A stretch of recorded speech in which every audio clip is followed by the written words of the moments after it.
Good morning, everyone. Welcome to the Trade Ideas Pre-Market Show for Monday, June the 22nd. My name is Barry Anerson, moderator of your trading room. A couple of yeses to let me know. Thank you, Starkey. And I wonder if Pepe is going to let me know in our YouTube room, or somebody in YouTube, just to let me know that you guys can hear me in YouTube. All right, guys. Good morning, everybody. Yeah, good morning. Good morning. Thank you, Pepe. All right, guys, good to go. Both rooms live.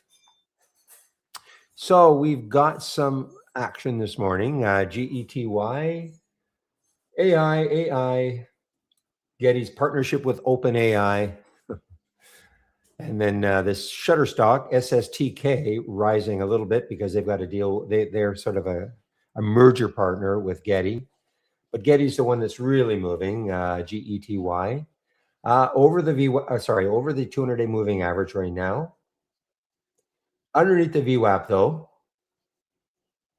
So what did it get to this morning? I got up to 276 and it pulled all the way back down to 124. So big pullback. Let's see if it gets back over I'm going to put a price alert over the VWAP and see if that happens later on.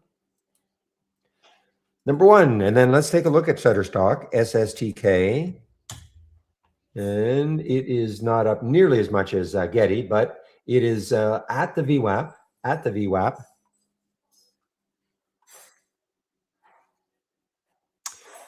NXTS, did they have some news? Yeah, some subsidiary partners with AI, guys. AI Biomolecular Drug Discovery Research Lab.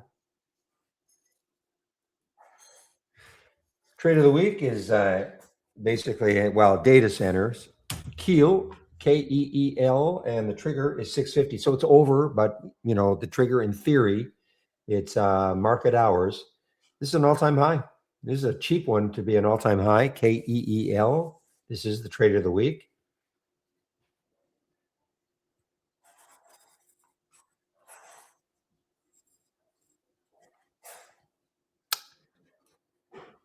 Sky Q.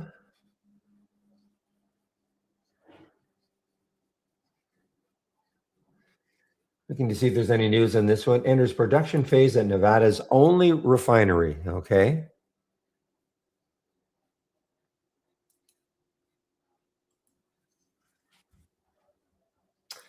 NEOV was still pretty active. Well, it's only up 4%, but it is active.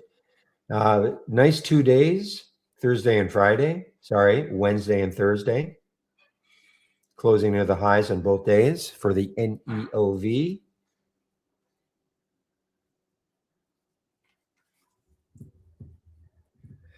AIXI getting thumped here.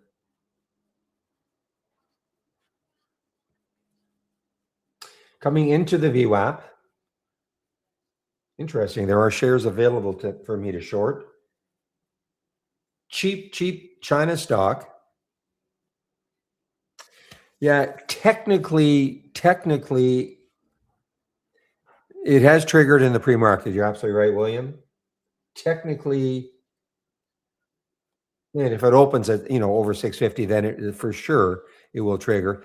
If somehow it goes down below 650 before the market opens, though, technically there's not a trigger. Technically, probably a lot of volume though. Let's take a look at the volume for Keel. Yeah, a lot of volume. I mean, 3.8 million already. Big float too. 500 million in the float. MU news. Okay, Micron has news, and the news is signs an agreement with Anthropic over adoption of Claude. I can't say Claude. I know you guys in the States are going to say Claude. Okay. Anyway, that's the deal. That's the news for Micron, MU.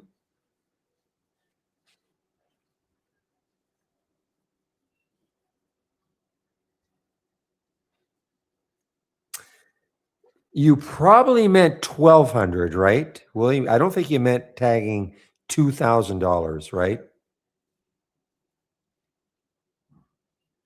I don't think you meant that. You must have meant 1,200. Okay, good.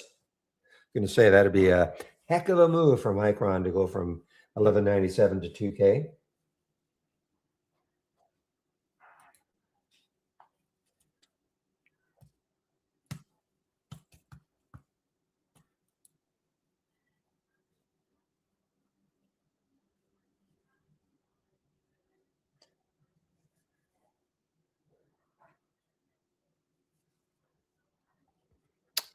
ICCM, another one that was moving and coming back a little bit. Big pop this morning, 837, all the way back down to 632.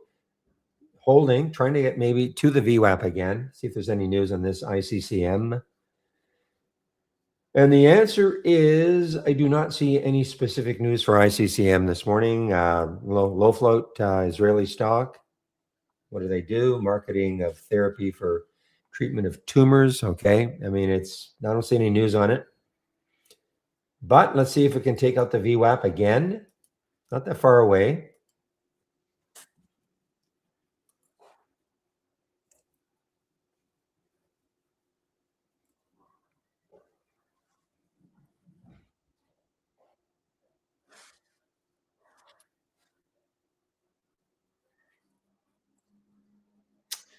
All right, WKSP just broke over $1, a little bit over $1 now.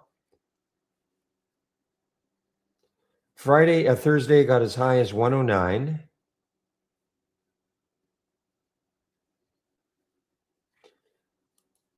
Jumps pre-market on market expansion, new distribution deal, $36 million revenue target. That is that's the news this morning on WKSP. Low float, not crazy low, but it is a low float. Of course, 17 million in the float.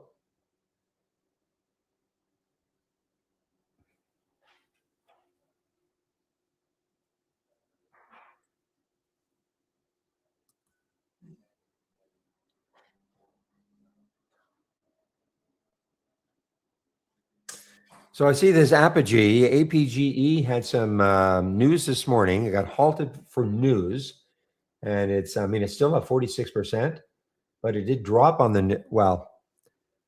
got halted because of news, halted because of extraordinary events, resumed. So when it resumed, it dropped $4. It's still at 46%.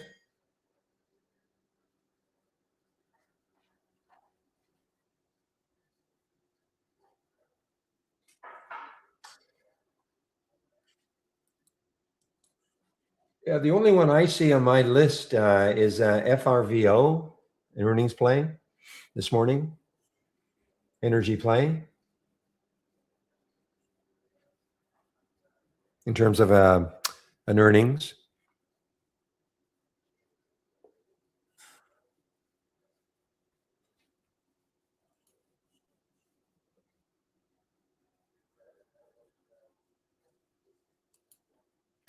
SAG-T, but another one. We see so many like this, big pop pre-market, and then, everything's still in the pre-market, but big pop at, say, 4 o'clock, and non-volume. I mean, there's volume. It's not like there's no volume. Big pop, 245, back down to 151. Will it hold now? And, but again, underneath the VWAP, I do see POW, but I thought it's just too cheap. POWW. The only two I have on my list, actually. Okay, NXTS tested 10. Well, tested 9 actually. Coming back. Okay, there is a low float. There is a very low float. 861,000. 15 million have traded already. Again, here's your news. So their subsidiary called Mitocarex Bio partners with AI Biomolecular Drug Discovery Research Lab. So that is the news. So it's their subsidiary.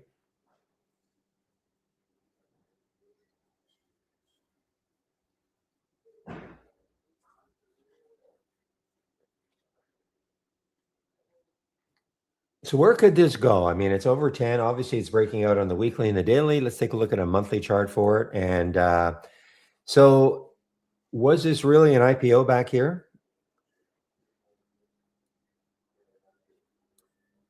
Yeah, no way. Okay, so because lifetime range is still way, if we had a lifetime candle, it'd be near the low. So I probably, this means that it was a symbol name change.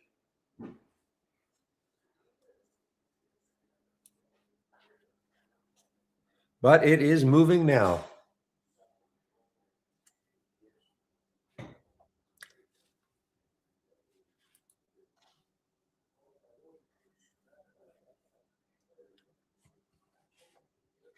Not shortable for me at Interactive Brokers. I'm talking about the NXTS.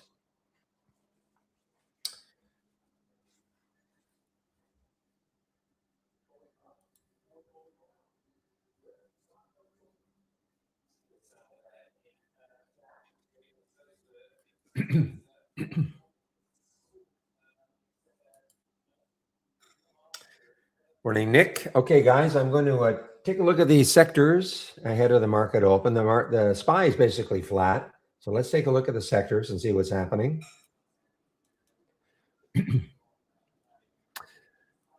Okay, so these are some of the major sectors that we're following in this top list window. So there's the semis, SMH at the top here, silver.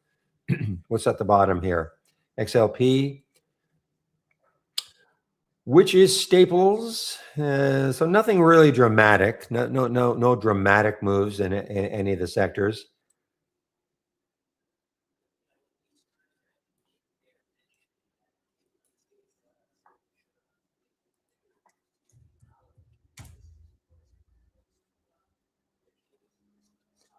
And the semis are now, well, SMH, okay. The semis are now an all-time high. SMH is, excuse me, an all-time high now.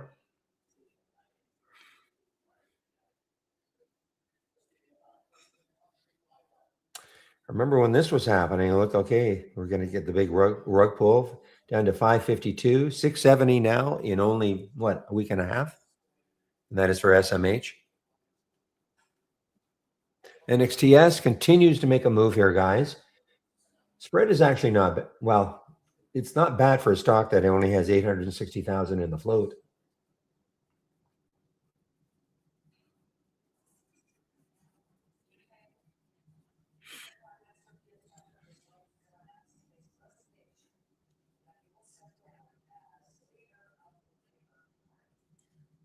Look at this HQ, guys.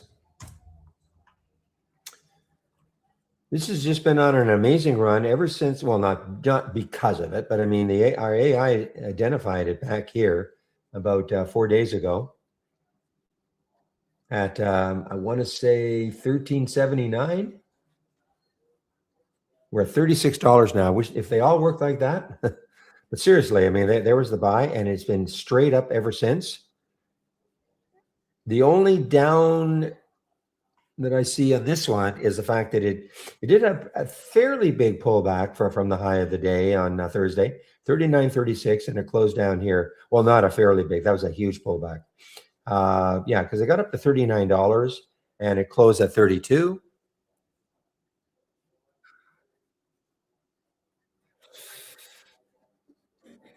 I have no idea. I don't even know what they do. I mean, I can read what they says, engages in the development of software tools, but other than that, I have no idea. I don't know if there's some news back here.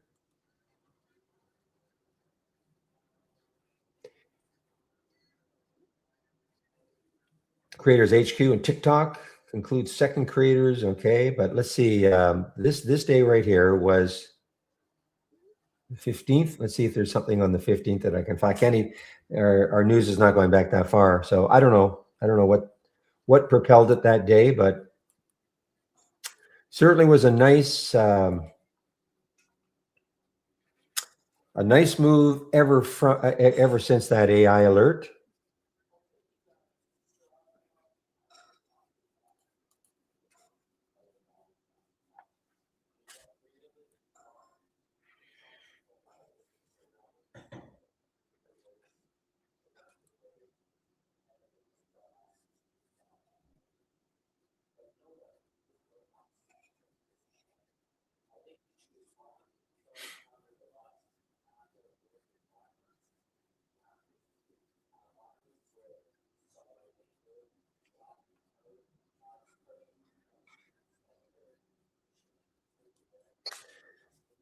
All right, guys, what time is it now? 9:15, another 15 before the 9:30 open.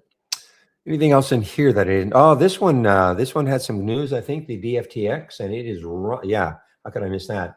So trading higher after the company announced top line results from Emerge. I guess that's their drug. What do they, it's a depression drug. Okay. Phase 3. It's a phase 3 too. Phase 3 also. Okay. So trying to hold its gains in the pre-market 42. They call it 40, so hasn't had a big pullback yet. Let's see though if it does have a pullback, the FTX, if the VWAP will hold it. VWAP's around $37. Okay. And this is not a low float, 107 million in the float, but it's an all-time high for DFTX.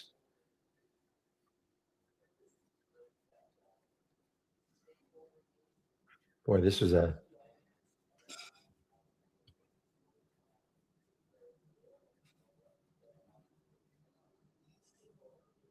big move. I mean, it was just no clue this was going to happen. Look at that. Well, that's a 15-minute chart, but even a daily chart, no clue that was going to happen. We're going to release this sort of news. Look, I was just kind of doing nothing. Weekly, the same.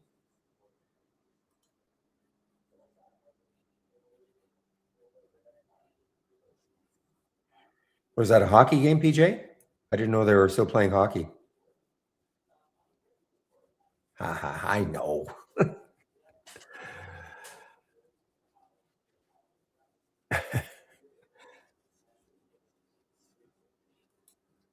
Yeah, probably. Depends what time it's on, but probably.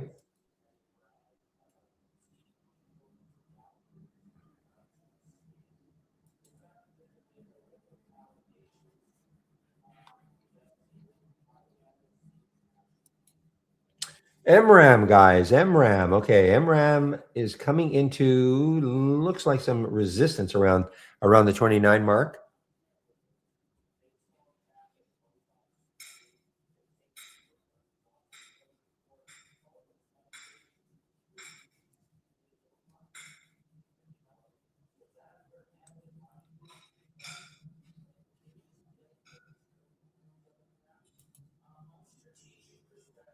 Oops.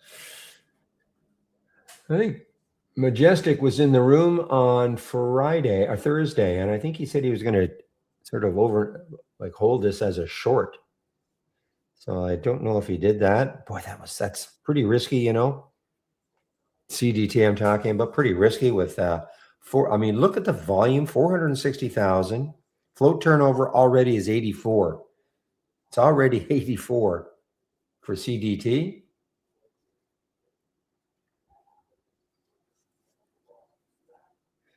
So this was the news on Friday or Thursday. Boost on Sarborg, Q development news, whatever that is.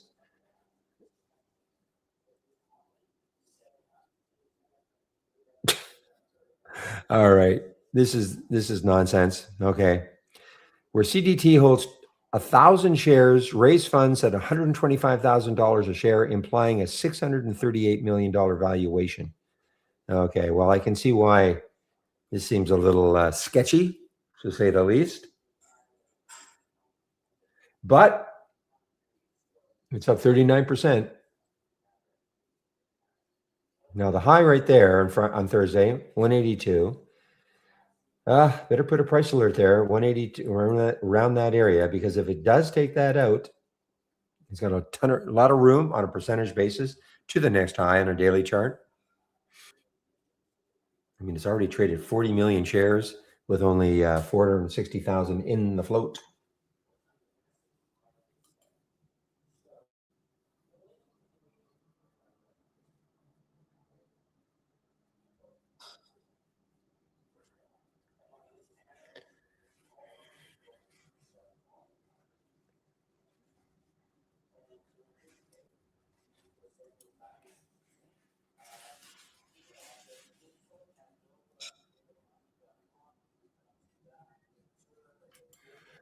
Let's take a look at Bird. Bird's been a very active one also. Was active on Thursday. And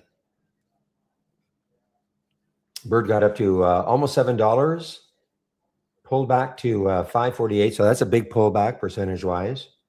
It is still through the 200-day moving average.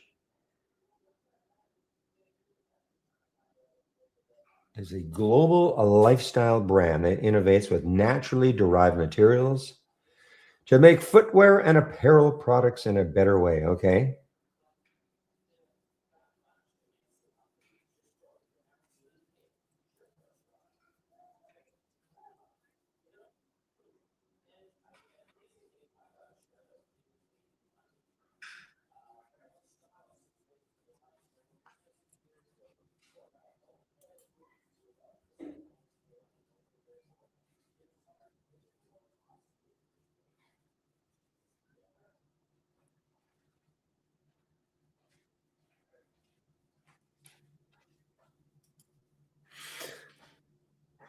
All right, guys. So DFTX is still hanging around the 40 mark. Okay. This is phase three, and it is an looks like it's an all-time high. Legitimately, yeah, an all-time high. Just give me a moment.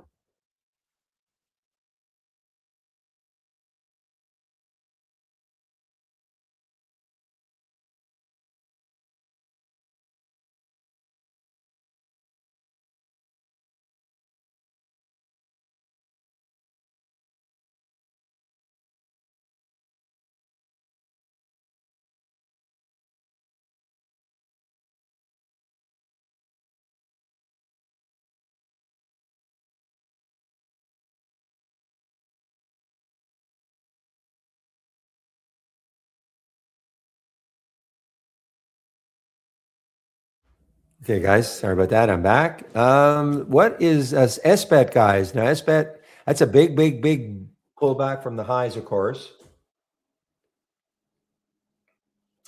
Actually, I'm wrong.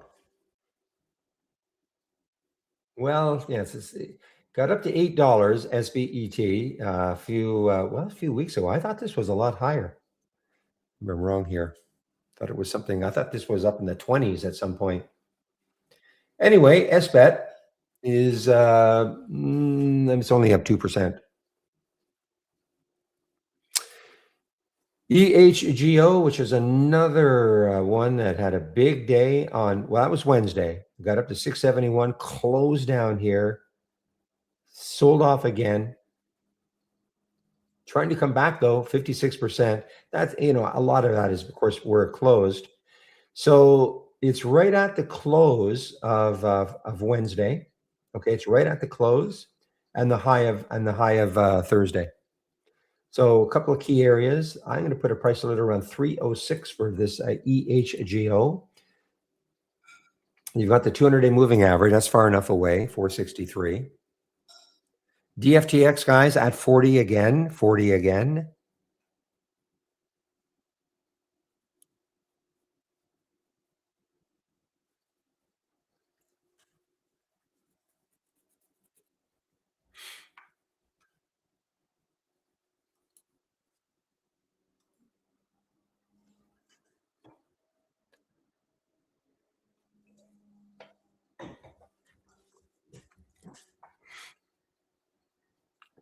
CRMT, I don't think I talked about this one at all. CRMT, America's Carmart, okay? I don't see any, well, I guess there is some news. Carmart enters a credit agreement amendment with Silver Point Finance to secure, et cetera, okay, some financing of some sort. So coming into the VWAP, trying to hold the VWAP. Got as high as almost $5 this morning, sitting at around 350, right on the VWAP. I'm talking about CRMT.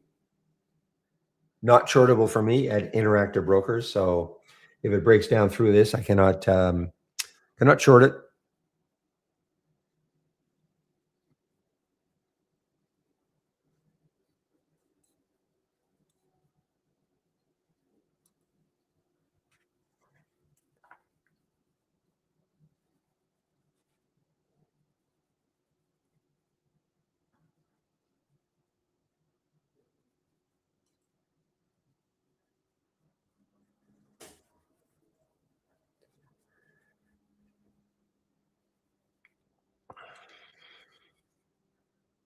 Just looking at some of the ones that have won races this morning.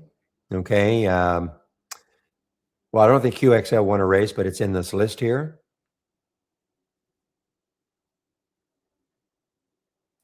There's the NXTS.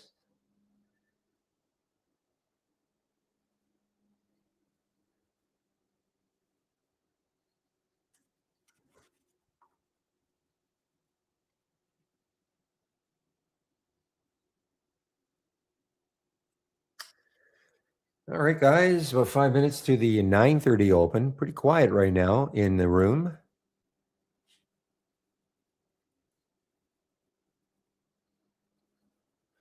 SkyQ continues to hold the right around the VWAP area.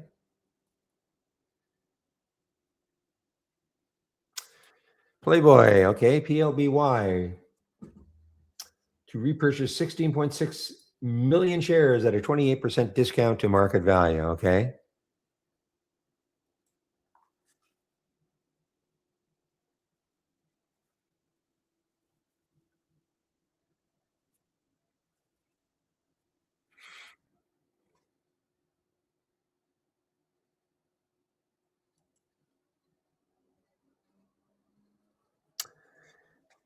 Here's another cheap active one, guys. NIXX, pretty low float. NIXX, 28 million in the float. It's at the high of Thursday now.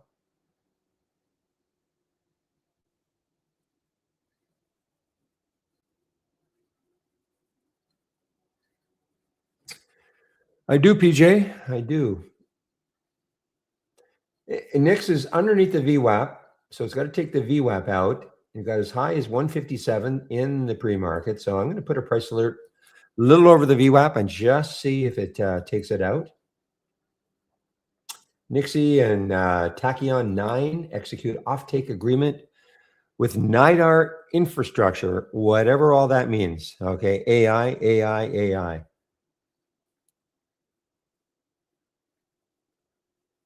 NXTS coming right back, a little over that 11 mark.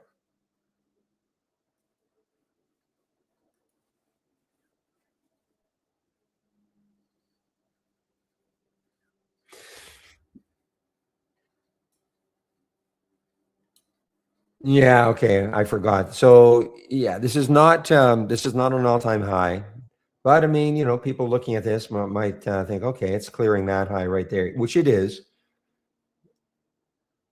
ICCM just triggered or hit a price alert that I set. I don't know if I said it today, probably.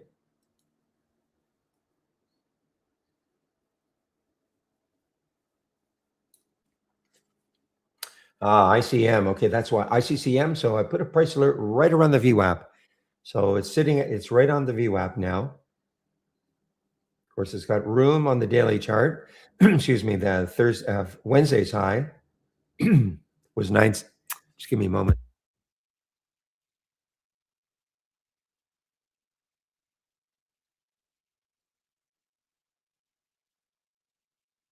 Okay, so Wednesday's high was around 950.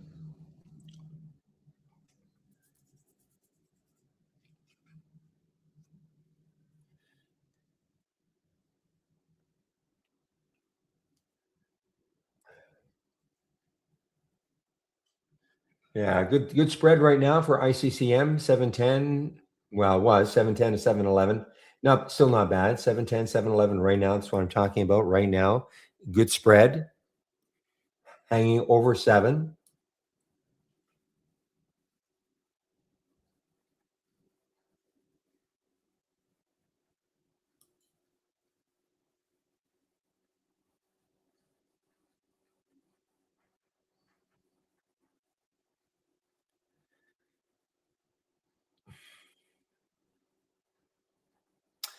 I mean, there's the VWAP. The VWAP is, well, it's right around that 715, 718 mark. So I'm going to put another price alert at the high.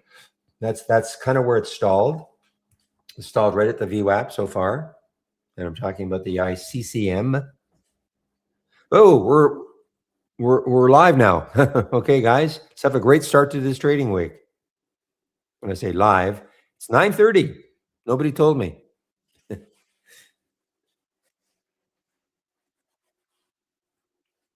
Typically do not trade in the first 15 minutes. Look at the NXTS now, guys. NXTS ripping, not in it.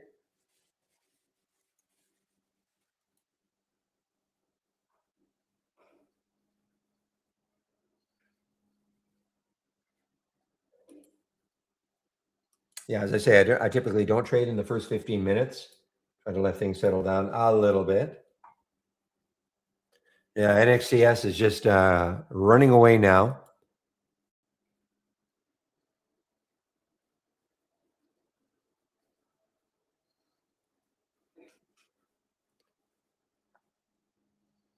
I mean, running away now.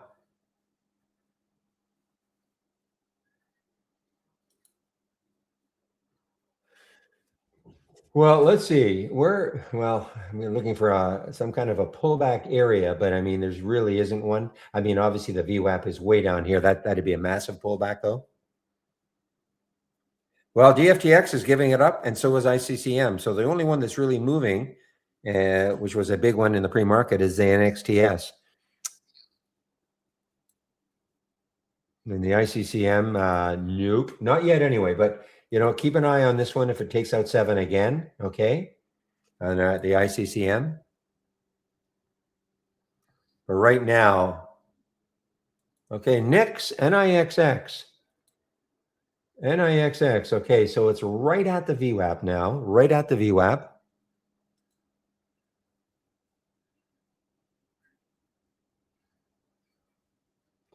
Bird just got halted, and I think it might have got halted on the way, well, up. Yes, up through the VWAP. Okay, halted on the way up.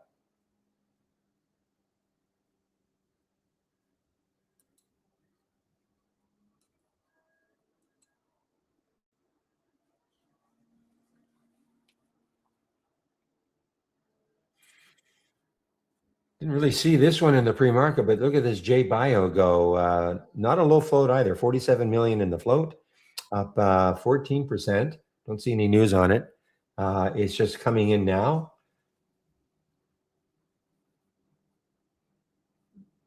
However, forget about it. Look at the spread, 1754.19 right now.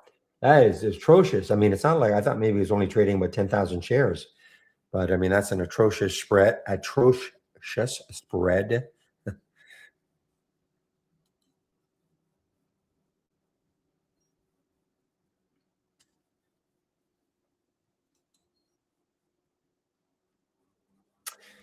All right, SWBI guys. There's an earnings play on Thursday. On the surface, it looked pretty good. It got up to 1758, but look where it closed. Closed down here at 16. It's below now the low of Thursday. I'm going to say that all day long, Friday, but the low Thursday.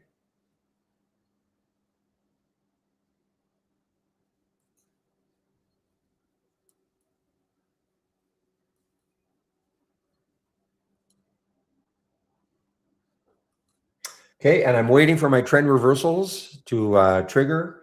Nothing will happen for at least another minute or so.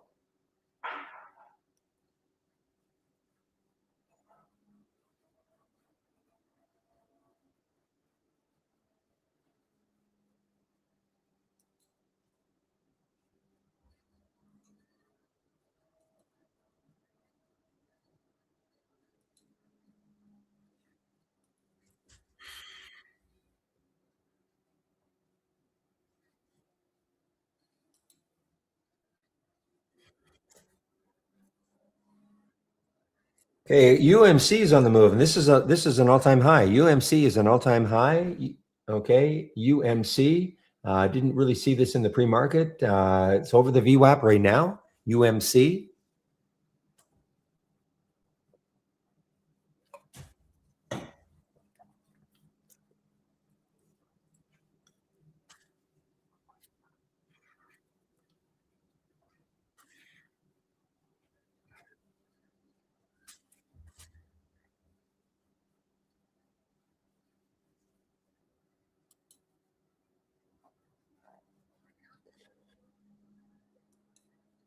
Okay, MSTX guys, MSTX. This is a 2-time long so Bitcoin is actually moving a little bit today. I mean, what I have. It's up about $1,000, 65,000.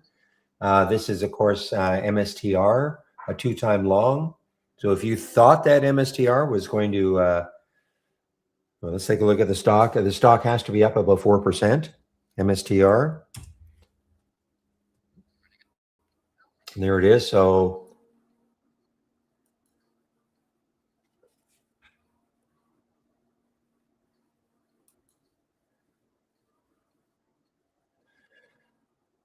and this is the 2-time long for Broadcom, AVGO, and this is moving down. Broadcom's moving down. All right. Oops. Do I have a chance to get this one? EHGO, guys. EHGO.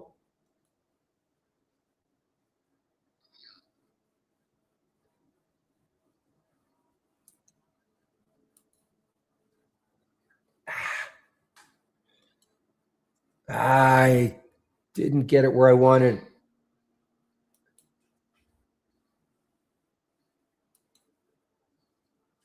Oh, I didn't get the ICCM either. I think this is going to get halted also. Shoot. Remember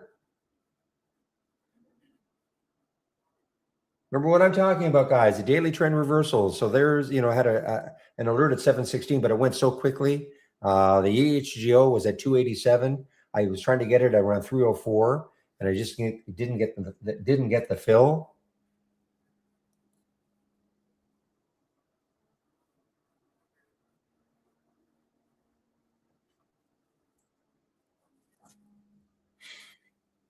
Oh man, oh man, oh man. Okay, well, hopefully there'll be some other ones coming in that scan.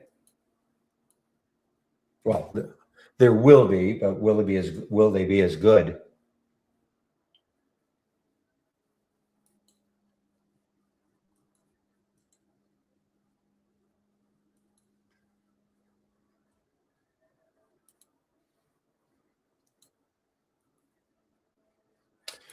All right, guys, but let's take a look at the SWBI. That's showing up in the scan on the short side, okay? SWBI showing up on the short side.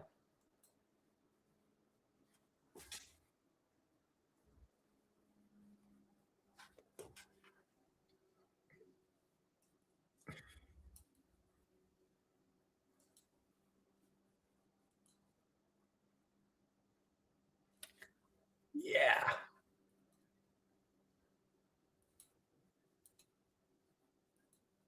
Come on, give me one more big leg down.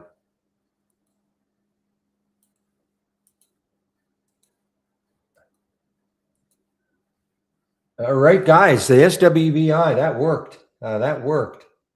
Again, I've been a little bit, for whatever reason, reluctant on the short side of this one. But look at that. You had the alert at 1503. I didn't take it right there. I waited for the 15 break. And now this has been this is a great little short for the SWBI.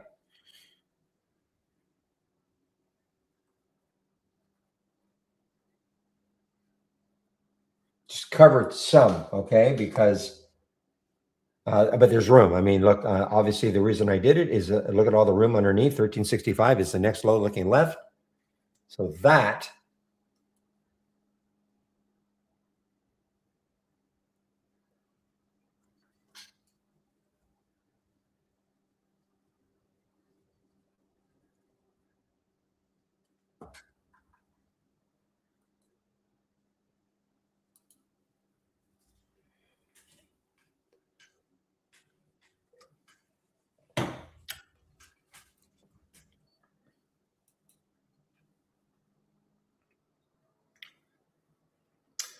so here's another one, AVL, this is another way to, what's got more volume?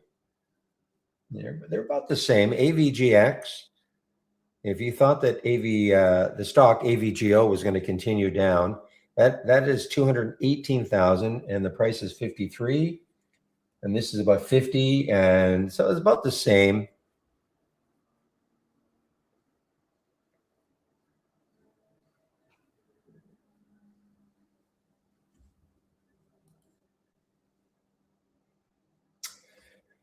Okay, so DFTX, let's see if it's, excuse me, is going to find a little bit of support here. Meanwhile, the NXTS just opened after being halted. Wow.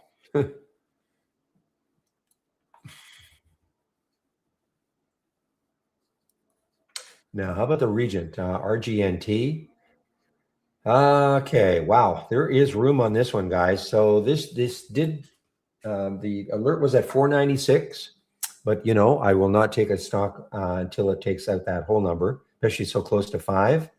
So I'm going to put a price alert around 512 for RGNT. See if it takes it out later, and it has room. I mean, the next high on the daily chart is way up there around 7. So we'll see if that one also has a bit of a run. Meanwhile, the NXTS, is it halted again? Yes, it just got halted again.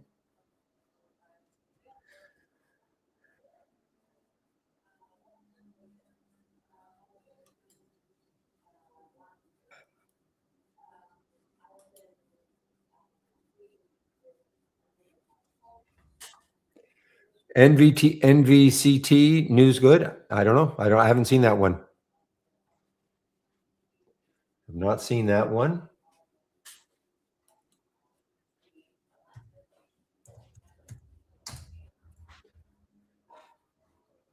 Okay, well, no volume. Okay, that's the first thing I see. There's no volume. So whether the news is good or not, and also, so the no volume, look at the spread, 1411, 1470.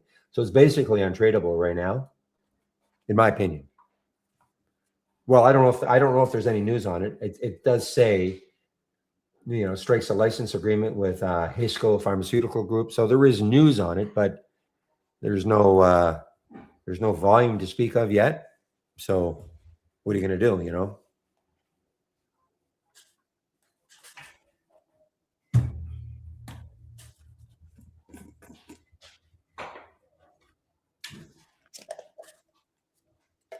Yeah, the volume is just too low.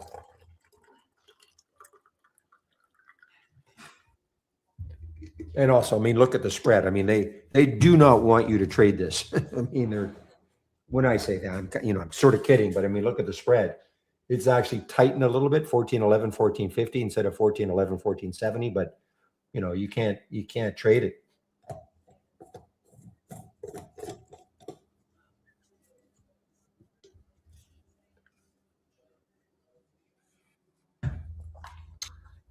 Oh man, we had some really good ones. Look at this EHGO, guys, 287. I was trying to get it at 304 and I just missed it.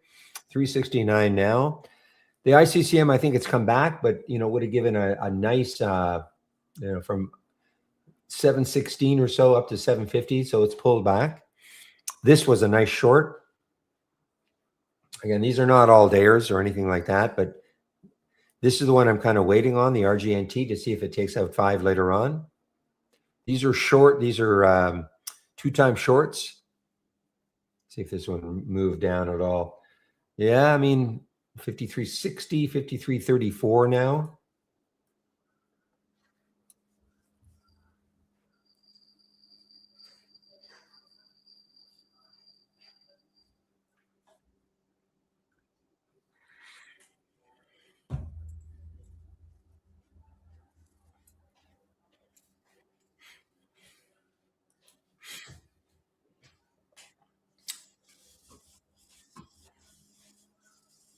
Okay, I see that Mara and Riot, I believe. Yeah, look at Mara. Look at Mara go, guys. I mean, I know Bitcoin is moving a little higher, but I mean, this is Mara is really moving. Really moving. So the next high in a monthly chart for Mara is way up here at 1885. Now, ICM really giving it up now, guys. ICCM, sorry, is really giving it up. Very choppy action for it. Keel, did it trigger? Did it hold? I know the trigger is 650. Yeah, so I mean, it triggered. It actually gave you an opportunity too. I mean, I know the technically the trigger is only if it hits 6, like the trigger price in the pre-market, or sorry, market hours. So it, of course, did. It pulled all the way back down. The trigger was 650 and then the pop. So, how you trade it, if you trade it, up to you, of course. All-time high.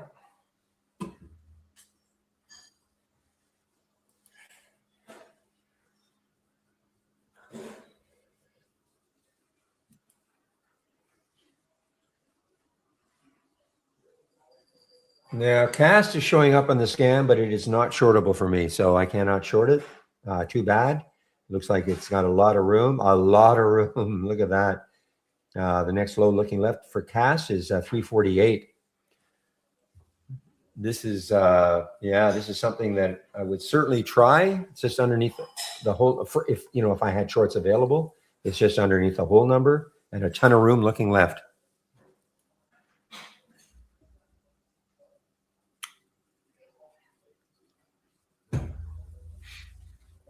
NXTS just came out of its halt and no stopping it yet.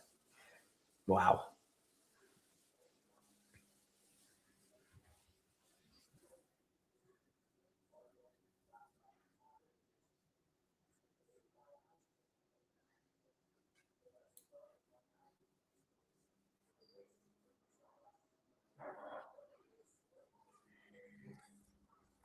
What?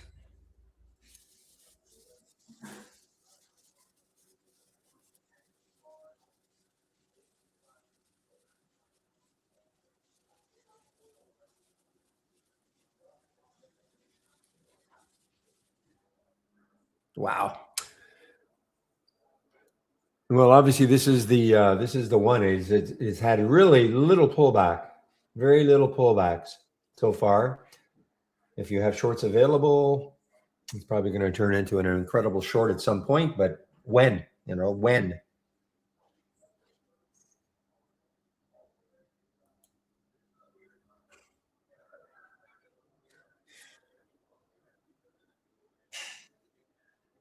Well, I was just looking at MLTX and through the VWAP, guys, 2133. So that's right through the VWAP.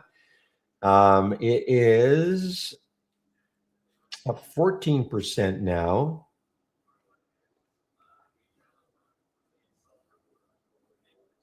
And rising in late stage data for hidradenitis suppurativa treatment.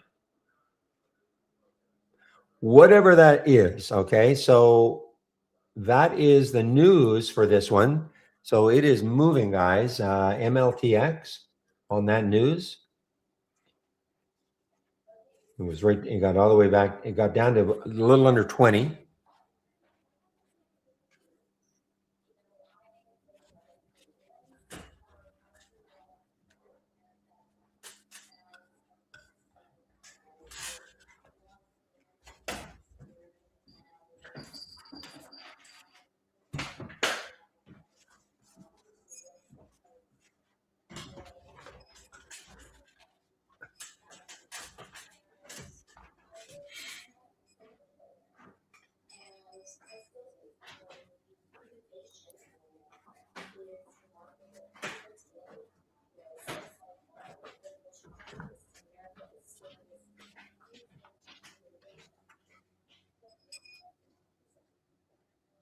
Okay, guys. I'm so waiting on this RGNT later on in the day if it gets over 5.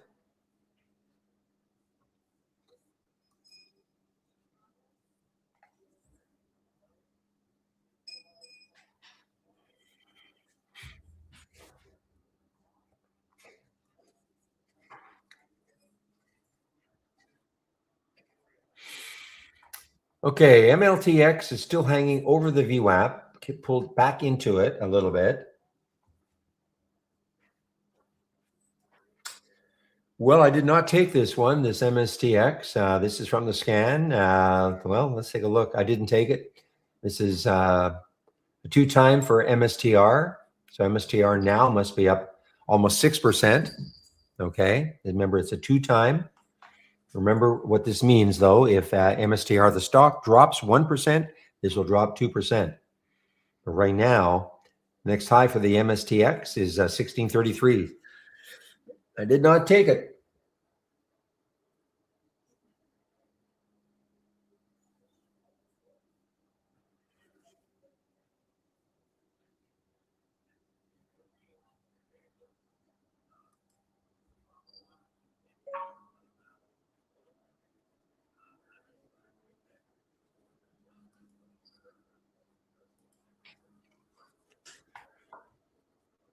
There you go, William, your super microcomputer, SMCI coming right into the 200-day moving average. Will that act as resistance? A lot of shares available for me to short at Interactive Brokers, 16 million of them. So will that act as resistance? The actual number is 35.55. So it's got another, say, 50, little 60 cents or so to get to the actual number. And again, will that act as resistance?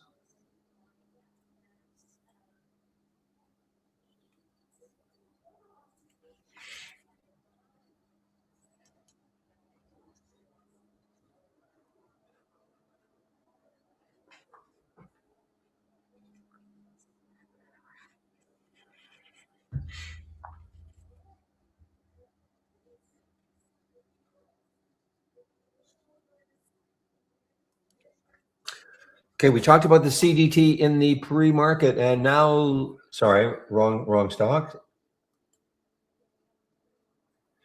So jeez, am I clicking on it? Yeah, CDT in the pre-market. So it is now at the VWAP. Okay, it's at the VWAP. Had some news.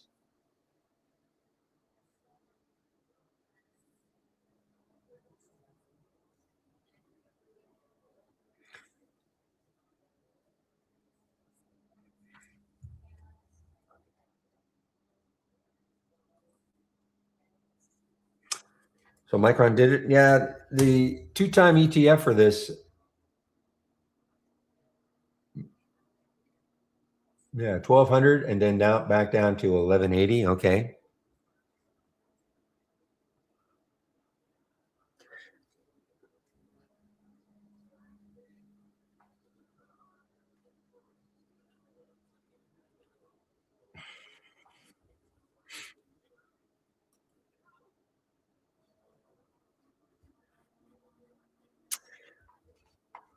I don't know why. I just don't trust this one right now. This MLTX. It's pretty extended. It did get through the VWAP.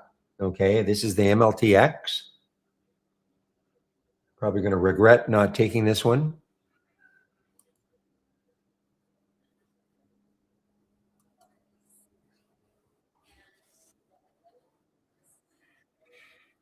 Well, all right. Well, I put a price alert just underneath 170 for the SPCX. So yeah, there it is.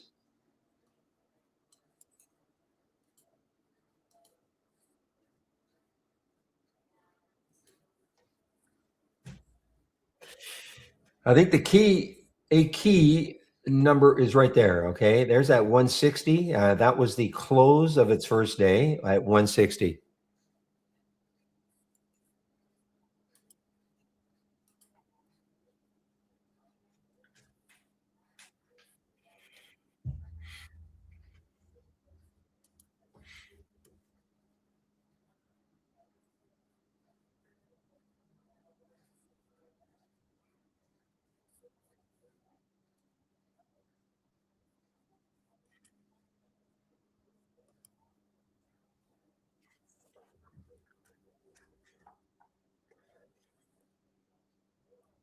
Okay, let's take a look at some of the ones in the large cap gainers, guys. SHLS Shoals, and it's got a little bit of room. 1150 or so is the next high looking left. Okay, next high looking left is around 1147 or so.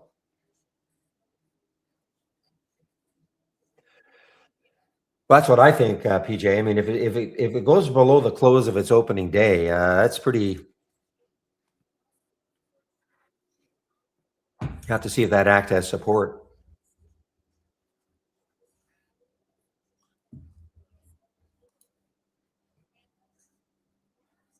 ICCM just got halted on the way down, or resumed on the way down.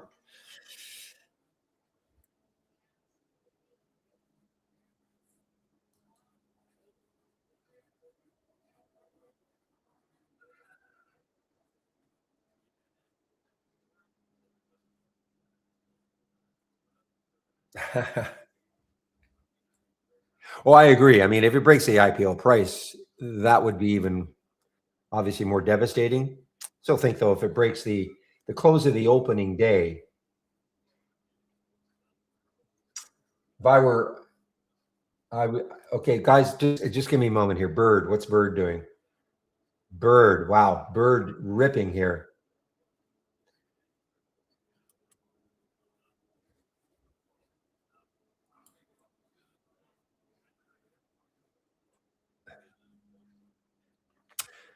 All right, it's 9:56. I think I'll start looking at my homepage right now. I know I usually wait till about 10 o'clock, but I think I'll a little bit earlier because we do have a promo code that is not on my homepage. So I'm going to have to type it in. Not sure how long it's going to last. It's kind of a Father's Day promo code.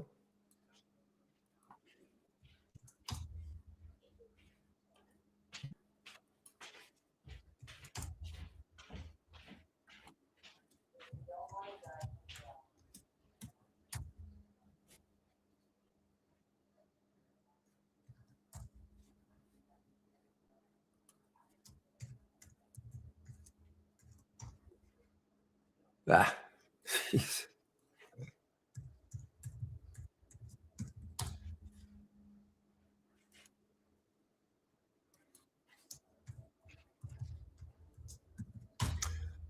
Okay, I've just put this Barry 22. Okay, so what is that? Excuse me, just a minute.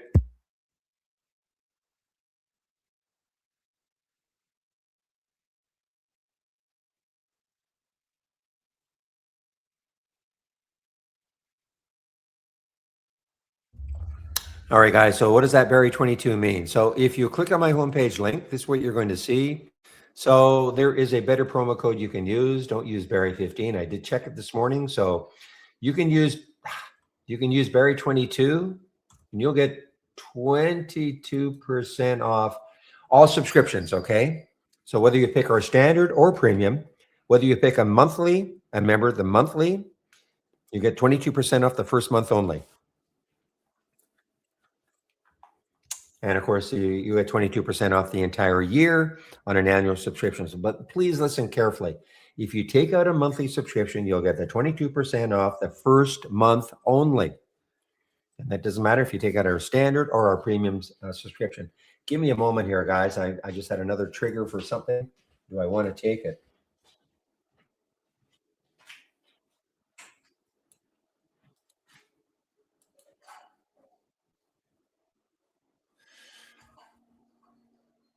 Not really, no. The GNTA just showed up on that scan, but I don't like it because when I look left, the next high is too close, so I don't like it as much as I had the next high been, say, up here around 262. All right, so all I ask is this: if you take out a subscription to Trade Ideas, please use my code. Again, don't use Barry 15, Barry 22, Barry 22. So why use my code? Well, I moderate two trading rooms, the YouTube room and the trading room right here. And the company tracks the use of the codes, promo codes. So if they see my code being used enough, they don't mind keeping the rooms free.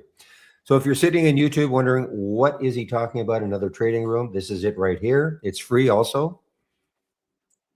And some added benefits though, if you're looking for a lot more interaction with other traders, you come into this room. YouTube's fine, but just not a lot of activity amongst other traders. It's fine, I guess, if you just want to hear me and see my screen. But again, if you're looking for more action, come into this room. Also, it's open at 6:45 a.m. Eastern time.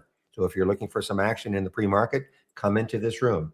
Thank you for Obi for doing that. I live in Vancouver, so too early for me. So again, thanks to Obi for opening up at 6:45 a.m. Eastern time. I get on the mic, both rooms, somewhere between 9 and 9:15. Okay. So again, this room is free also. So again, for YouTubers, you can come into this room if you want. You can stay in YouTube if you want, but certainly come into this room if you're looking for a lot more activity. Ah, look at that EHGO. Love the scan. Don't love the fact that I didn't get it, but that's okay. There will be others. So if you keep scrolling down, keep it simple. Get the trade of the week. The trade of the week this week is Keel, K-E-E-L. It is free. You'll get it before the market opens every Monday morning, and the trigger was 650. It's obviously over that trigger price. How you trade it, if you trade it, is up to you. These are designed for longer term holds. Okay, so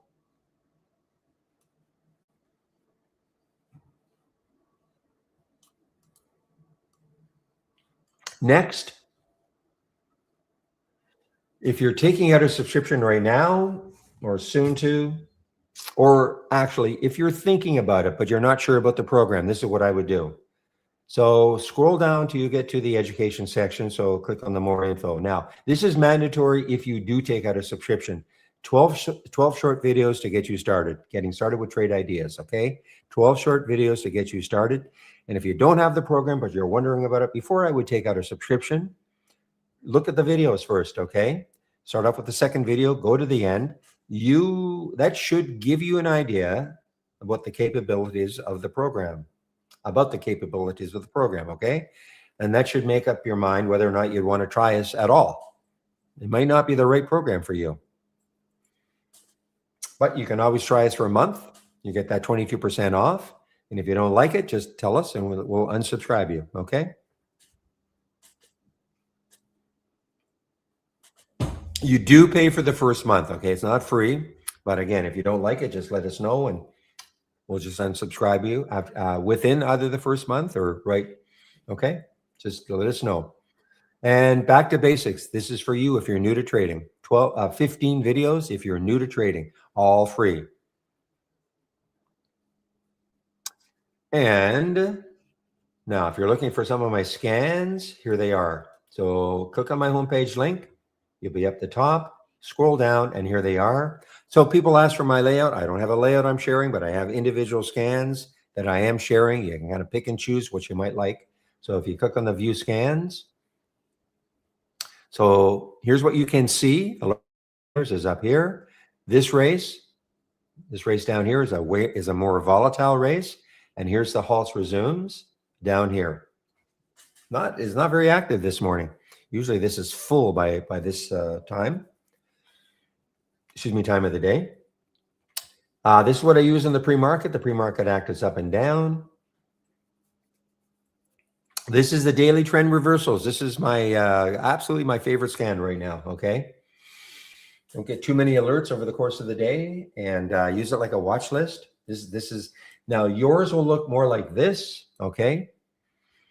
This is the don't repeat version. So you can see EHGO. The first alert, it's killing me, was at 935 at 287. This is the repeating version. Every time it made a new high, it's triggering. Why I like to see this is I can go back in time and see, well, what happened from that alert? Do I still have time to get into it? Maybe I missed it the first time. And it's called daily trend reversals. No, let's see. Is there any? What's the spread? What's the float? I don't think there's any news. I mean, there might have been some news last week. I don't know. You know, but remember, it got a. I mean, it's a low float China stock. I don't know if there's any news. I looked this morning. I didn't see anything. I don't know if there's anything back here on the 17th. Our news does not go back there, so I have no idea. I think it was just a one of those ones, low float China stock. But look what happened. I mean, on that day, it got up to 679, but look where it closed, 293, and then on Thursday. So this is just a trading vehicle. That's okay. I think it's just one of those ones. Now it's coming into the 200-day. I am sharing other scans, so you can see I got a momentum scan, a gap scanner, a Pepe combo scan, and the up down 25 cents. I am sharing other scans. I do not have any one of these open. Also, I have the upside versus downside movers. I do have that one open on my other monitor. So again, you can ask me questions. First of all, both rooms are trading rooms, but they're also support rooms. So you can ask me questions all day long. Don't think you're interrupting me. If I can't answer you immediately because I am doing something, I'll let you know. One thing I cannot help is account information. If you have something with your account that you want answered, but I can direct you to the people who can, okay? What do I think of the RGN or RGNX? So I thought you meant the RGNT. I haven't seen RGNX. Where is it? Is it anywhere here? That's Regenerex or something, right?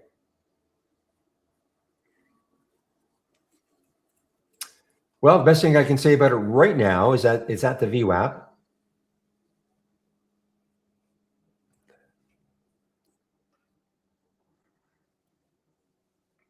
It's taken out the highs of Thursday and Wednesday, so that's good, I guess. And the next high on a weekly chart is way up there, so it certainly has room.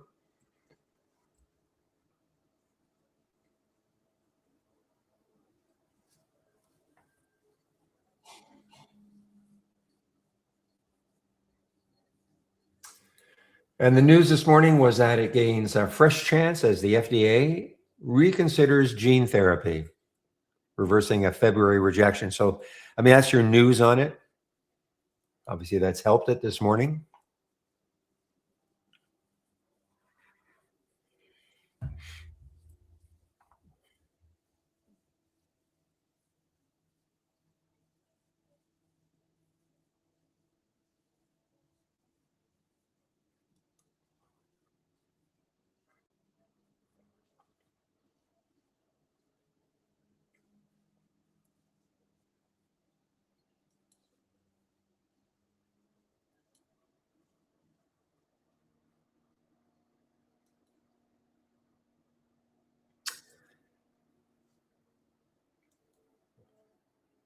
I think HQ finally was a bit of a sell-off for HQ. Not really, not at all. Wow. I mean, this is still.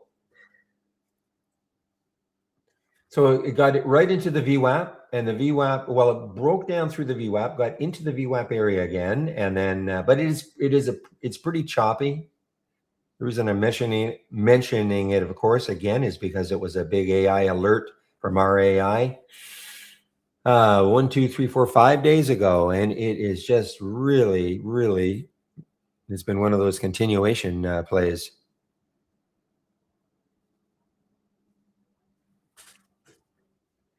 RTB, I think, just got halted, guys. I think it got halted. Yeah, wow.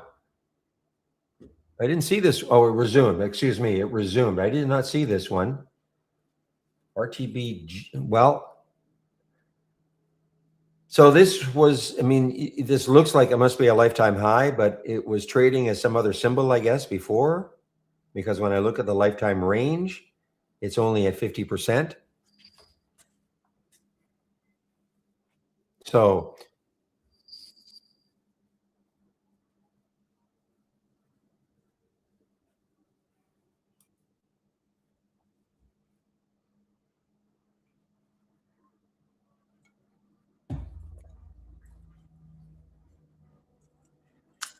well, that's what we have really said for a long time, Juan. Unless you're going to pay for some kind of a service like William has, and sometimes he will get news ahead of a spike sometimes. But even then, by the time, well, I shouldn't say that. I mean, William has a different style of trading, but the news usually is in the volume spike. Okay, I mean that's your news, and so by the time you read it, the only time I like to see the news is in the pre-market. Okay, and I want to see, like, is there a reason why a stock is moving in the pre-market, just to see if I can figure out, okay, that's the type of news that looks like it could sustain momentum all day long, at least interest all day long. And if it's an earnings release also. But typically, you get some news hitting during market hours. Usually, you already see it because of a volume spike. Boy, the NXTS is just will not quit.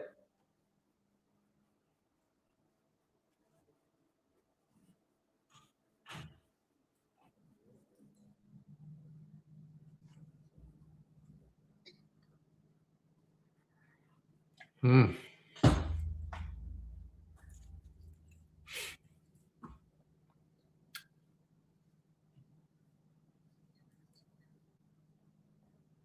And it just got halted again. So that's the third halt. Actually, I thought it might have been halted a lot more. NXTS.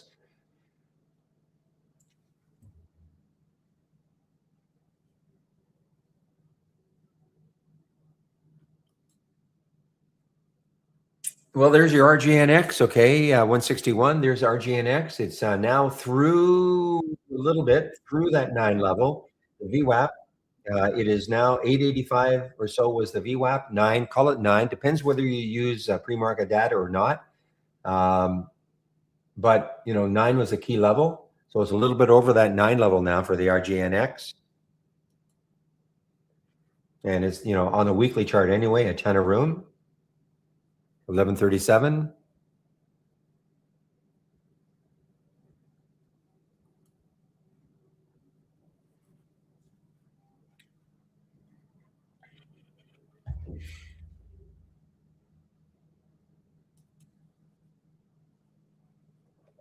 Now the GNTA did show up in that scan, but again, just because something shows up in the scan doesn't mean I just automatically take it. And the reason I didn't take it is because when I look left at 220, 220 is the next high. For me, that's just too close. Now, look, if I took it right now and it got to 220, sure, that's a 10% move. But I don't have the faith it's going to do that.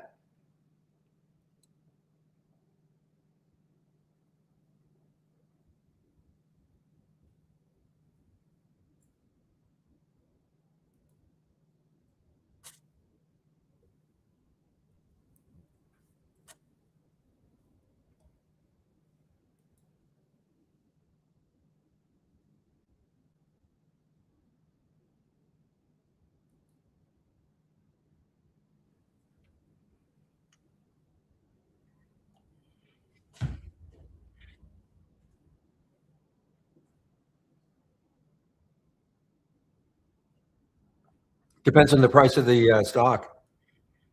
If it's a $1 stock, that's terrible. But if it's Apple or something, it's not bad. Depends on the price.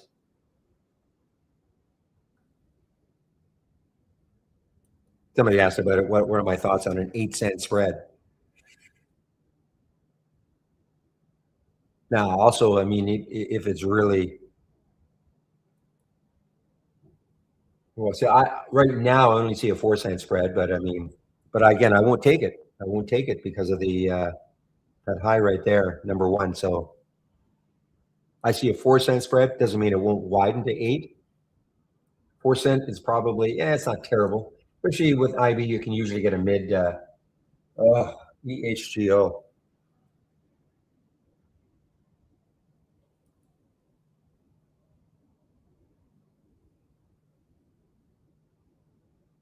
We talked about this in the pre-market, and I was, remarking that it had a big pop in the pre-market and a big pullback. Put a price alert.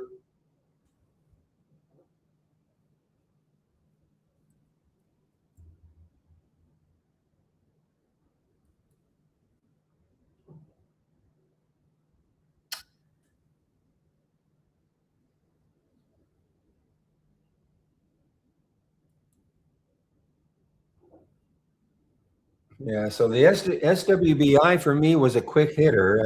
I did okay on it. I was hoping it would really start to challenge that low over here, but it did not do that.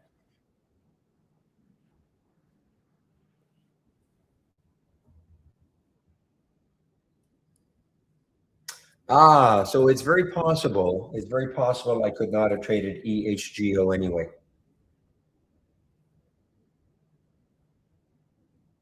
Okay, if you can't get it at Fidelity, it's very possible it's one of those ones at IB. Can't remember. Monica will tell me maybe. Was EHGO one of those ones I couldn't have bought anyway at Interactive Brokers?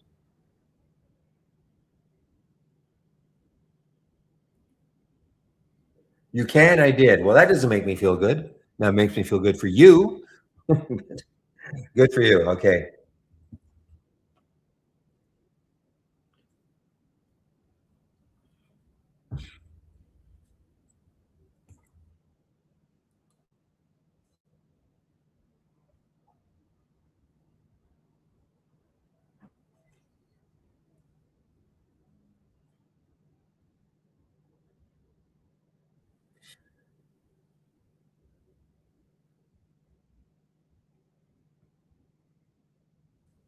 Boy, this NXTS is, now 110 races. So let me go over the race. Actually, before we do that, what's the market doing up?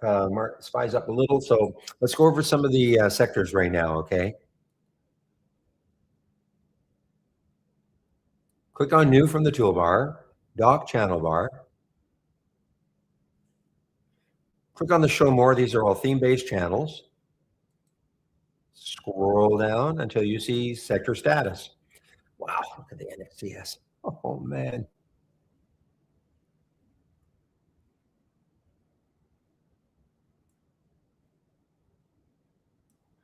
So here are the sectors in here that we are following. Actually, the percentages haven't changed very much from the pre-market. So there's SMH leading the way. Semis leading the way. Top sector is about 50-50 though. 52% are up, 47% are down. Let's go to the bottom here. Interesting. NLR. I don't know if there's a direct correlation to that, Niakim. It's just harder. People sometimes will not even attempt to short, I suppose, if it has a high fee rate. I don't know if there's a direct correlation or not. Look at NLR. So the nukes and uranium is the weakest sector right now. This is the ETF for that.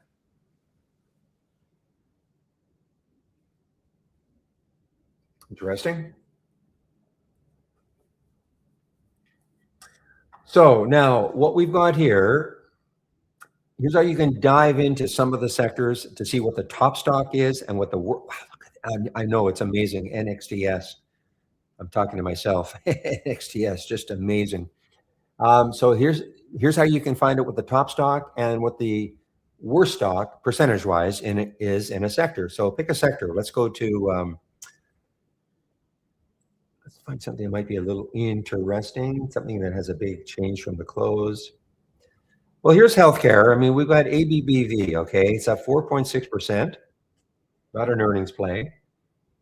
Trading higher after the company announced that it will acquire Apogee. Oh, that's why that Apogee was up for $10.9 billion. So they're not getting punished for that at all. They're not getting punished for that one, for doing that at all. Interesting. And here's the worst one in the healthcare sector. Scroll down, TFX down 3.9%. For whatever reason, okay?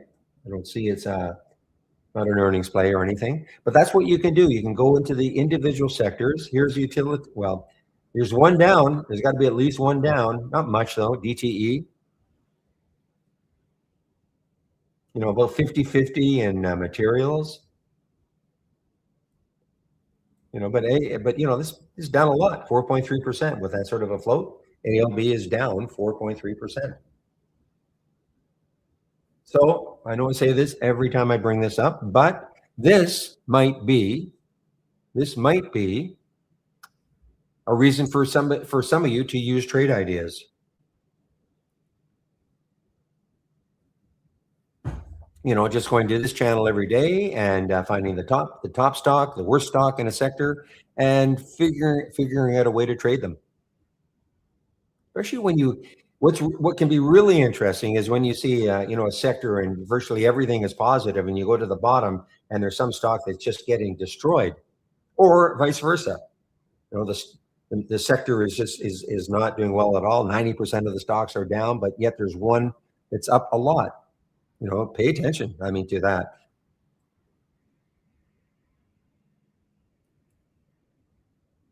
So that's the sector status channel. You're welcome, Topsy.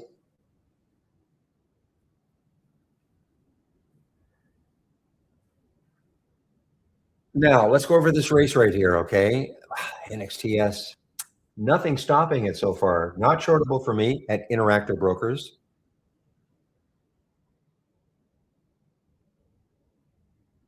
This one actually is better, I think, on a percentage basis. EHGO.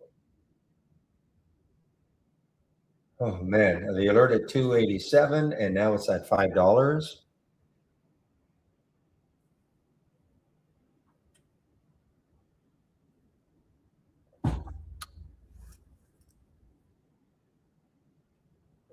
Yeah, well, it's a great, if you're interested, of course, obviously in looking at individual sectors and see what sector is the best performing versus worst performing sector, just in general, and then the top and the worst performing stock within a sector. Yeah, it's a great It's something great to look at every day.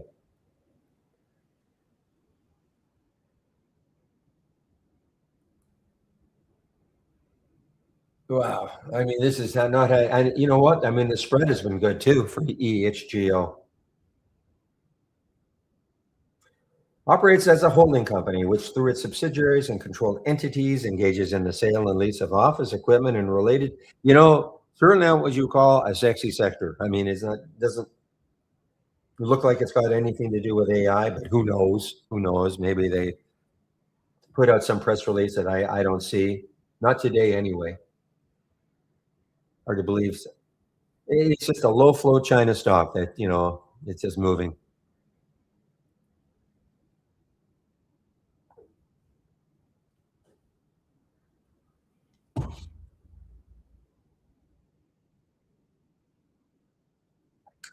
All right, let's go over this race. Here's the EHGO. How many races has hit? 1, 7.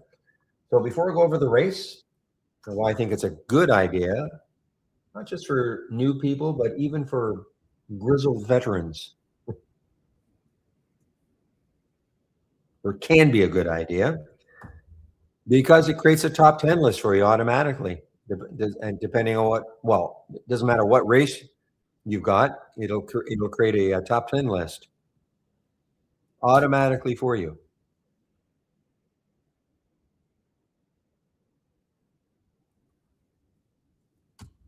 And how does that happen? So what I did there, I wanted to put my homepage link in again because all I'm going to talk about is about the races right now, and you should know that there is in our guide a whole section on it. So if you click on my homepage link, scroll down, get to that education section, click on the more info, and at the top is the user guide, and here's a whole section on TI stock racing. Okay. So all I'm talking about will all be covered in that section. So I am running 4-minute races. And again, that's customizable. You want to run a 5-minute race, a 3-minute race, a 10-minute race, up to you. Okay. I chose 4 minutes a while ago, and and I've stuck with it. So CDT, what does this 7% mean? Since the race started, CDT has moved 7%. That's what the percentages means. And if I click on CDT, I'm sure I'm going to see a little pop. Yeah, a little pop here. Okay, now 7%. Remember, it's a cheap stock, so it doesn't take much for it to move up 7%, but that's what that means. RTB, that's a more expensive stock, though, up 6.7%, from the bottom, and it popped. Okay, so that's what these percentages mean when you see them. I mean, since the race started, these percentages you see here are what the stock has moved for the day. What is the close from the previous day's close? Okay, so that's what these percentages mean. Well, there's not one solid. I mean, obviously, if you see a bunch of 5-minute candles straight up and there's no pullback, I mean that's pretty. How I look at it also is if you're using the cloud TI wave, is the wave getting parabolic? Is the wave getting fat? And are the bottom of the bars not touching the top of the wave? That's another way that I look at. But look at RTB. I mean, you've got 1, 2, 3, 4 before we finally had a pullback. That to me, when you say too far, you mean is it getting ready maybe for a pullback? I mean that's what I look at. Doesn't mean though. Look at the NXTS. You could have said it several times.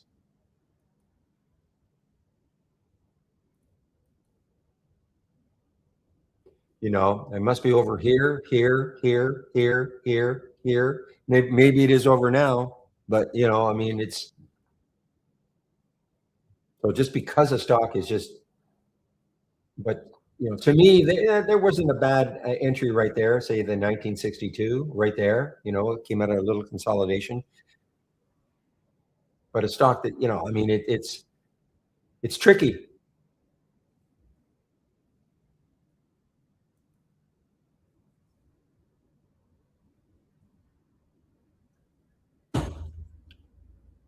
Well, some just wait for pullbacks, Diamond. Some wait for big pullbacks of the stock.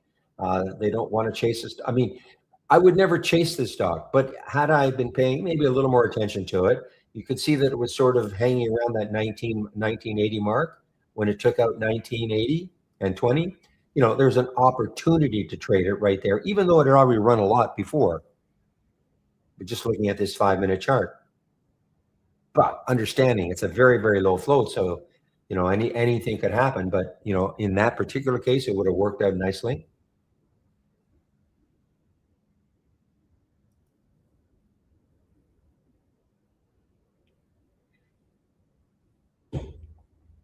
So if a stock is leading a race, click on it. Number one, you don't have to click on it. You don't have to wait for a stock to win a race. Look at the EHG. You don't have to wait for a stock to win a race before you click on it. You see it in the leaderboard, and it's at the top, like this is at right now, 29%. NXTS is at another 10% move again since the start of the race. Okay, you see anything in here, click on it. You don't know what you're going to see until you click on it. CHRN, look at this. I mean, I've been clicked on this one all day long. This is looking pretty interesting. It looks like this is okay. It looks like it started trade well. If you look at a monthly chart, looks like this could have been an IPO. I sort of remember it. I think this was an IPO here last month. It does say it's a lifetime high now. So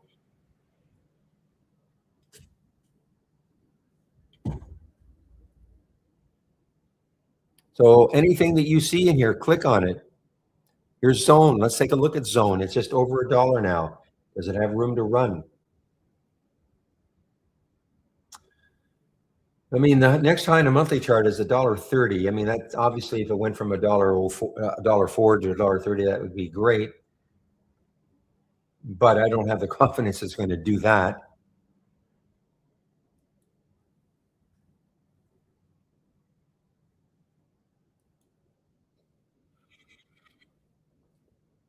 So again, anything you see here, and also anything that's won a race before, click on it, see what's happening. Notice that it creates a top 10 list, it creates a top 10 list for you of stocks that have won the most races over the course of the day. That's what that number beside the stock symbol is. So NXTS has won 11 races, EHGO 8, etc., all the way down to this last one. Notice the same thing happens in this one also. This is a large cap race.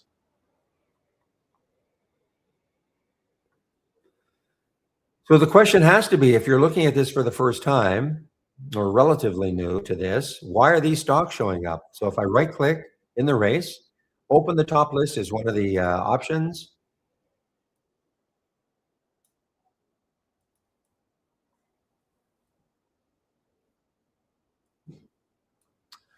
All races start from a top list window. Watch what happens when I right click in this top list window. There's an option that says launch real-time stock race. So all races start from a top list window. So why are these stocks showing up in this particular top list window? Well, this is what I'm looking for. If I right click and click on the configure and then the summary. So I'm looking for stocks between $150, 200,000 shares minimum have traded, and up 2% at least from the previous day's close. That's what I'm looking for. So if a stock meets those filter requirements, it'll be in this top, it'll be here. Now I've capped it to the top 50. That's just something I've done. There could be more, but I've capped it to the top 50. So what I've done here also is I've sorted on the change from the previous day's close. That's what that C% means. So if I double left click, you can sort on any column header you have, and that's what I've done. You can sort, if you can see it's slightly indented. The column header is slightly indented. That means you're sorting on that. If I sort on the change from the open, that's the opening trade of the day. Then I'm going to get 130% for EHGO. I'll go back. So NXTS then is up 275% from Thursday's close, and EHGO 248%, etc., all the way down this list. So there's no question that NXTS and EHGO will probably be in this race all day long. Why? Because people are following these stocks all day long. and probably the CDT also. But this is what the race does. Remember, the race does not care where a stock is in this list of stocks. All it cares about is since the race started, what stock is moving the most in this list of stocks. So, for instance, this BYAH has been a pretty active trader over the last few weeks. It's only up 3%. But what if all of a sudden, people started pouring into this one and it was up 5%, 8%, 10%, moving up this list? How would you know? That's what the race does for you, okay? The race doesn't care where it is in the list of stocks. It just cares about what is moving the most since the race started. So that's how you can find stocks that, some don't like to see stocks that are up a lot already, though I will always say just because the stock is up 275% doesn't mean that NXTC couldn't close at $30 today and be up a lot more. Okay, I'm not saying it's going to.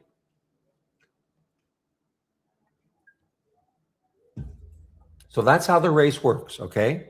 So you, of course, can create your own race based on your set of parameters. In other words, maybe you don't like this price range I've got here. Maybe you don't like the volume. Maybe you don't like anything about it, okay? You can create your own top list with your own set of parameters. Add some filters in, whatever you want to do, and then launch the race on your set of parameters.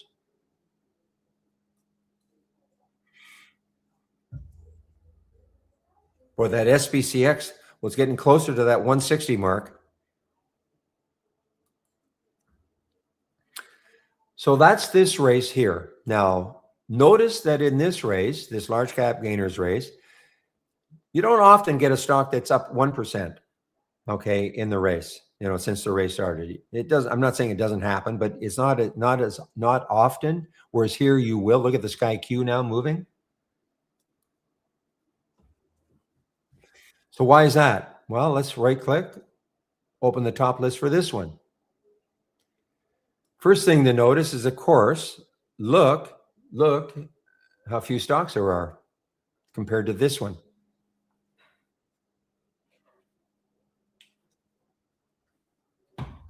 I'll answer your question in just a bit, okay, Dr. ID. How does the Holly AI work live? So this is the large cap gainers, okay? And why are there not as many stocks? Now, by the way, this is not the list for the day, okay? This is not you just see what happened. A stock got dropped off. Why is that? So if I configure on this one, so now on this one, a little bit different. I'm looking for stocks between $10 and $70. 200,000 shares have traded at least, and 2% up from yesterday, from the previous day's close. So these filters right here, I've got a market cap has to be at least 500 million, a minimum float of 50 million, and just to show this one the position in the day's range. What that 95 means, if I put 100 there, that would mean the stock has to be right at the high of the day. So if 95 means it's pretty darn close. So these three filters are not here, and that is what is preventing a lot of stocks from not more stocks from showing up. Okay, but again, this is not a static list. The list will grow and contract as stocks either meet the filter requirements or stop meeting them. Okay. Now, if I were starting out trading, this is probably a race that I'd look at as opposed to this one, even though this one will give you the spectacular movers, but they're very volatile. This is not as volatile. I'm not saying you're not going to get any drops or anything, but I mean, it's just not as volatile. So if I were starting out, and again, a top 10 list is created for you.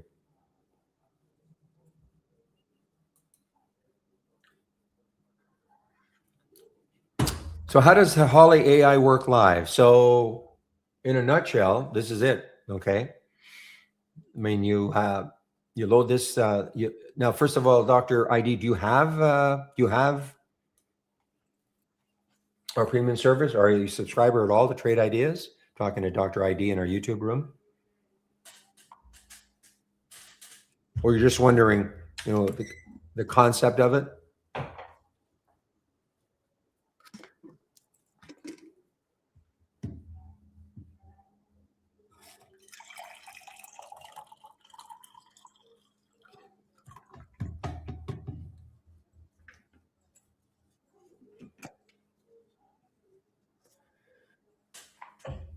Well, everything you're seeing here, I mean, is basically day trading stuff. Okay, even the AI, but doesn't mean.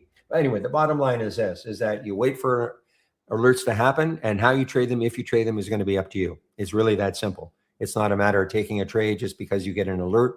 You know, if you have any trading experience at all, you know, you're going to want to take a look at the probably the chart. This one can still be kind of interesting. This MLTX. But you'll won't get an alert until at least 9:40. The earliest one today was 9:47. You'll have an alert price. You'll have a stop. Then how you trade it, if you trade it, is going to be up to you. So I looked at this MLTX. You know, I mean, it had some news, late stage data. It's phase 3. So I mean, it certainly could be very, very interesting. But again, how you trade it, if you trade it, not just that one, but any one of the alerts you get is going to be up to you. I use it like a watch list.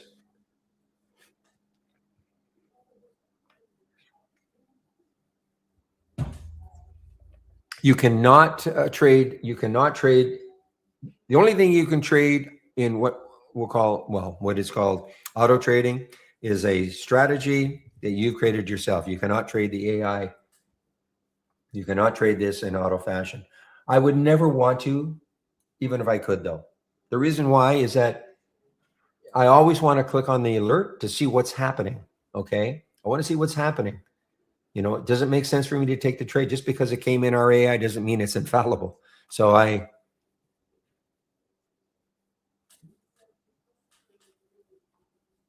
but I mean, our standard service, I mean, you could create I've got momentum scans, stocks that, as you call it, pop out of nowhere that are just moving on momentum. The AI is not necessarily designed to see stocks like that. I mean, you could get stocks like that, but it's not necessarily, you know, designed for that purpose.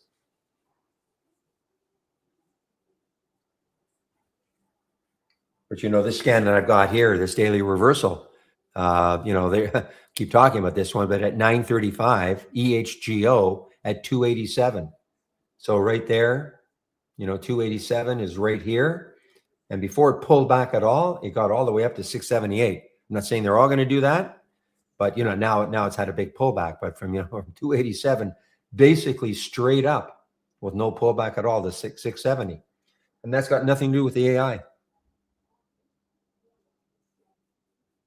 Well, you can find them.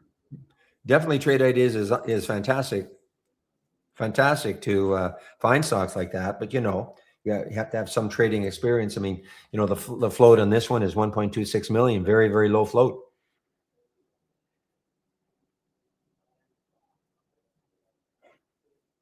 AI does not work in the pre-market, but you know, you can see a lot of the really moving stocks in the pre-market using Trade Ideas. Absolutely. You know, I've got couple of things that I use in the pre-market. Now, I don't trade in the pre-market very much. I live in Vancouver, so time zone is a tough one for me. But if you're on the East Coast, there are a lot of people in the trading room who trade that pre-market. If I were on the East Coast, I know I would trade a lot more in the pre-market.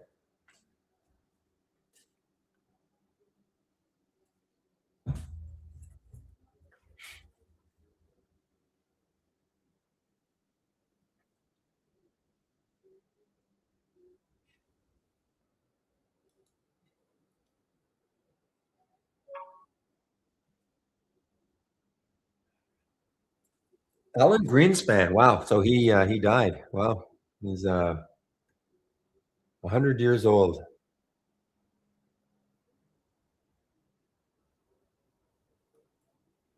Well, if you did very well over a year ago trading pre-market and after hours, you keep doing it. Certainly, trade ideas will identify the stocks that are moving in the pre-market and post-market.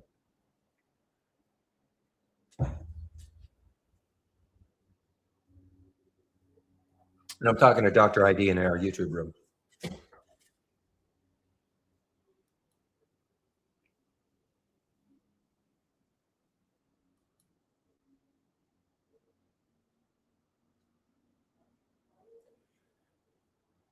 All right, guys, MLTX.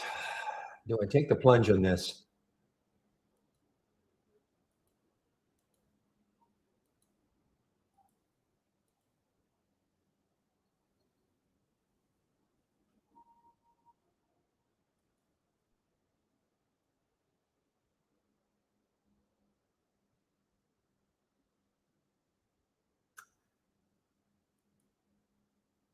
All right, guys, I got some of this MLTX. Okay, so I'm gonna put a pretty tight leash on it, though. The spread, the spread got a little bit better for me. So again, I'm not telling anybody to do the same thing.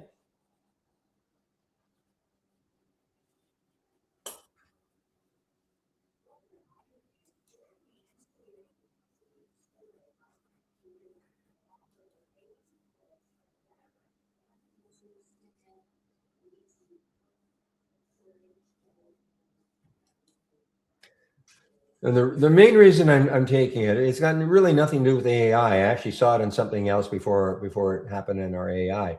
But I mean, it does have some pretty good news. Phase 3, good. So I'm thinking that could help sustain the interest all day long. Obviously, it's got a ton of room on the on the monthly chart. Doesn't mean it's going to work. It doesn't mean it's going to work.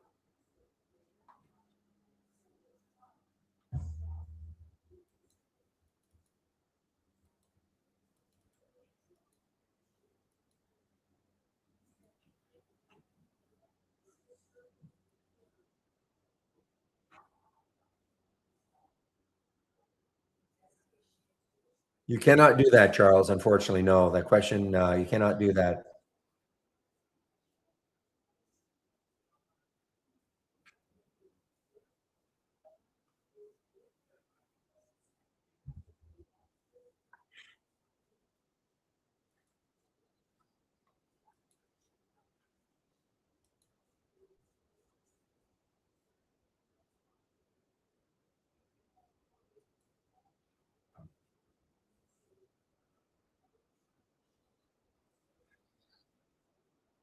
Well, there's a CDT now. Why did I put a price alert there? I put a price alert there for some reason, and the reason is, that's the high of Thursday.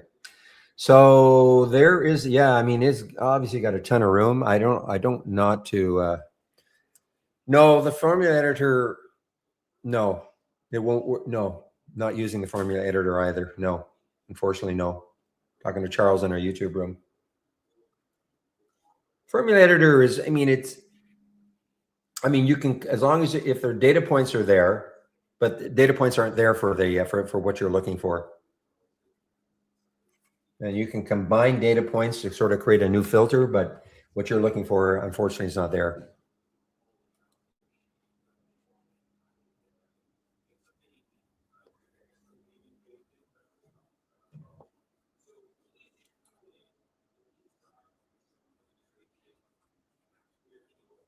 I think I looked at cast earlier, and I don't think I had. Yeah, I didn't have shorts available for it.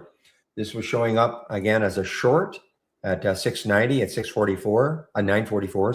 Sorry, the time 690. But I don't have shorts available for it. Interactive Brokers. My quick check. I did not have shorts available for it, so could not take it.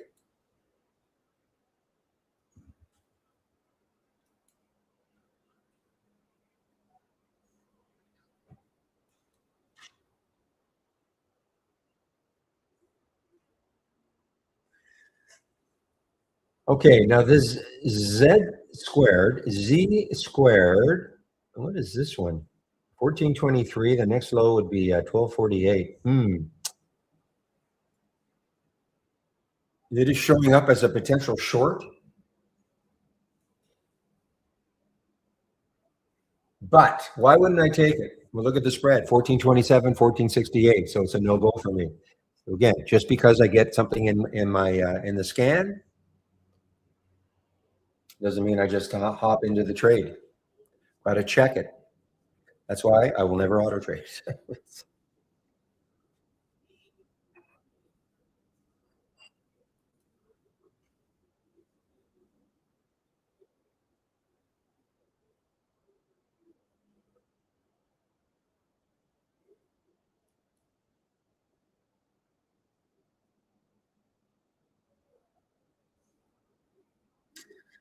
Well, this could be interesting. A little bit parabolic though, but it is underneath the whole number of 7.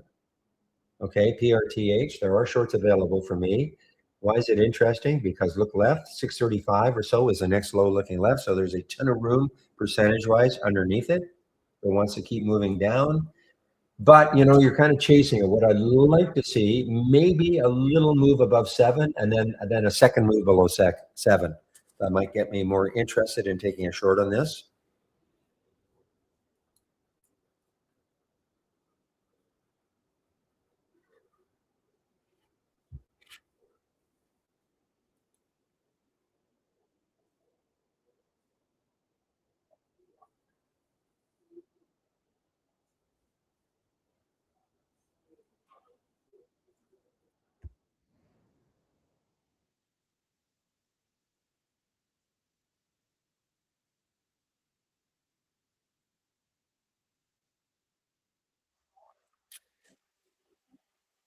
All right, guys, what about this LFS? LFS, it's right at the VWAP. Let's see, the next high looking left, 233, so it's a little bit above that. The next high is 257, too close. For me, it's just too close.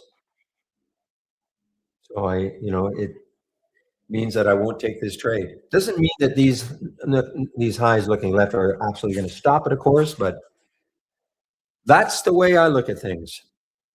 So I try to take one reason why a stock won't keep moving in the direction I want by looking left to see where the next high or low is if I'm shorting it. If I see it's too close, then I just take a pass. Doesn't mean it's going to stop there.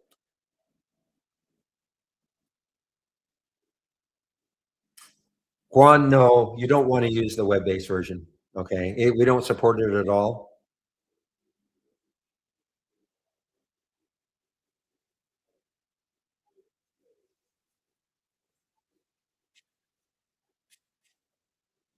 I mean, in theory, does it work? Yes, but we don't support it. We haven't supported it for quite a while now.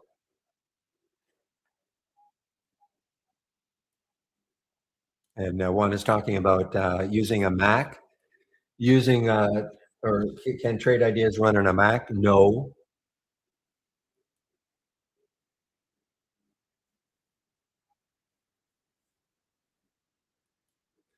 Now, again, if you're willing to, and I know some people do, if you're willing to use something like Parallels or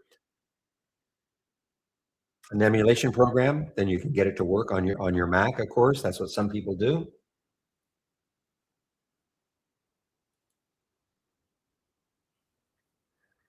Okay, JJ saying he's using Boot Camp on his Mac. Yeah, I mean, there are ways to make it work,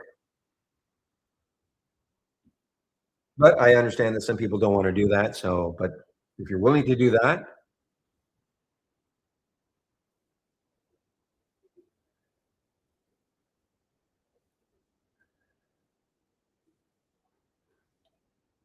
yeah, I mean, the web-based version, as William's saying, he can use it. It's not great, but it works well enough. I mean, but this for anybody out there wondering, well, should I be using the web-based version, even though yes, in theory you can, or should I download the app? If you have the choice, okay, absolutely 100% download the app. Okay, if you have the choice. What is my view of SMC? Well, we saw SMC earlier, SMCI, sorry, earlier. RH Quick is asking that question. Well, here's what you can see. It is pulled back into the VWAP. Okay. Will the VWAP act as support? We don't know, but will the VWAP act as support? The VWAP is around $34. Will it act as support?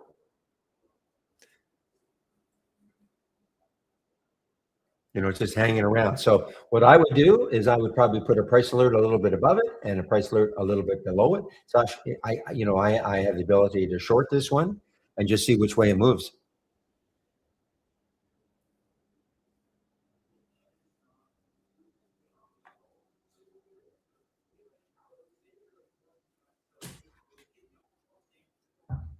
Hopefully, RH, you can see. It's maybe hard to see, but there's a purple line on my chart. That is the VWAP, okay? And then the actual number is around 35.50. I'm sorry, $34. So, it's just hanging around the VWAP area. Big float. It's going to take a bunch to move it. 517 million. That's that's a decent move, 12% with that sort of a float.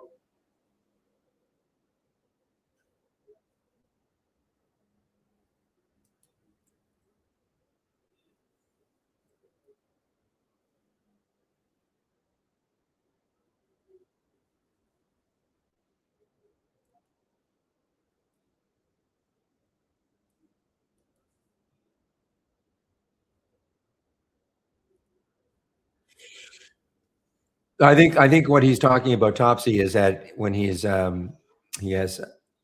when he uses his tablet or something like that, he doesn't have his doesn't have a laptop or something. I don't know. I mean, I think that's probably the reason he's using a tablet when he's away from his desk, which is not often, but sometimes he has to be away from his house and all. So I think that's why he's using the downloadable app though.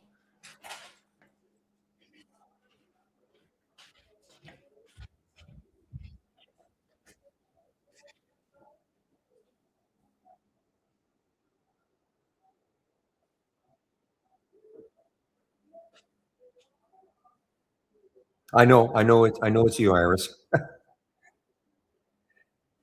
Well, so what you can use, I mean, we still have, I say in theory, we do have a web-based version of the product. Okay. We just don't support it anymore.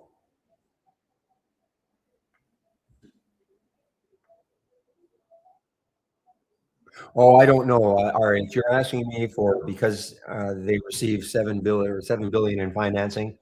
Sorry, not, I typed in your name. Oh, I'm not going to make any predictions. You're looking longer term. I'm not a swing trader. Okay. I mean, all I can say is a couple things happening right now with SMCI. There's the 200-day moving average. That would be important to get through. Okay.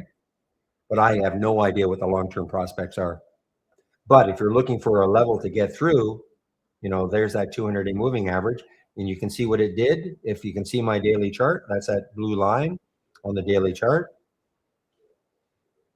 Okay. So you can see that it attempted to. What's the high today was 35.77, and the 200-day is 35.55. So it attempted to get through that, but okay.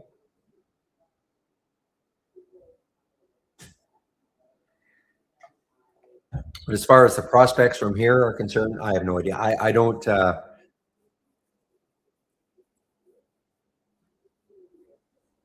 The actual number of the 200-day moving average is 35.55, $35.55. Okay, that is the actual number, and that is the SMA, simple moving average. Okay. You have trade ideas? Because I mean, that's why I've got a single stock window, giving me the information at a glance that I'm looking for.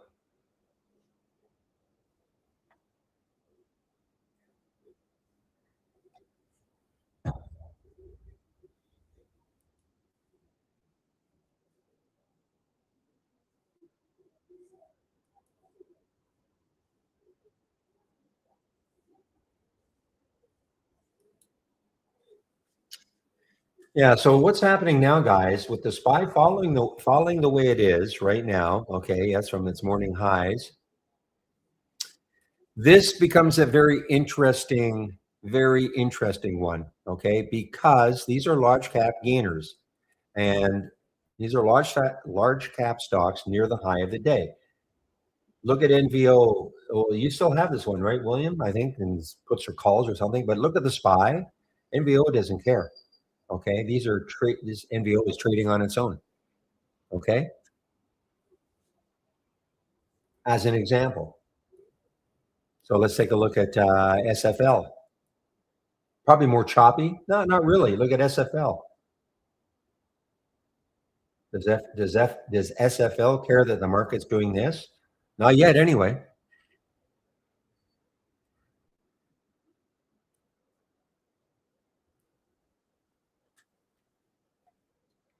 So, I mean, what I'm trying to say is that I'll bet that if I open the top list, yeah, hardly anything in here now. Why? Because the market's moving down and there's not as many large cap stocks that are near the high of the day.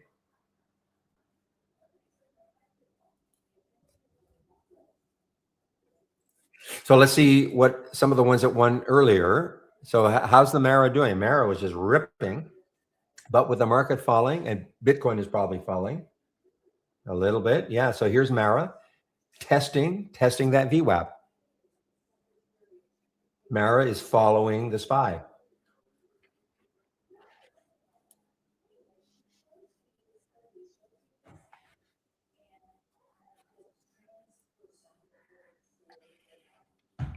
So you own the stock. Okay. I couldn't remember if it was puts and calls or if that's how you were playing Novo and NVO.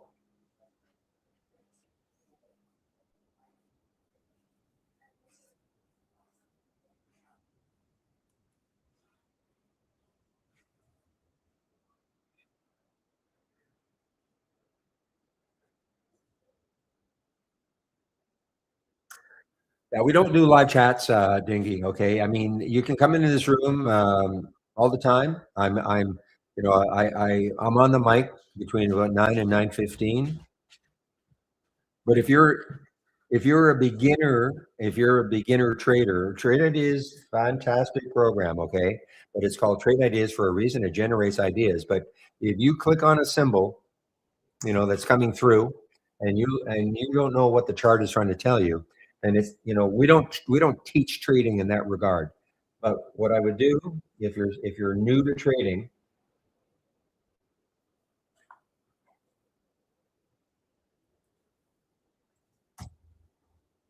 okay, then what I would do is you go to my homepage link,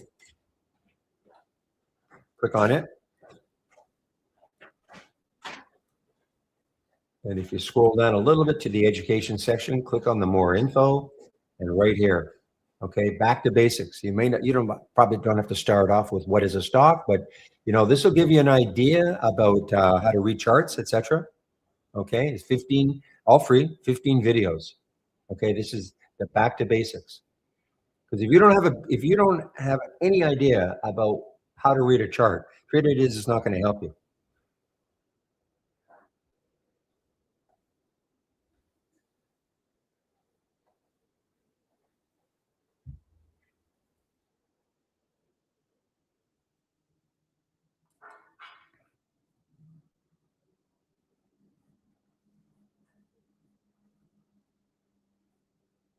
Now, when you say a live chat, I mean this.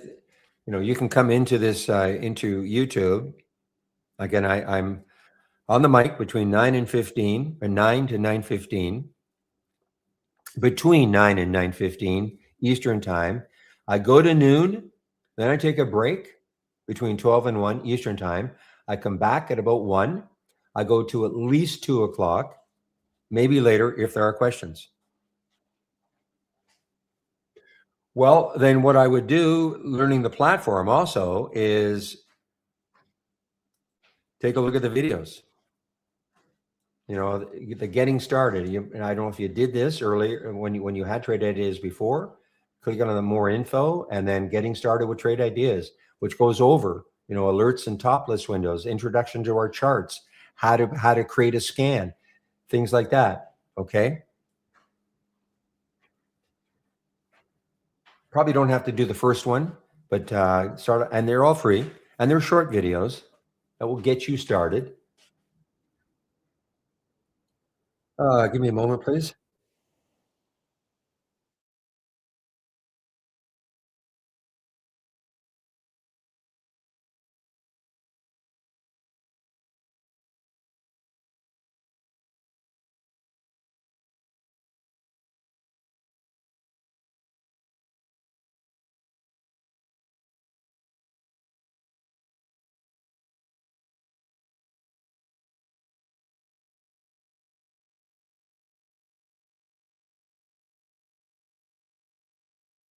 Just give me a moment, guys. I'll be right back.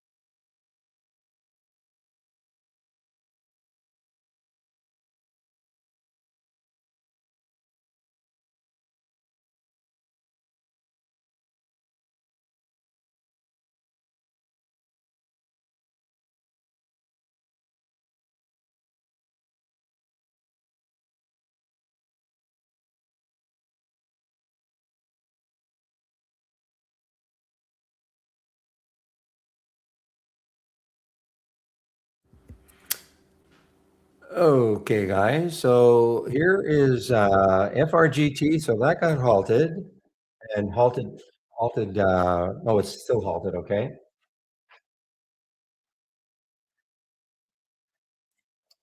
So this blue window that I'm showing here, I don't think I've shown it this morning. So this is time and sales from Interactive Brokers. Okay, nothing to do with trade ideas.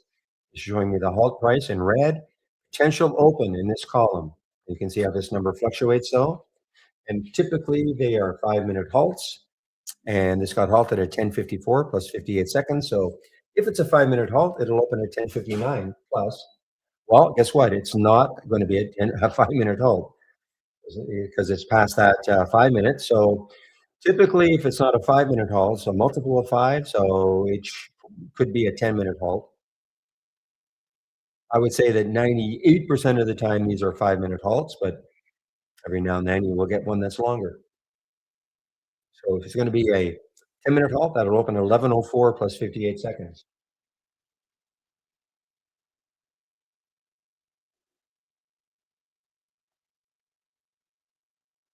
You're welcome, Dingy Skipper, in our YouTube room. All right, guys. Well, let's see what is happening now.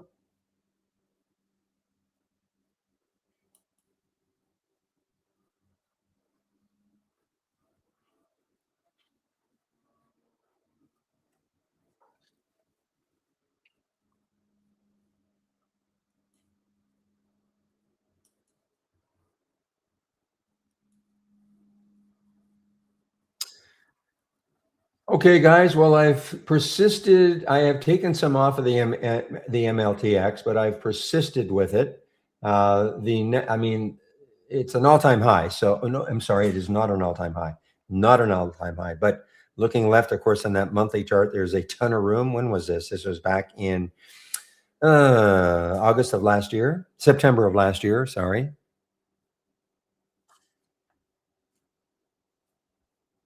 And this was from our AI, but I saw this one in another scan also.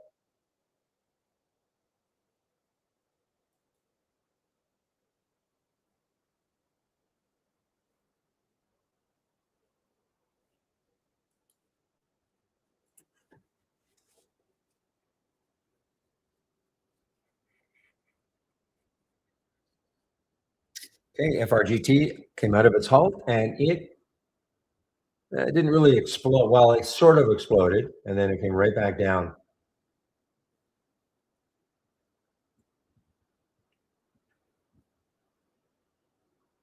Just give me a moment, please, guys. I will be back. Just give me a moment.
All right, guys, I'm back.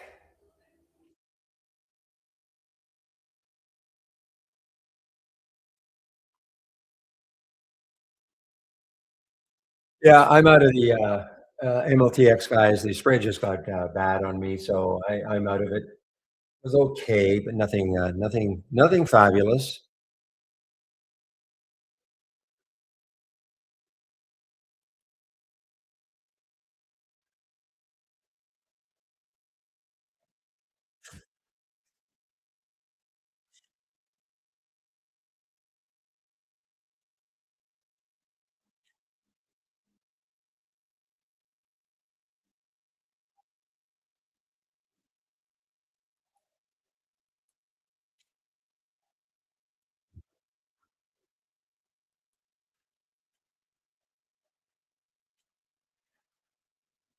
Well, this showed up on the scan also, guys, the reversal scan. But look at this. I mean, there's no way I would take that. No way. Look at the weekly chart. Look at all the lows not that far away. So I will not take that one. And that's the WBI. Again, just because it shows up on the scan that I do really, really, really like, doesn't mean I'm going to just hop onto it.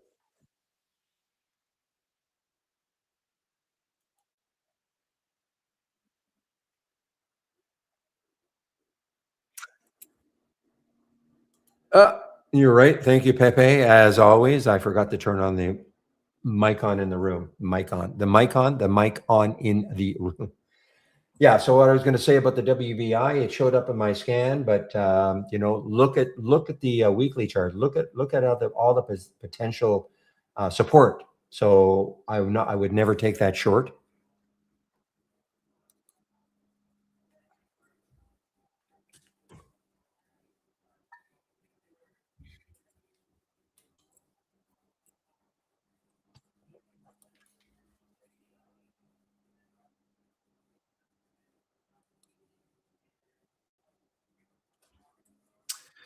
Well, at the beginning of the day, I had kind of high hopes for this RGNT if it took out five. But look what happened. I mean, it just didn't even come close to taking out five again. It got over five, and I was waiting to see if it would take out five again. A lot of room on the daily chart, of course, but didn't do it. So I don't anticipate. I'm not anticipating something will happen. Thinking, oh well, just take it.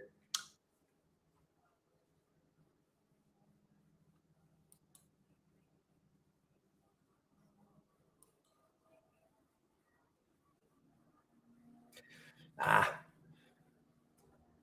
yeah, I just didn't like that spread with MLTX. But I mean, it's not bad. Obviously, it's not bad now, but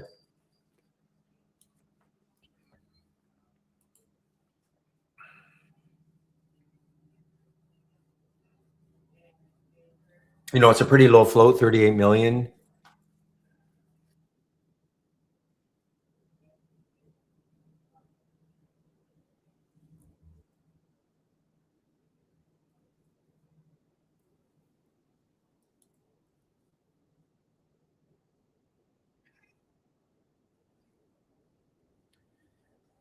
Euros. What is this one? Wow. Okay. Certainly on a monthly chart, it's got room, but on a daily chart, does it have room? No.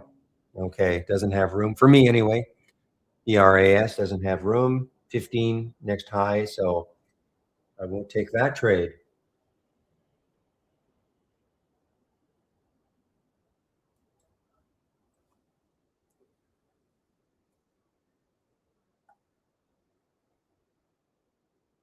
All right. Let's take a look at some of these that are just broken above whole numbers. Okay. VIAV, VIAV.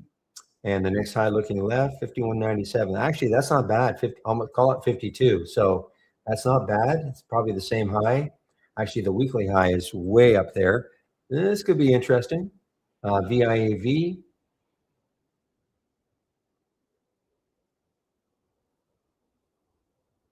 just over the whole number, and a psychological one, $50.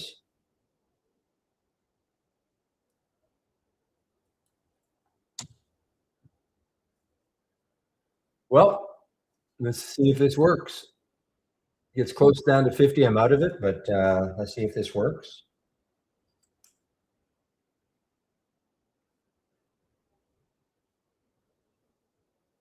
I'm talking about the VIAV.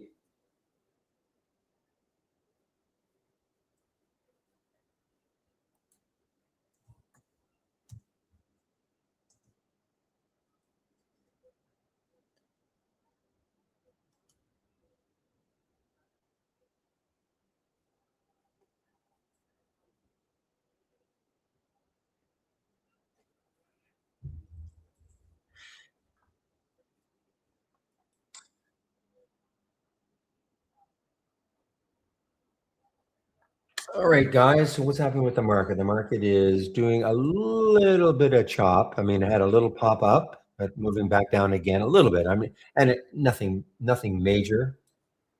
And when I talk the market, I'm talking the SPY. So there's a little disconnect right now.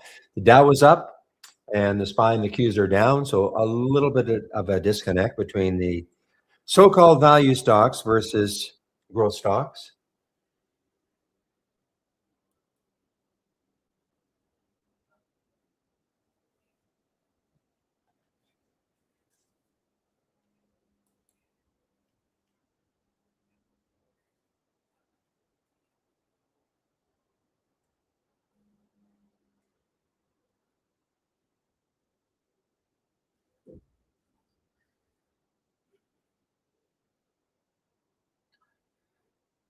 Okay, guys. All right, let's take a look at this HGO. I know it's pulled back, and it's pulled back right into the VWAP. That's a big pullback. It got up to 682, and it pulled back into the VWAP at 450. Will it hold it? Will the VWAP actually hold it and make another move up? Will it act as support?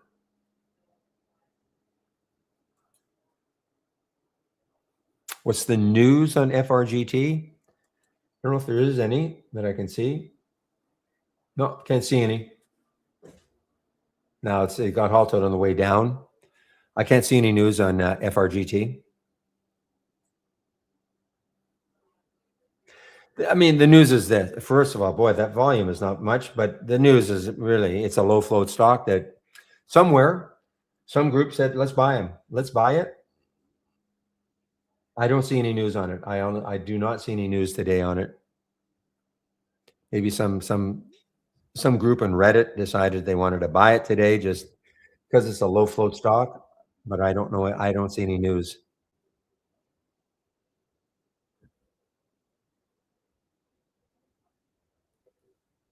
Well, shoot. Look at that MLTX now. Jeez.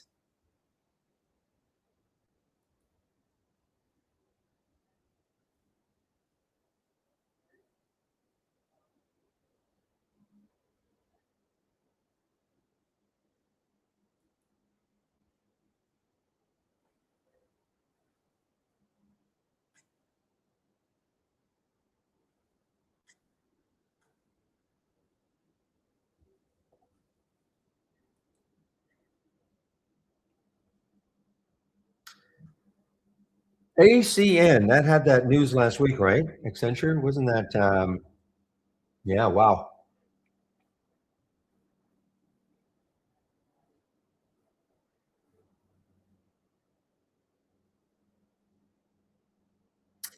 So a lot of these analysts have cut cut the target on, but it's still way above. You know, like Guggenheim cuts the target from 225 to 185, which is still way above the current price of 120. But even if they looked at a 135, um, Wells Fargo 248 down to 200, so they're all cutting their targets. While Jeffries is Jeffries cutting it to 130 from 185, so that's a little closer to the current price.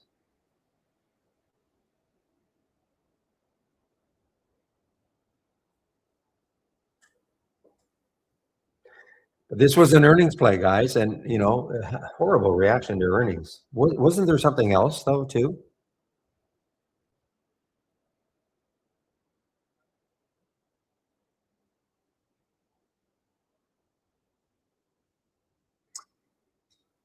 Indian IT stock. Well, this is out of Ireland, though, right?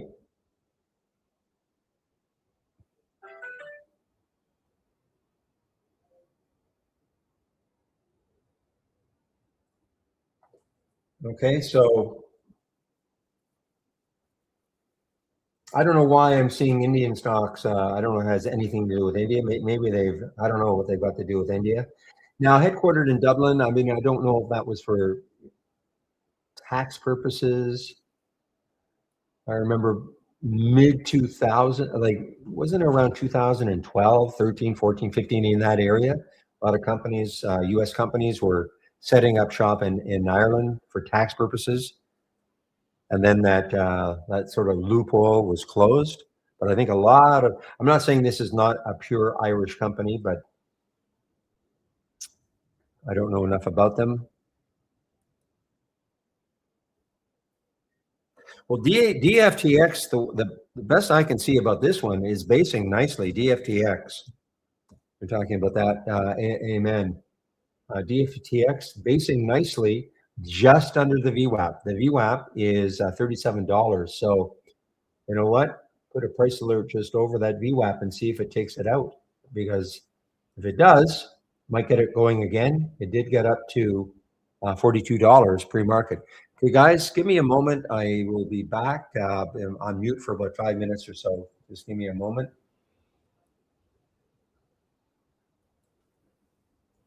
On mute for a while.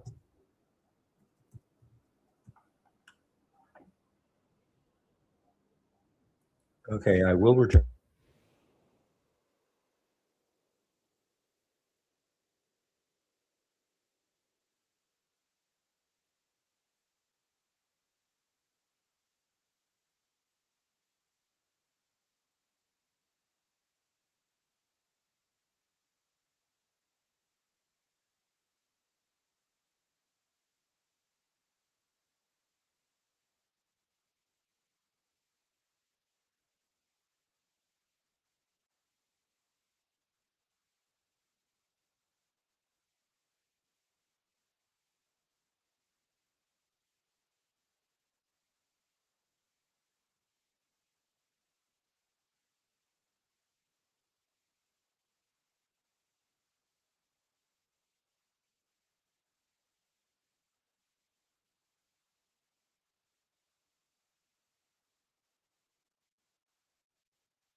All right, guys, I'm back.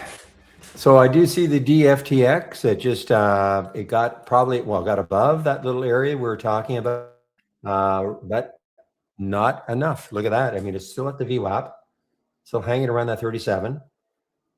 The VWAP is 37. Okay, so it's still hanging around the VWAP.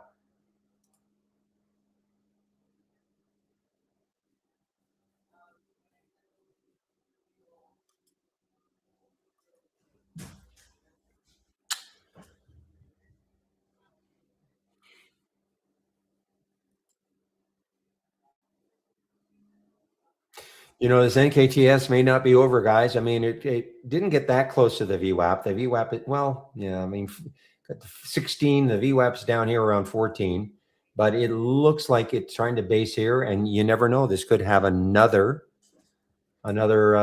pop. High today was 23, low float.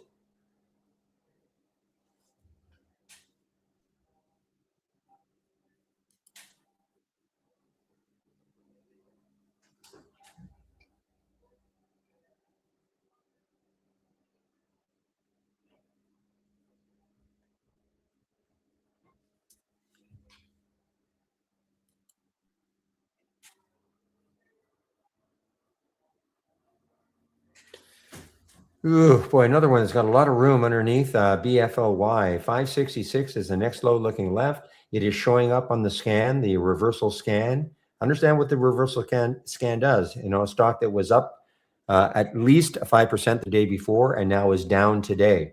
That's what the daily reversal scan is looking at.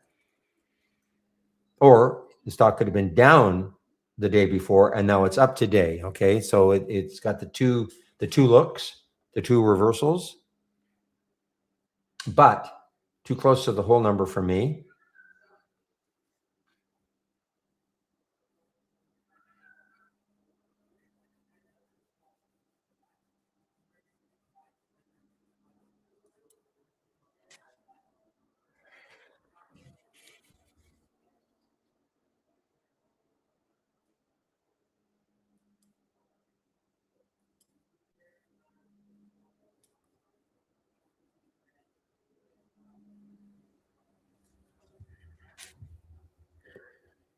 Well, you know, the VIAV, I mean, let's see. I don't think it's not going to be a rocket ship, but the next high looking left, it still has some room, 51.97. I'm not saying it's going to get there. If it got there, that'd be fabulous, but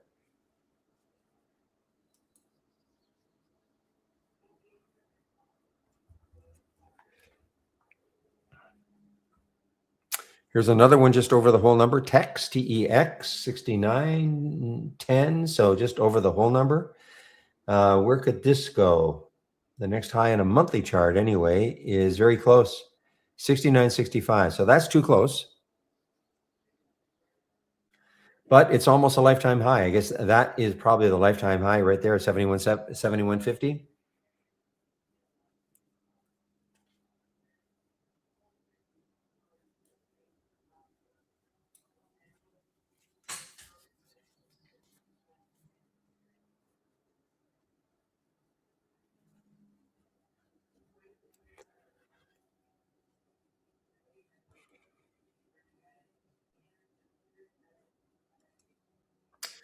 All right, guys, almost 11:30. So I'll be taking a break in about half an hour. Chris Varley will take over for me in our YouTube room.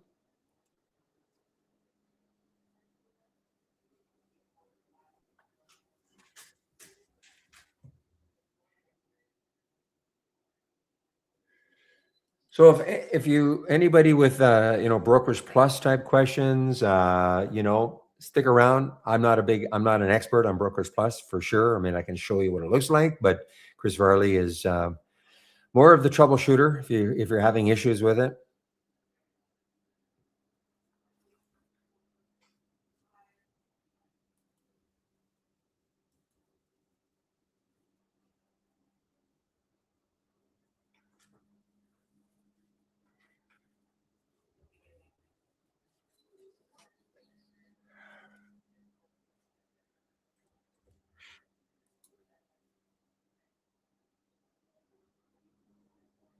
I am using Interactive Brokers with Trade Ideas. Yes, Willie.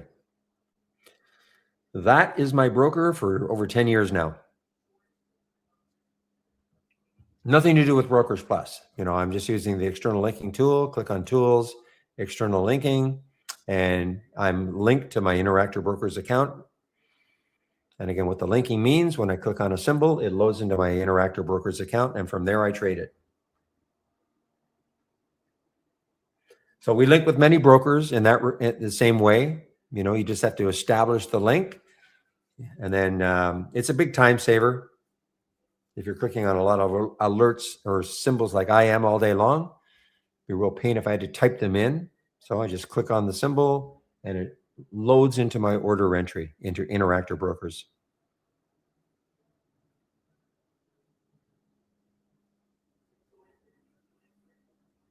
But I don't have paper. You mean the simulation, our simulator? When you say my setup, but it's got nothing to do with Interactive Brokers. The simulator just uses our real-time data. You're not, okay? If that's what you mean. Our simulator uses our real-time data.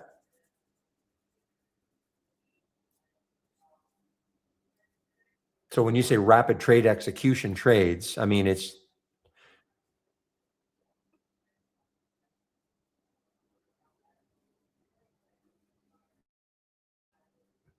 so again, I don't use I don't use Brokers Plus. I mean, I'll show you what it looks like, but in terms of rapidity, in terms of a one or two click process, just let me show, is this on? So how to link Interactive Brokers with Trade Ideas. You just follow the instructions, okay? You click on Tools from the toolbar, click on External Linking, and then you just follow instructions, add the link, okay? And just you follow these instructions while keeping this window open, mouse over the target window. So in this case, I put my pointer right in the order entry, okay? Right in the order entry. And I hold down the shift key, it selects the window. The only thing you have to do is you go to the rule. This is grayed out for me now, but if you go to rule, and there's a little down arrow, and you pick Interactive Brokers Live. Okay.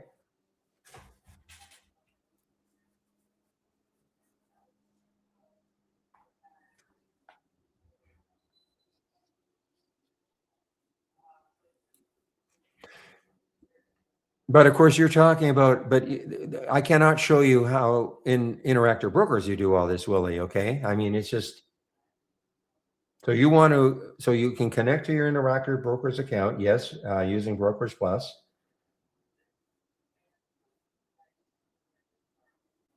But in the simulator,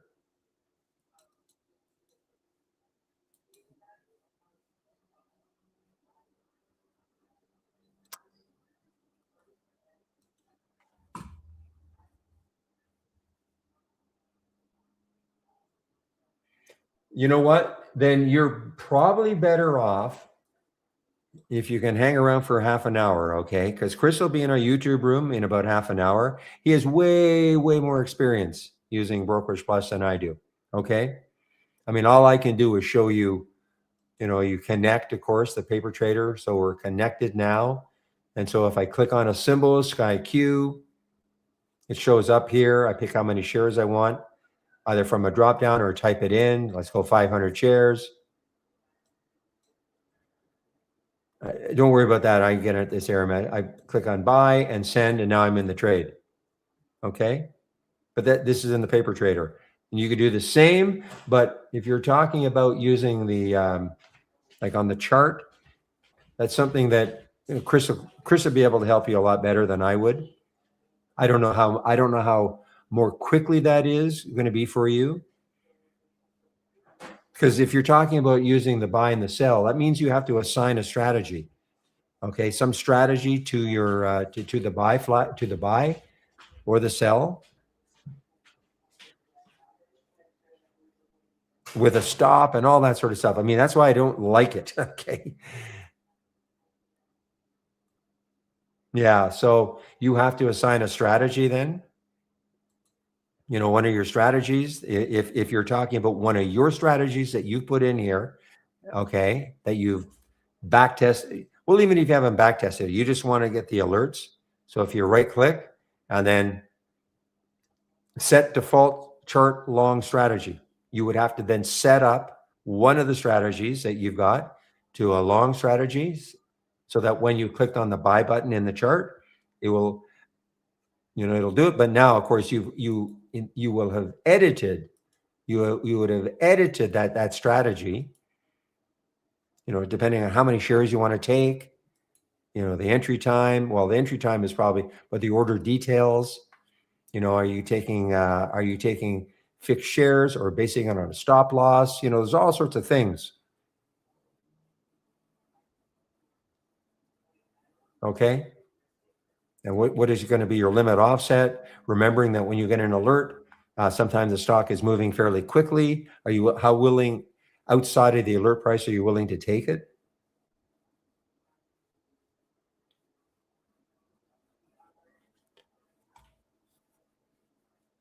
But if you're looking for a lot more detail about it, please go to YouTube. I'll put the YouTube link in.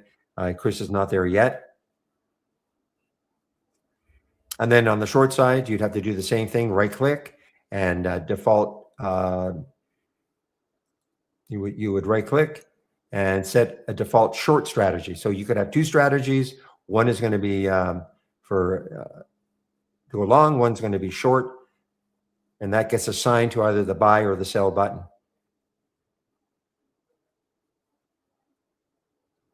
I'm not sure how quick that's going to be, but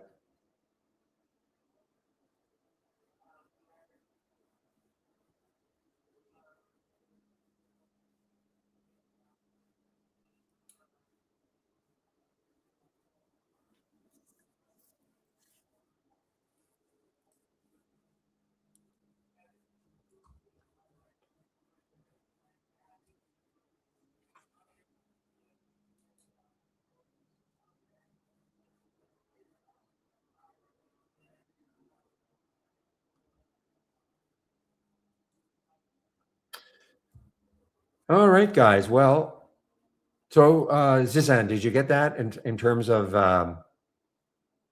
linking Interactive Brokers with trade ideas?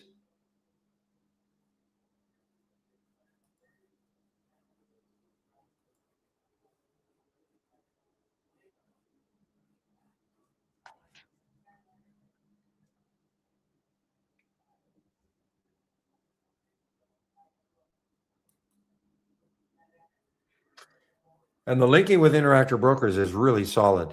I rarely have a problem with linking. And when I say that, does the link ever disappear? Okay, so please watch. Okay, is this on? So you click on tools from the toolbar, okay, and then external linking.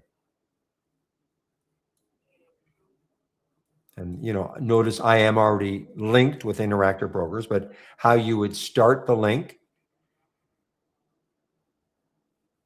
you click add a link. So because yours will be blank, your box will be blank. You click add link, and then you just follow these instructions. And it says, while keeping this window active, mouse over the target window and hold down the shift key to select the window. So what I do is here's my mouse pointer, and I put it right in the order entry box in Interactive Brokers, right in the order entry. Okay. And then once it's in there, then I hold down the shift key. When I do that, the link is established, but there's one extra step you have to do, because you have to go to rule, and this will be clickable for you. It's grayed out for me now because I've already established the rule, but you will be able to click that little down arrow, and you will see Interactive Brokers Live, and you select that. Say okay. Okay.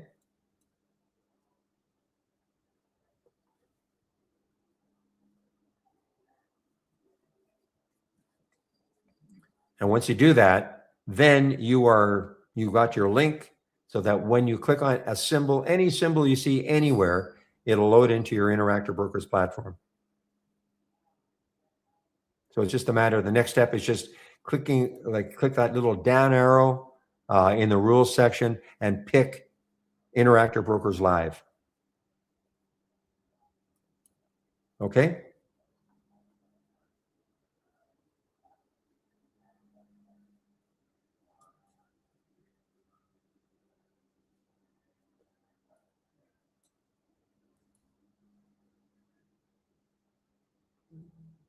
Yeah, so this is what you would see. I can click that edit. This is what you would see. You see the rule, you would click down Interactive Brokers Live.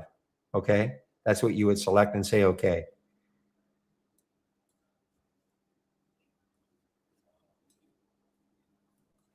Now we link with many brokers platforms. Okay.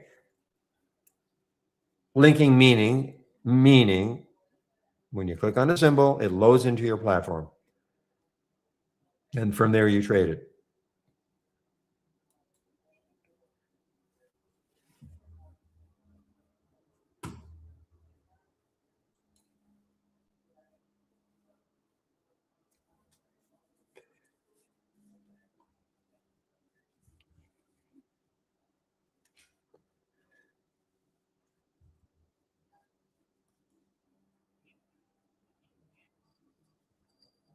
It is trying to reverse again. That you're right. How old is that when you're saying trying to reverse? 7:18. Yeah. So that's still half an hour ago. So DFTX, I'm just reading A-Man's comment about DFTX reversing, but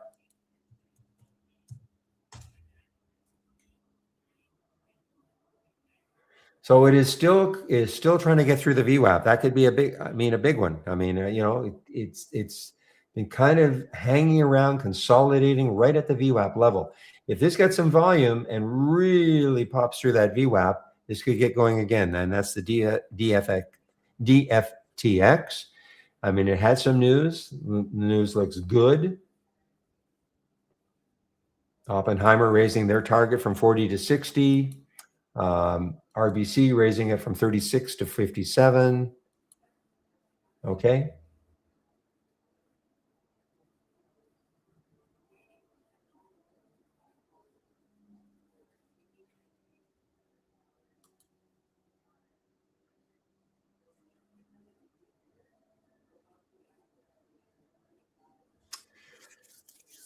So Chris will be able to go. I mean, in theory, the money machine is this, but I mean, look, it's been in development for almost 2 years now. Okay, and it has not been released. You can use it in the simulator. Basically, you can put a top list window in, or use one of the ones that we've got. And I mean, the theory being this, that it'll take the top three in your top list as you have them sorted, or five. And I mean, I think the default is three. And then it'll take them sort of in auto fashion, and then you should manually manage the trade. You get out of a trade, and then another one will pop in. I mean, that's the theory. That is the theory, okay? But it's still it still has not been released. And when I say released, you can use it in the simulator, but it has not been released to trade a live account. And I'm not sure when or if it will be.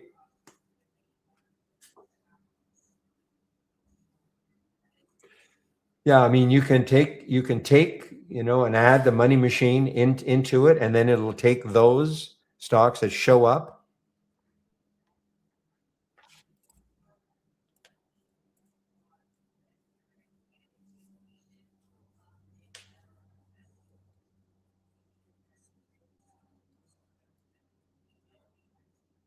But it absolutely requires managing it, okay? Especially the exits. Well, especially the exits require managing.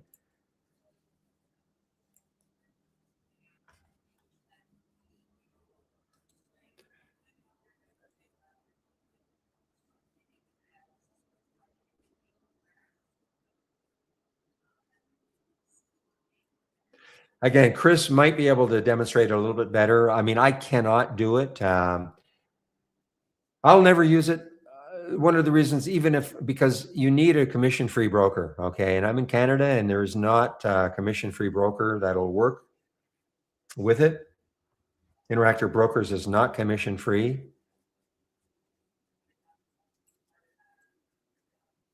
And the other thing is, I mean, and I think this is the reason why they're really, I don't want to use the word reluctant, but I mean, it's taken a long, long, long time. I mean, this was, I think, started in July. What year are we now? 26? I want to say July 2024. So we're almost 2 years.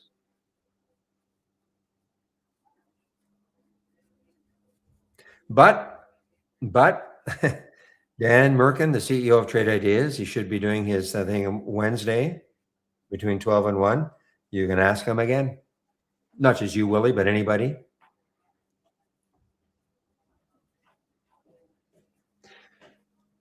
The idea really at the very, very beginning, it just, but it was difficult to manage stops and all that, was that, yes, you could run it in auto fashion. You would take the top 3 in a topless window. So imagine, I'll just show this topless window. Imagine this was the topless window that you were basing it on. It would take the top 3, RSI, ZIM, TIX, and then if one of these, and I'll sort on this change from the close, and if one of these got booted out, say another one came in, it would boot out the bottom one and take the next one automatically. And that was the whole idea. So it was a lot of trades. That's why you needed a commission-free broker for sure, because it was taking a lot of trades. But the problem was, I mean, like getting out of these trades sometimes was not the greatest thing, because a trade could still be working well, but just because it wasn't up the most anymore, it would get booted out, or it would, even if it was still working, it was in the top 3, but it was moving down, down, down, and it wasn't getting booted out because no other stock was taking its place. So I mean, it was that was sort of the idea behind it at the beginning, that we could run it automatically, but it just did not work like that. So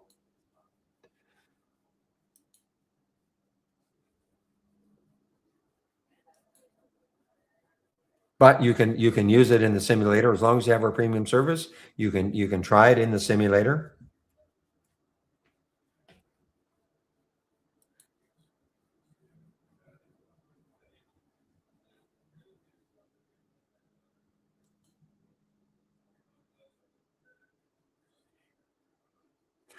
Guys, NXTS is on the move again. It just broke over 20. Just broke over 20. Okay, it's right at the 20 level.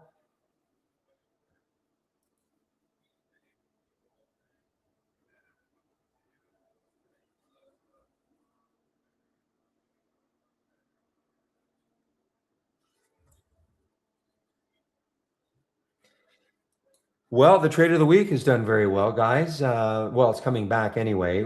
So you had an opportunity. The trade of the week is Keel, Keel. The trigger was 650, and it got down to 663. So you could have taken this in this level here if you follow it, the trade of the week. How you trade it, if you trade it, of course, is going to be up to you. It's an all-time high right now again. Very cheap stock for it to be an all-time high.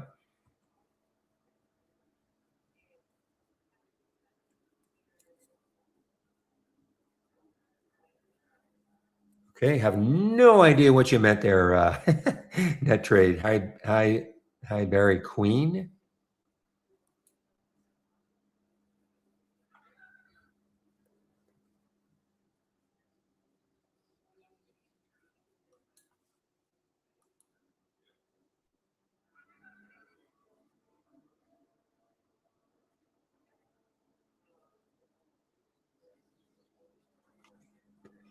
Where do you normally get the trade of the week? You've got to sign up for it. Sometimes, for whatever reason, it doesn't show up, and you might have to check your spam folder if you signed up for it. You might have to check your spam folder, and if you have Gmail, you might have to check your promotions folder. To sign up for the Trade of the Week, you can sign up for it right here.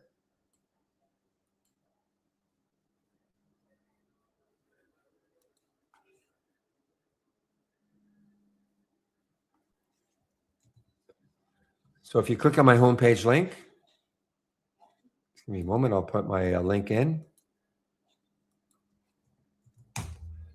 So if you sign up for it right here, you click on my homepage link, and right underneath, keep scrolling down until you see this. Keep it simple, get the Trade of the Week. Sign up for it right here. Okay? You'll get it before the market opens every Monday morning, and it's free. Okay? So just click on my homepage link, scroll down until you get to this keep it simple, get the Trade of the Week. Now, again, for some reason, some people, and you get an email.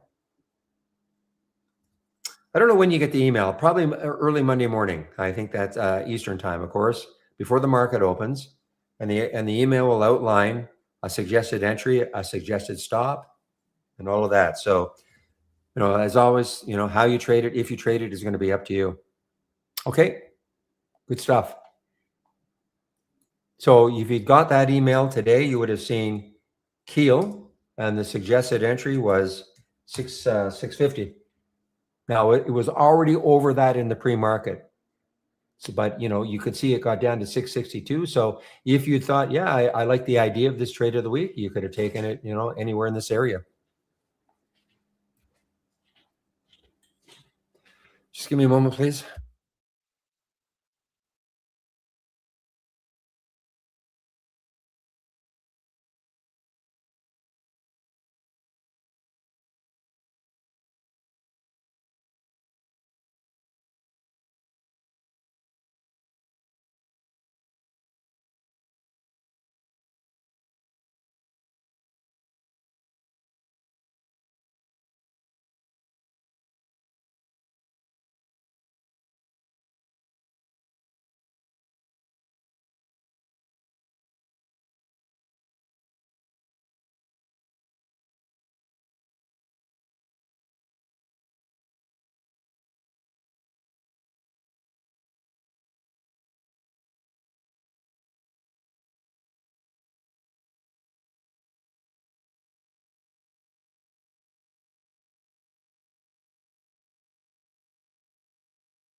Guys, I'll be right back. Okay, sorry about that. I'll be right back.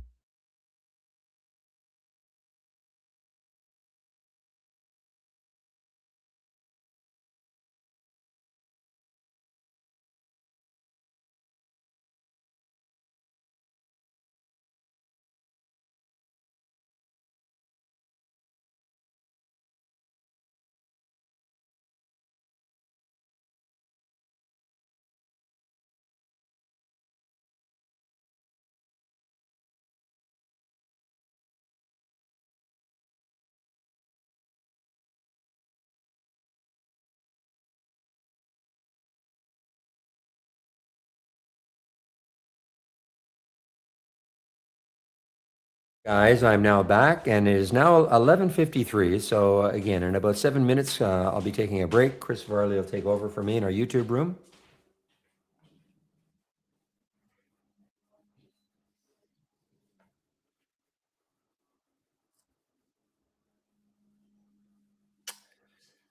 And I'm out of the VIAV, guys. It didn't really move that much. I mean, again, a pittance. So the DFTX though, this is looking. I mean, this could be the what's the float?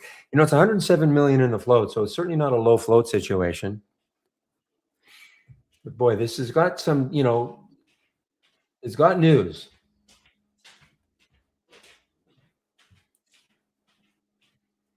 Definium can climb 50 to 100% after that robust MDD data. Okay, that is what Jeffries is saying.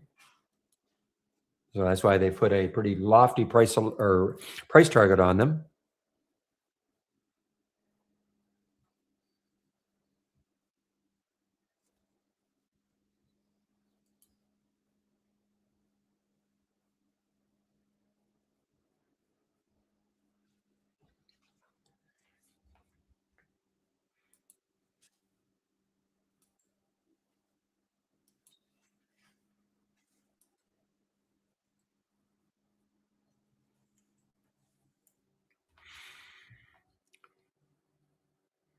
Okay, EHGO. So, yeah, I mean, again, this is another one that could have that late dayer.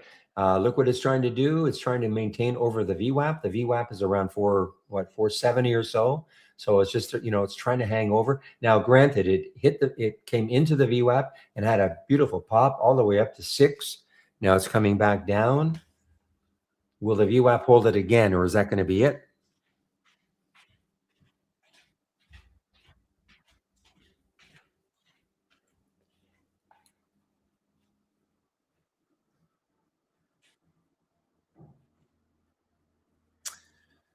You know, this SOG is interesting. I mean, so good.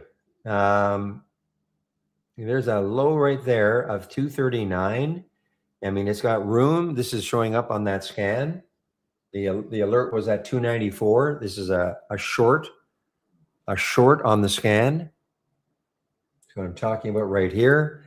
A lot of yellow. So all these are potential shorts, not too many blue, which are potential longs. That's in the daily trend reversal.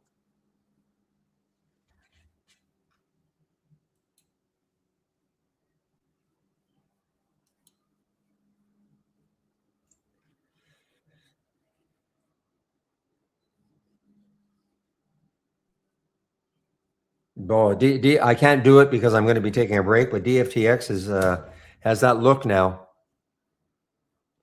holding the VWAP, and now it's just starting to, and you see how a little bit of blue now in that buy flag, little blue trend is trying to change from the orange, which is the weak trend, to the stronger trend to the blue.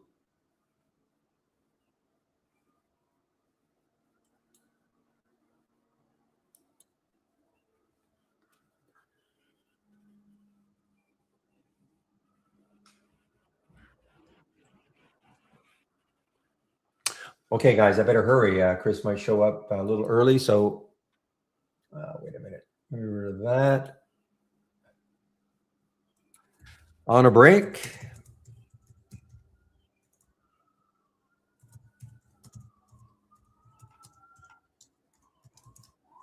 Back around 1 p.m. ET, and I'll put the YouTube link in so you guys can head over and listen to Chris. He's not there quite yet.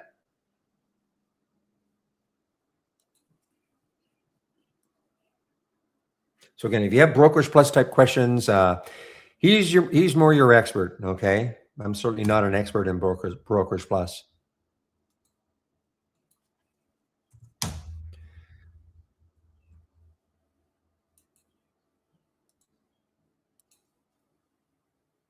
Okay, so I've muted myself and my music, so now I can. Wow, look at that DFTX, guys. That was the key thing, to hold that VWAP. You can see exactly what happened. It was messing around the VWAP area for quite a while. You know, about you know, for intraday trading purposes, that was from 10:45 to over an hour and 10 minutes. right around the VWAP area. And then finally it broke through.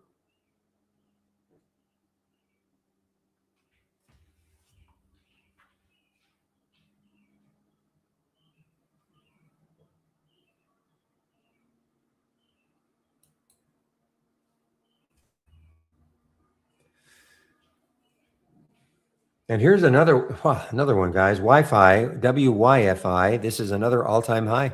WYFI, another all-time high.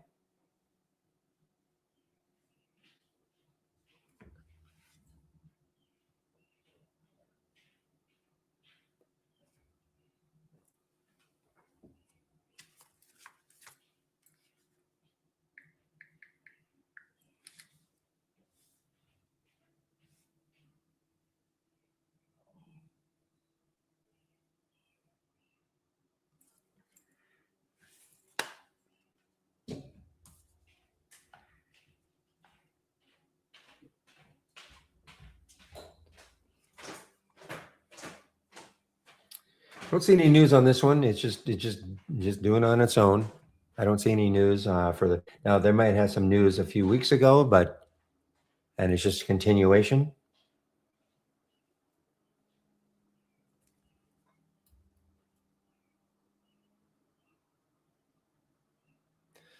This was actually an AI alert a few right there a few weeks ago. An AI alert at I want to say at 25:46. Now, was it the easiest one? No. I think I heard a little pop. I think Chris is in our YouTube room now. So, guys, I am going to take a break right now. We'll see you guys in the main room in about 1 hour from now. And now I won't say it, Chris, but I know something's happening for you on Thursday or this week, but I won't say it, okay? Fair enough. I don't mind. It's all right. Happy birthday! If I don't, okay. I know it's coming up. I know it's coming up. Indeed, it is. Indeed, it is. And that's why you're taking a couple of days off, Thursday and Friday. Is that the reason, or is there another reason? I took Thursday for my birthday, and I took Friday off for two reasons. One, I have to burn some hours, or I'll lose them. And two, oh really? Alana has a tournament in way out on Long Island, so we're gonna head out early on Friday to the island and. Oh, cool. Early. That's your daughter, of course, softball, right? Indeed. Yes. Yeah. I thought she had some kind of a little injury that was preventing her. She does. She's still dealing with it, with her knee, but she can't pitch because of it, because of the pain from it. But there's no damage to the knee. It's just essentially, it's growing pains, She grew too fast. This is not child abuse, is it? You're not trying to groom her to be like a professional softball player to basically maybe, manage your retirement. I can neither confirm nor deny that. I better stop. Okay, Chris. I'll see you in an hour. See you in about an hour. Okay. Thank you. All right, everybody. As Barry makes his way to his break, I should start sharing my screen, right? That'd be a good idea. There we go.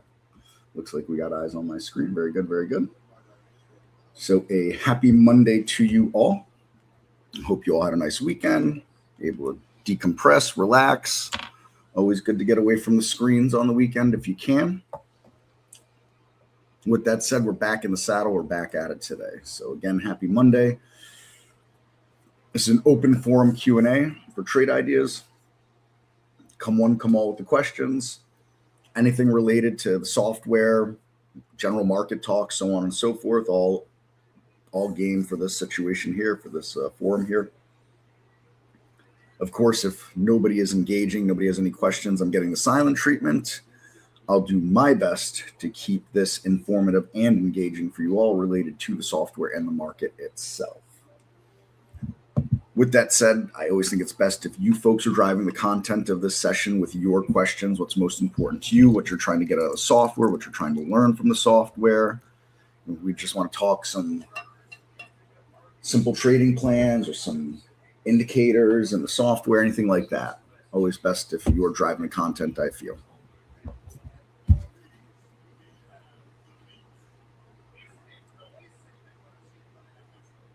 With that said,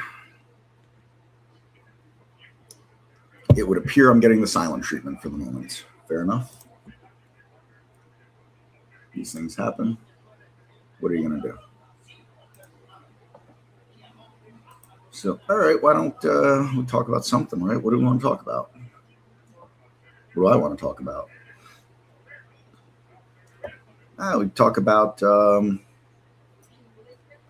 let's talk about SpaceX, because everybody wants to talk about SpaceX. Take your time, chart. So there it is, right? It's the IPO. I think we can get rid of this picture-in-picture for this situation here. So there's, there's our IPO where it opened and traded down a bit, traded up, moved up, and anybody that decided to get it anywhere in here had a few days to take some nice profit on it.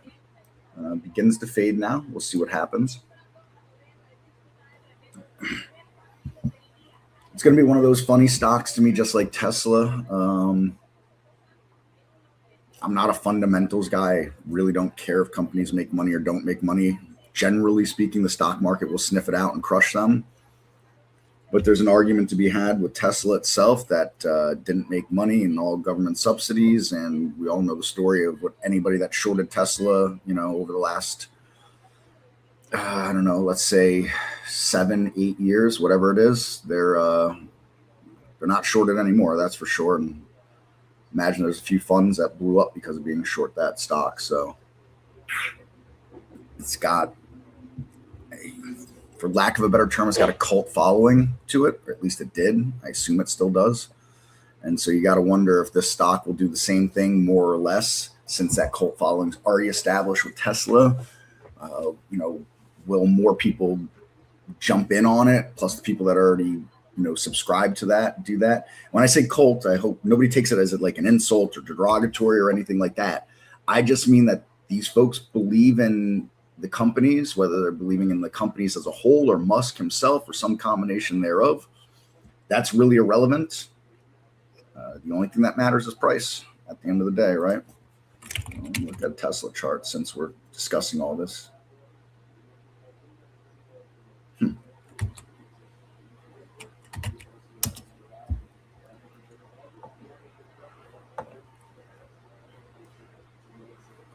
So, anyways, there we go. I guess we pull out a picture-in-picture for this chart.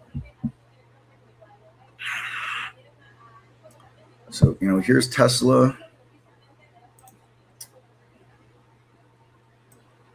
Really kind of wedged in here right now. We'll see what happens if it can break. It's going to test this downside on the wedge. Going to bust through the side on that wedge. We'll see. We'll see. There's not many short it right now. That's for sure. Not that I could blame anybody. I wouldn't short the stock. That's for sure.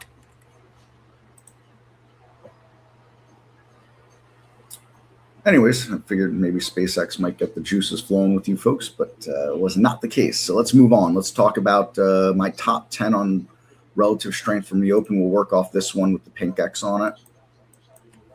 We got SKYQ won the last race. It's winning this race. So let's take a look. Sky Quarry. Support activities for oil and gas.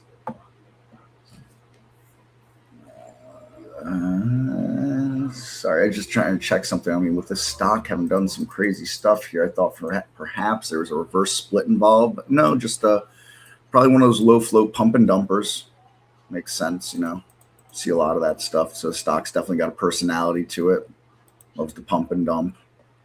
But it's having itself a day today, and the dump may come, but for now, there's been opportunities in it. There's one big topping shadow. It's quite the move for such a low price stock. And we can see, gapped up quite a bit, but there wasn't a ton of volume. All of a sudden, the volume didn't come in until a bit later. And that volume faded. And we saw some price fade, not perfectly in coordinates with that volume fade, but nevertheless, somewhat related. And we saw the volume come back into it. It's really come back into it as well here as far as the price goes. So probably one that those that are looking for active stocks throughout the day, this is one to keep an eye on. That would be my 2 cents anyways. Let's move on to, well, let's look at AIXI, because I don't think that's won a race, and here it is in second place. So that's interesting. Major gap down, huge. Kind of grinding sideways a little higher and gets a little pop here with some volume. Still down quite a bit at this point. Not a ton of liquidity to it. You know, the relative volume is there. We're only for 944,000 shares traded on it. So not crazy on the volume or the liquidity, but nevertheless, there's a lot more interest than there typically is in it. I will note this is likely split a few times, at least once anyways, with that lifetime high. I highly doubt it ever had that. And with the float that small, that's, you know, the tall tale sign. See, it got crazy here a couple months ago. I'm just punishing anybody that held on to it ever since here. I'm continuing to punish them too. I hope, you know, you always see something like that. And you just hope not too many people are stuck holding a bag up there, because that sucks. And as someone who has been a bag holder in positions like that, you know, you feel for people like that. It happens. Anyways, since it was in second place on the last race, second place this race, it's got some volume coming into it. I thought maybe a talking point there. NXTX, let's talk about that one. So another pretty sizable gap up here. Volume right into it and fading on the volume, but the price moving up. I'm testing some interesting. I was testing a few things in Brokerage Plus here, and this happened to be one of the random stocks that came through. I was wondering what the heck is all this up here. Anyways, a random winner that wasn't not live. It was paper testing some stuff here, making sure things were working right. Anyways, with all that said, began to fade now, really kind of coming down. So, you know, moved up with fading volume, but now the volume's really come out from under it. Really liquid, a lot of relative volume on that stock. Tiny, tiny float, under 1 million in that float. So, you know, again, something active to possibly keep an eye on, both long or short. LNAI.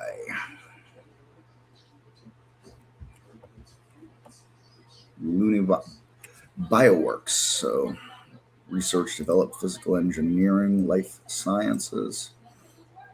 Another real small float here, 3.17 million in that float. Again, not terrible liquidity, just not awesome. Relative volume's kind of meh. And another stock just, you know, over the long term fading. I don't think that this is any kind of reverse split. Just think it's a low float stock. Never know. But a gap down in reverse actually, so it's up huge from the open. Up a bit from the close. Not crazy. This is an interesting level to, you know, had trouble breaking out from this level. Let's see if it can hold this level. Or is it going to do this and come back down into that gap? Hard telling, not knowing, but that's LNAI. And again, it's an open forum here, folks, so feel free to interrupt. I much prefer to answer some questions than randomly drone on about these charts. I like going over charts and all those things like that, but I just feel like it's a much better use of everyone's time if they're asking questions about the software and trying to get out of the software what's really important to them, essentially. With that said, let's move on to EHGO. So another gap up, another China stock. We're going to have to look at the Chinese indexes in a second here. Good volume, volume up, price up, volume down, price down. Little pop in price. Volume continued to fade. Again, holding this line here. See what it can or can't do. Looks like it's had some interest over the last few days here. Interest continues to hold. Massive liquidity, massive volume. Big time on both. Again, really small float stock. Really small. So small cap or the small floats are really in play right now. really, really in play. We'll skip SKYQ because we did that already as one of the last winners. And it looks like AIXI has now won 2 races in a row. Get itself on the list there.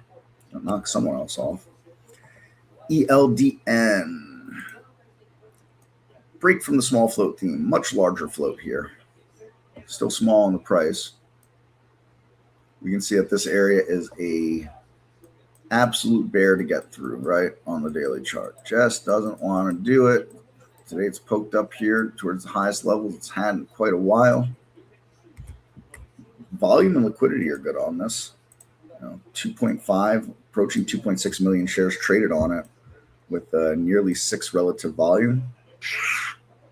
That's kicking pretty nice. Nothing to shake a stick at for that. We see it ended Thursday because Friday was a holiday with a flurry of volume into it here. Gap up, a little bit of volume continuation. Fade price, fade volume. Volume came up a touch, but price came up a bit more than a touch and is again fading at this point. So, we can see on the daily chart, tough area to get through. See what happens with that. Definitely interesting, definitely in play. RTB. So back towards a smaller float theme, digital ink information, whatever that means. Whenever I see stuff like that, I just kind of assume some kind of AI play, something to that effect there. It's a newer issue without a question. Definitely a newer issue without a question. Quite a move here. Quite a move. Decent liquidity. Really high on the relative volume. But, relative to what? I have a whole lot to be relative to at this point. However, you know what? For the relative volume, that's an all right data set. 1, 2, 3, 4, 9, 20, 21, 22, 23, 20. Relative volume only looks back 30 days. So this is nearing 30 days anyway. So that's all right. That's all right, actually, all things considered. I just don't have that big historical look on the chart to really glean anything from. But nevertheless, always some information to work with there. So it's RTB, CRVO.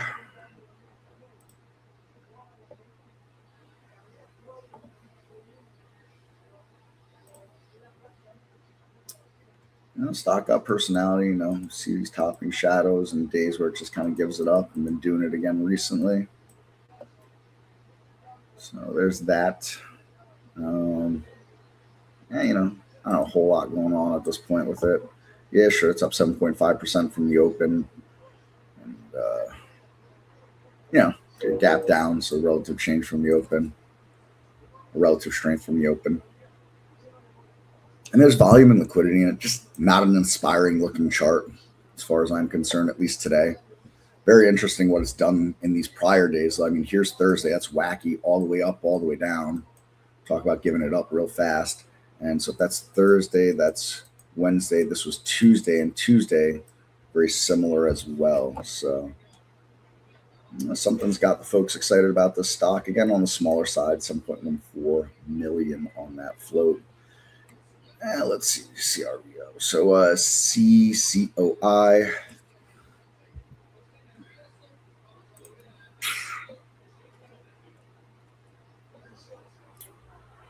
So, look, it's kind of funny.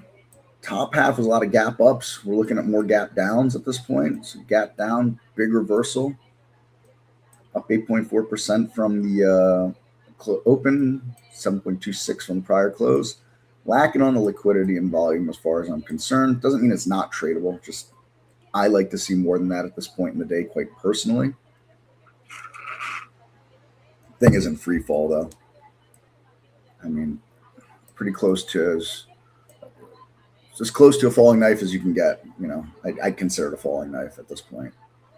But that's long-term look. Day trading's day trading.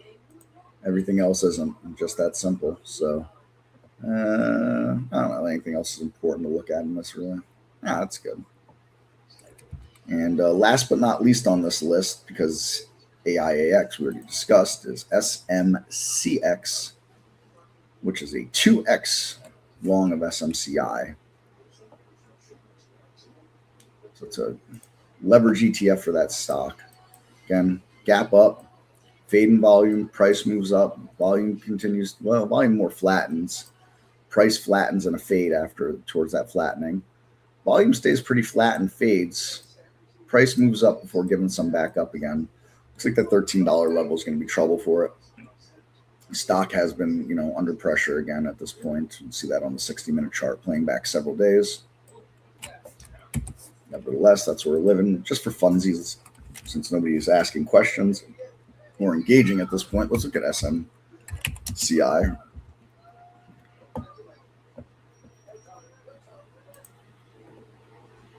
So, yeah, very similar look to the whole thing here, right? Same kind of gap up, move up, volume down, flatten up, flatten down, and down. So a very similar look between the leveraged ETF and the stock itself. Usually they look like that, but, on occasion, not so much. It does happen. That's where we'd be living.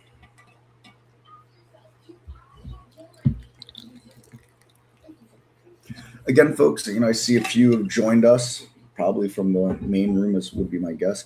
Anybody has any questions, please, it's an open forum. As usual, I'd much rather engage with you folks and some questions on the platform than, as I say, randomly drawn on here.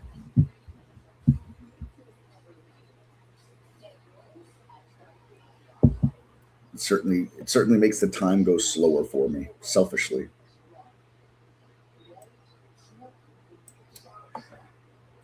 But nevertheless, that's where we're living. All right. I don't know. What do we talk about now? I don't know.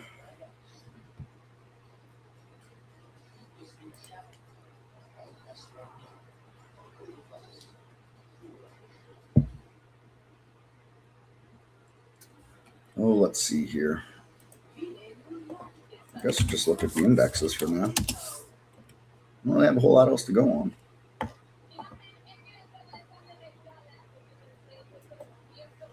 So SPY's down slightly.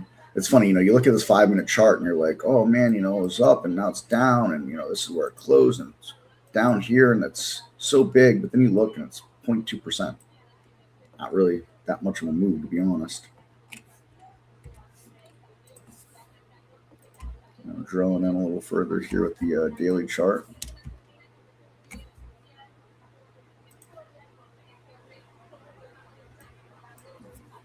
Trying to maybe find a few sideways days.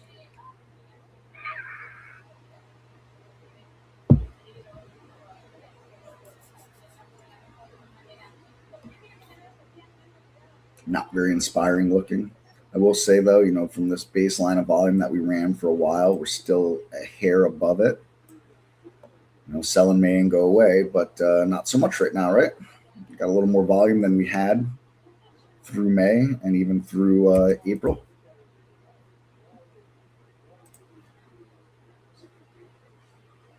And, you had a couple of days poke up above, but mostly, April. Almost argue April is quieter than May overall, to be honest. And June so far is quite a bit livelier than both. March was pretty active through here. Things that I like to look at, consider, think about.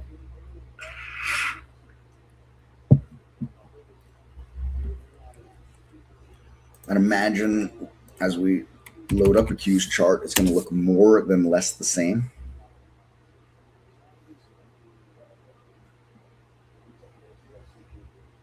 That looks a little nicer, to be honest. Friday was up on the Qs, both from the close and open. Today, not so much, but again, 0.6% down. Not exactly riveting move, not exactly riveting news.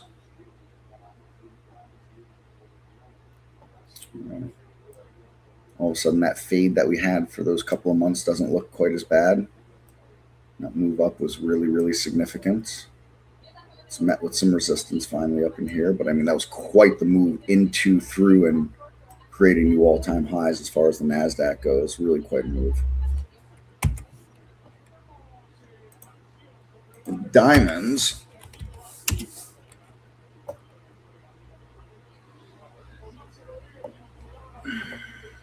Come on, diamonds. Load on up. Representing a Dow Jones 30. Looking pretty good too, to be honest. Look, yeah. Wednesday and Thursday, not the best of looking days, right? It actually technically made a new all-time high on Wednesday. I mean, sitting right there up at all-time highs. This little gap right here. Perhaps it wants to try to fill that. Hard telling, not knowing.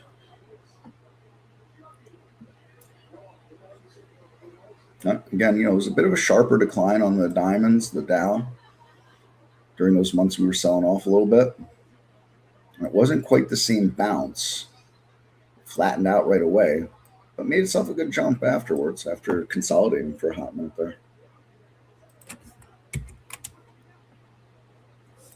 So IWM, presenting your Russell 2000 and the small caps.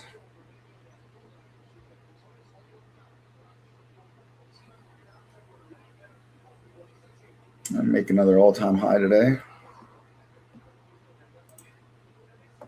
So 297.91. Where was it at? Point today, made it almost a 300 on that. So now at the moment it's a bit under that prior lifetime high, but it did take it out earlier today.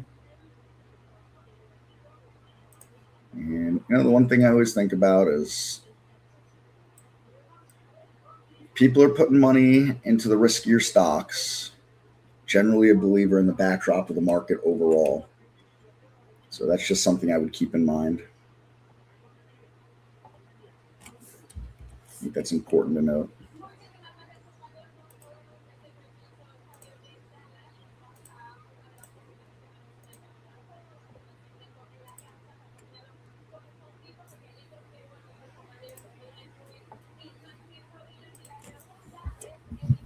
So, all right. What else, guys and gals? What else, gals and guys? Surely there must be someone with a question out there. It's not going to leave me hanging for this entire session.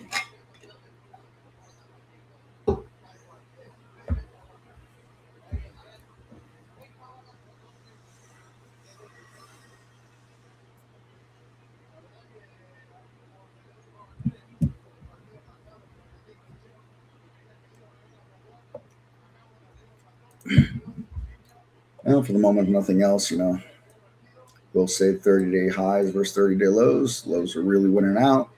You can see them really spreading it out right now between each other. One heading one way, one heading the other way.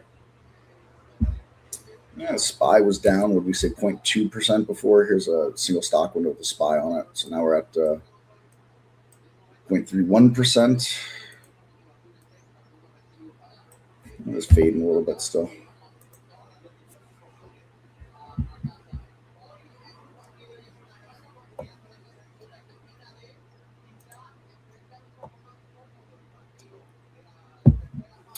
Biotechs are hanging in there quite a bit today. There's your IBB. Sizable gap up and a move up. Fade and a curl back around. The XIB, or is it XBI? XBI, right? XBI, I think it's XBI. XBI? Yeah, XBI. Corrected myself. Solid gap up, move up. Not quite the same fade as the IBB, and pushing up on it there.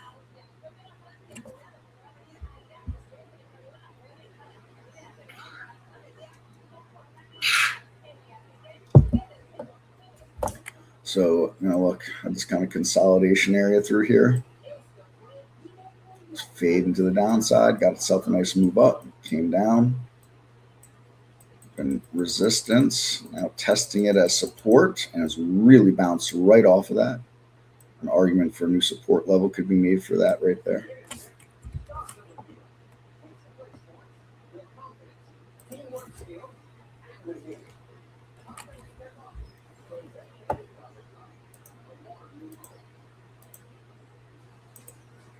So again, don't be shy, don't be shy.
So, all right, you're all still giving me the silent treatment. That's fine.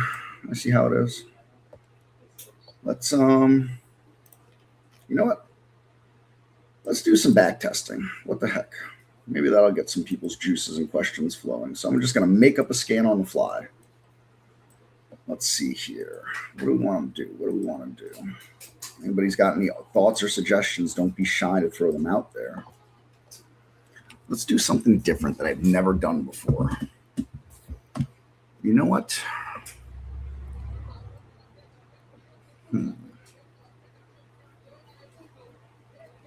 I've never used the high relative volume alert.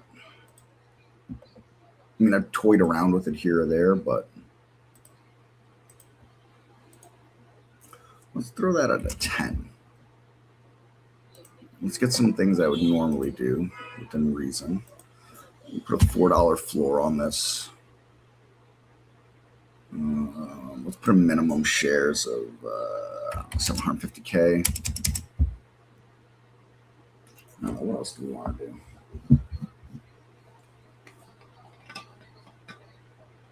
I don't know.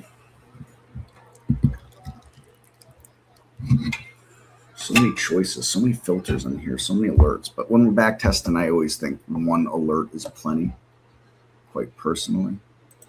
So we're going high relative volume. So we want stocks that everybody's looking at.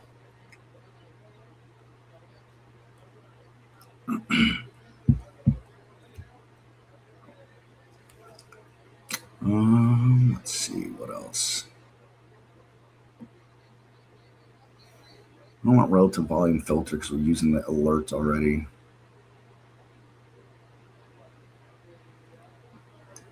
Let's find stocks with a large 60-minute range. Let's add that filter. Let's give them a minimum of, let's say, 3% over the last 60 minutes. We'll start there.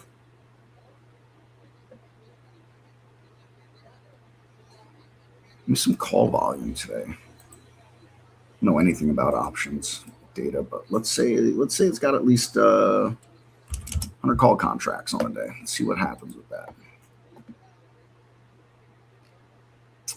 Maybe the stock gapped up as well. Let's add that filter. No, you know what? I don't want to use gap. I want to use just the change from close. Got to be up 2% from the change from the prior day. Let's say it's up from the open to 1.5%. So it hasn't really given much back if it gave any back. Anything else I want to add to this? You guys are awfully silent. Obviously, you have no opinions on any of this.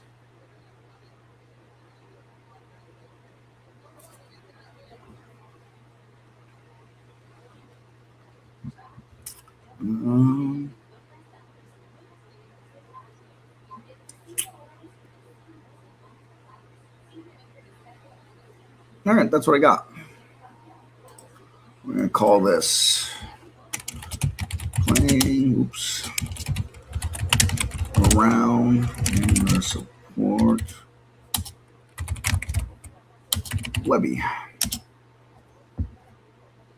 All right, so last alert came in about 10 minutes ago on this. Take a look at the history through today. It's a good amount of alerts. Nothing crazy. It's a reasonable amount of alerts. All right. Let's get a back test going on here. Let's start this at, we're going to start at 940. If I can get the slider to work with me. Yay. And, I'm going to ride it out all the way for right now. And for the moment, we're going to give a 30-minute hold time. Give a profit target. Let's start with a really large profit target and no stop loss. Let's push this all the way out to the max of 63 days and let's hit buy. Let's see what we get. So far, don't look so good.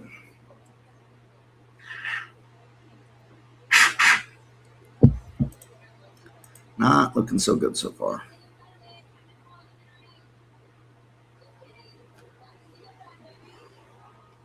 Let's see what we get.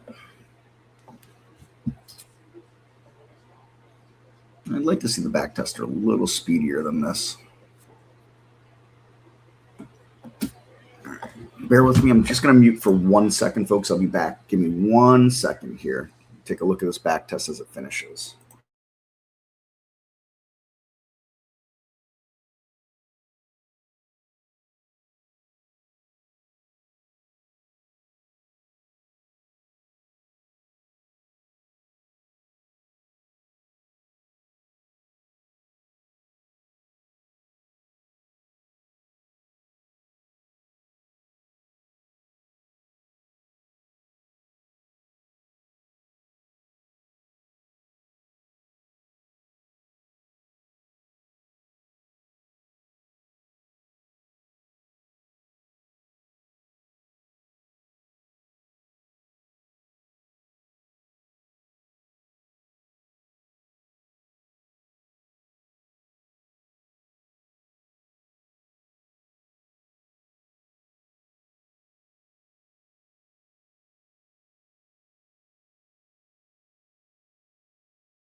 All right, back test finished.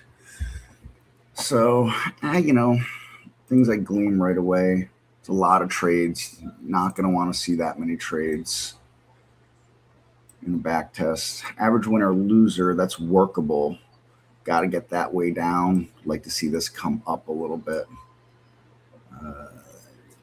The daily spread, that's really important. Yeah, it's not. That's very bad, actually. You want to see not just more winning days, but you want to see the winning days really outpace the losers as far as those bars go in size. So, let's tweak it a little bit. Let's see if there's some optimization we could do to make it better. Let's give it a shot here. So we'll start with price. If there's anything in the price zone.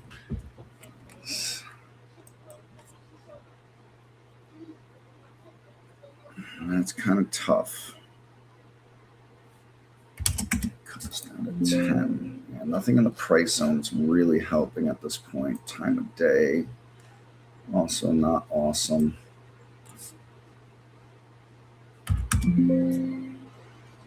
It's very tough. Let's jump right to the other filters. Some RSI, could that help some? That could help actually quite a bit. This is interesting here. I'm going to cut this down to a 5, actually.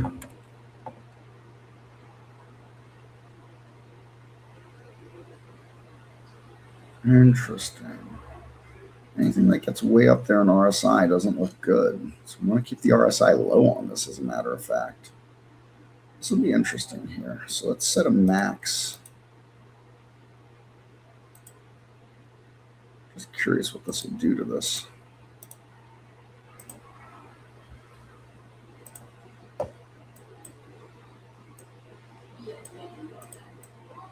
Oops. Didn't mean to do that. And duplicate this so I can keep a base strategy of all this. I'm going to get rid of that RSI in the base strategy so we can go back and forth. Back test is taking its sweet time again. See if a connection swap helps. There we go. That's a lot better. All right, that should finish out quickly now. Much nicer. A little slow here on the end, but not too bad.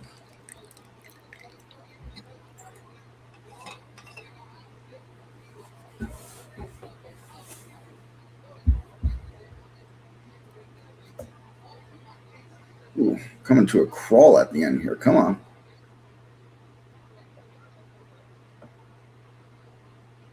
There we go. Well, that made it a lot nicer. However, I shouldn't say it. It gives the appearance of it being nicer. But here's the thing. That dropped a ton, and so did that. And it didn't really help in that sense. What it did is it did give us a lot more winning days on a percent basis here. But the losers still outpace overall, which is not good. So, took us down to 740 trades. We're going to try to carve some fat from this further. Let's come back, price. And price doesn't really help us a whole lot on this.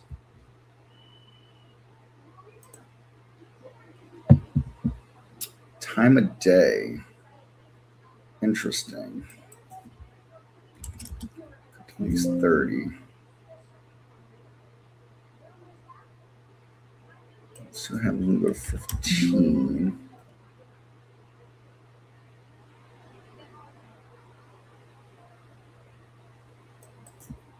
Five.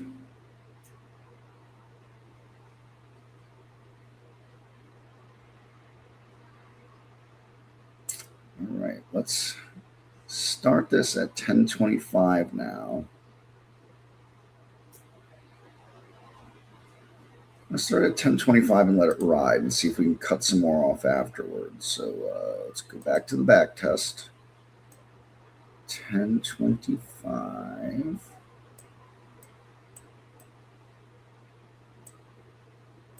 All right.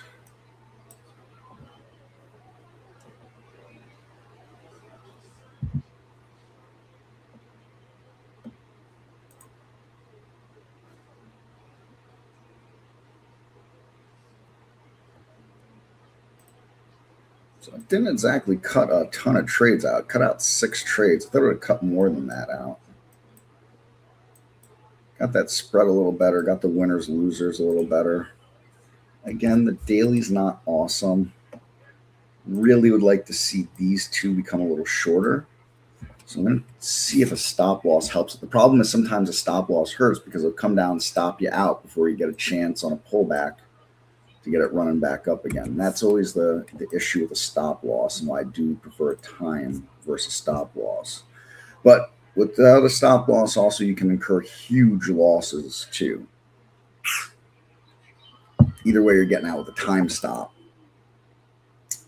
So, all right, let's test it here. Risk management.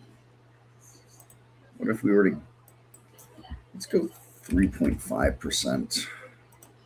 Let's see how that treats it.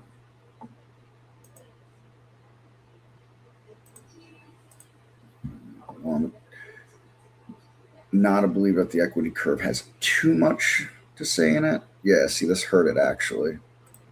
See that? It's stopping out winners before they become a winner by quite a bit, actually. So that's not going to work at all. But you know what I want to do? Look at these high relative volume stocks and things that are jumping. Maybe jumping in and out a little quicker.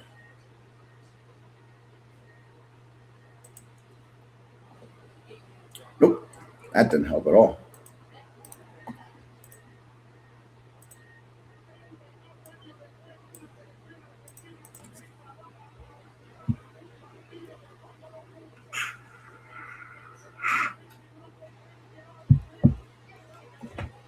Watching the profit factor here doesn't look like it'll be great either.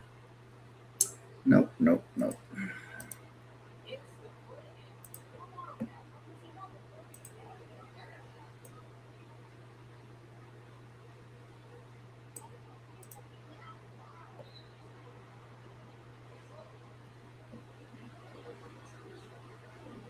I don't think this is going to be great. Wow, didn't expect that, but what I can say is this. That's the telltale. And regardless of what we see here, still not good.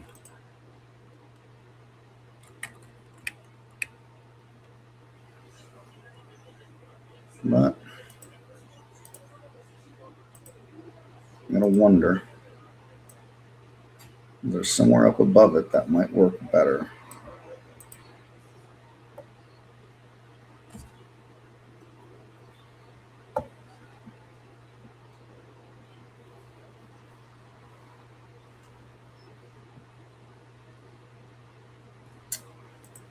Man, just not happening. Just not happening. Let's get back to the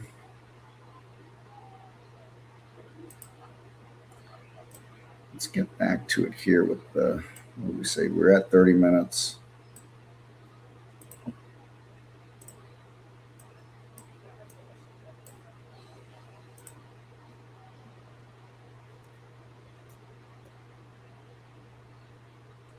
Let's get back into the optimizer here.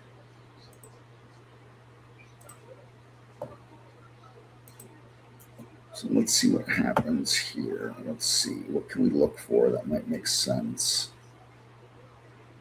Above pre-market low. Nope.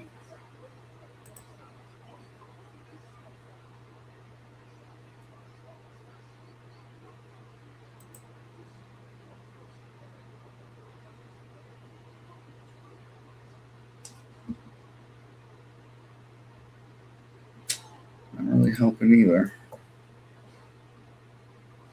Trying to think of some filters that we could try to optimize on that would be important to a scan like this.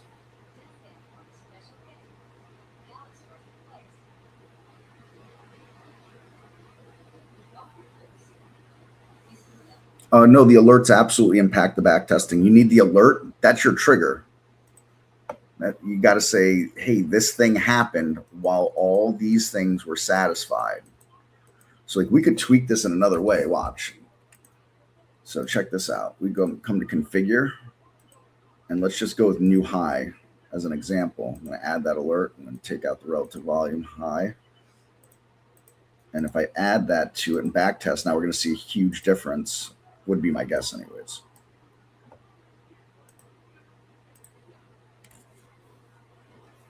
So it's every bit as important as the filters.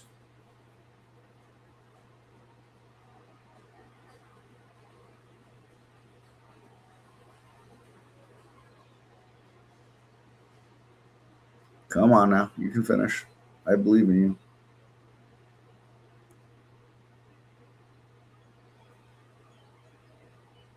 No, of course, of course. If you haven't seen my video on back testing, I think it's a decent video. I'm not the greatest on camera or whatever, but you know, I think it's helped some people. Sorry, just trying to find it.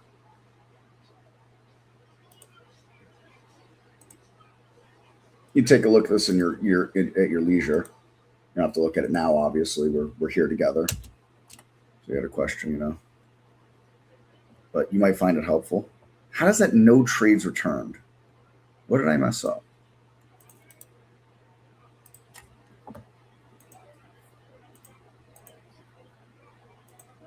You're telling me not one stock met that? Oh, I never took the stop loss off.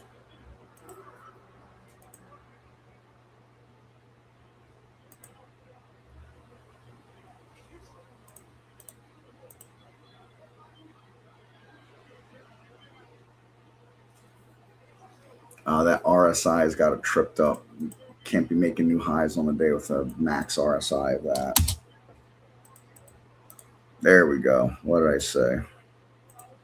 It's like I built a scanner too, huh?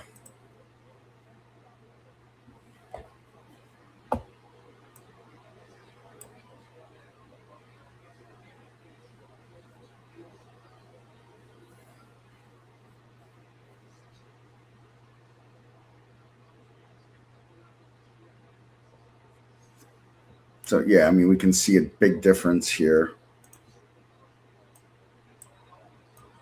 Tons more trades. What I could do on this now, see, this has got me thinking, right? We were using relative volume before. Now we stopped using it because we swapped the alert, but we could put a relative volume filter on this. Let me throw 15 in here.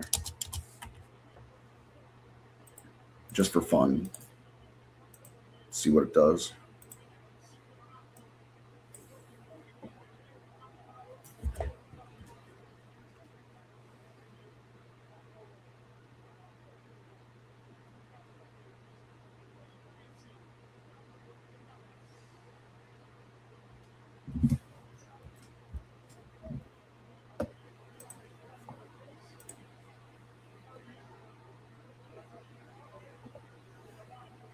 So yeah, we can see, you know, how everything impacts it, you know, quite a bit.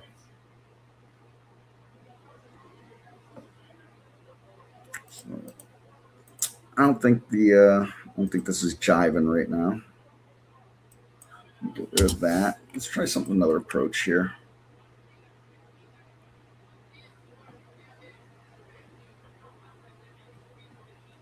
The standard deviation breakout. Definitely alert I don't use.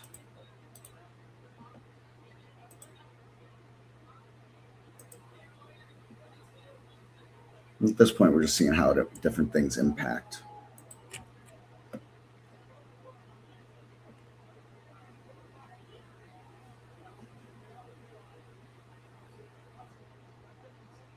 Yeah, not great.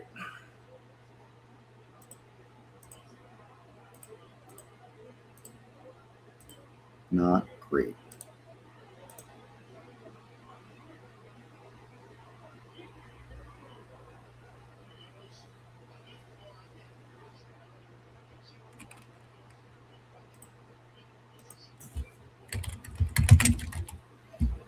These are running up. See if that's a little more favorable. I was hoping to get something that looked decent. Doesn't mean it'll forward test decently, but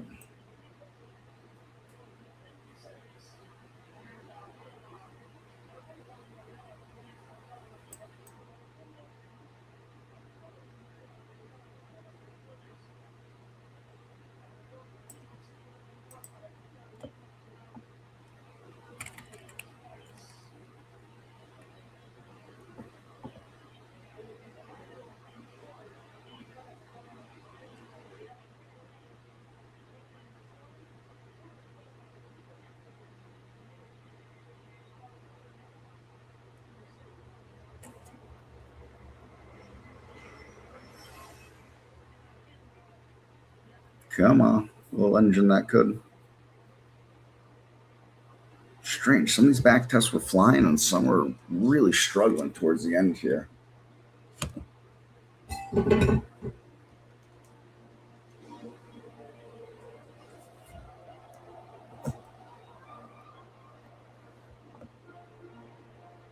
Interesting. Way too many trades. Way too many trades. But, you know, that might be workable. Let's drill down again.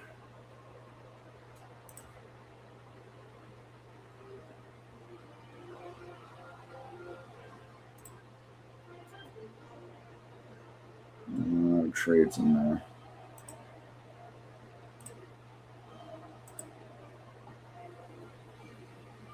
Look like a 1 minute RSI is going to do a whole lot to help us.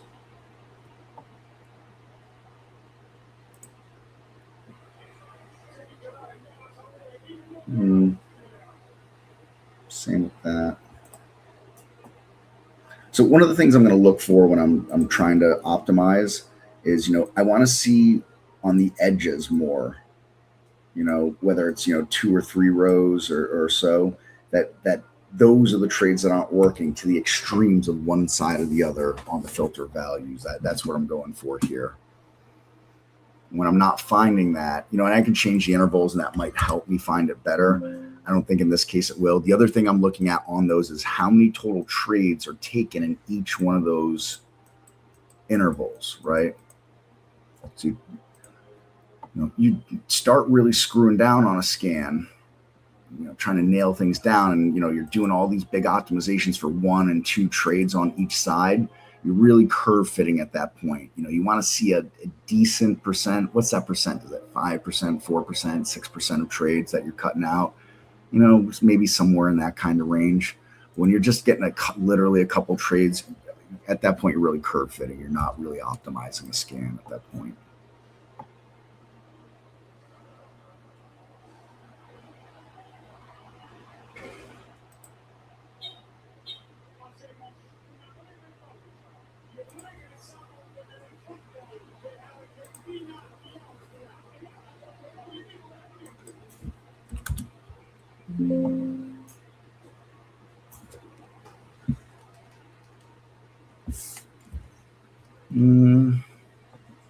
That's not so shabby, actually.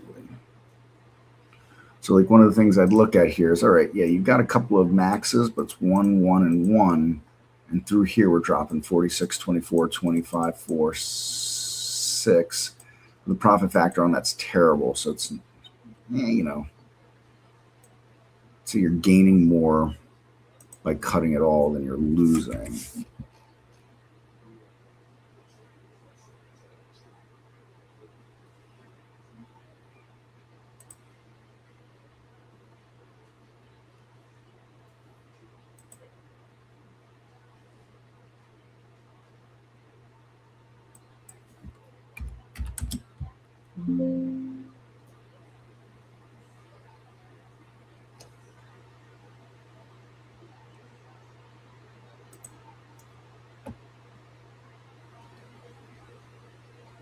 And sometimes you're coming up with an idea and it just isn't workable. Always something to consider.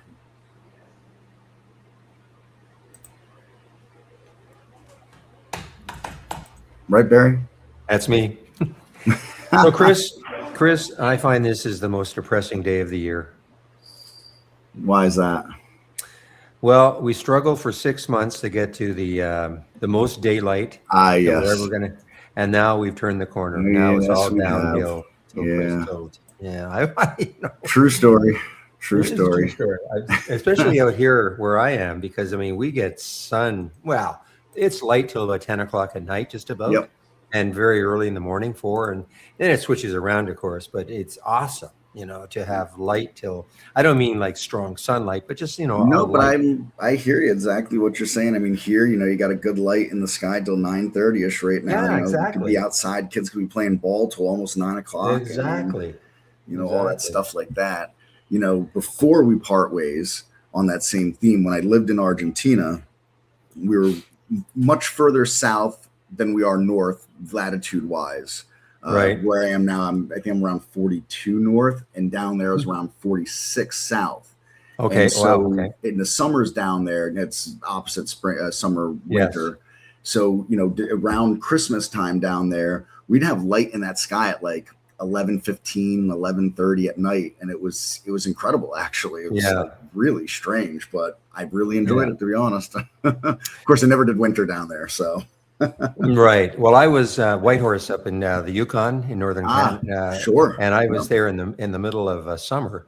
And they have the Yukon tournament at midnight, the midnight sun golf tournament.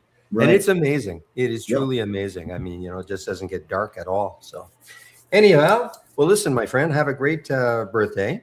And, I appreciate that. Thank you. You are not going to be in tomorrow. That'll be Steve tomorrow. So you're off for the rest of the week in terms of being in this room. That is correct. Unless something drastic changes, but you never know. Okay. Okay, Chris. Have a great birthday, and we'll see you next week. Sounds good. Thanks, Barry. Take care, everybody. We'll see you next time. Bye-bye. Okay, guys, I am now...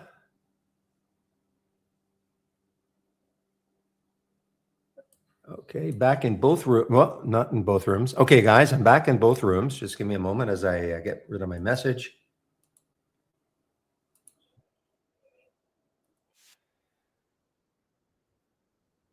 All right, so I really that VIAV, that really moved nicely. It just wasn't doing it when I was in it, and I didn't want to hold on while I was on my break, but boy, that VIAV really, really moved nicely. I was in that one. But Celebi, I just decided to get out on that little dip down, and then it just ripped after that. And again, this is one of those large cap movers that doesn't really care about what the market's doing.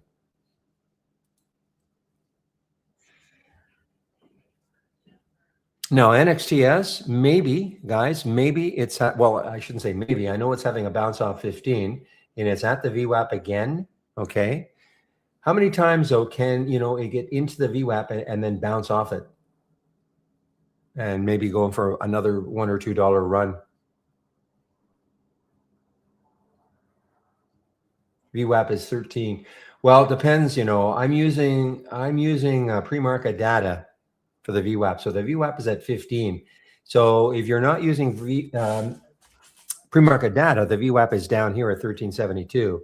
I just think it's, the stock that was trading so much in the pre-market, why would you not look at all the volume in the pre-market right here. I mean, in fact, there's your 930 open, 945, but look at all the volume in the pre-market. Why wouldn't you use the VWAP in the pre-market? I mean, I'm open to, well, this is why you shouldn't, but I don't see why when you're looking for the price where the most volume is.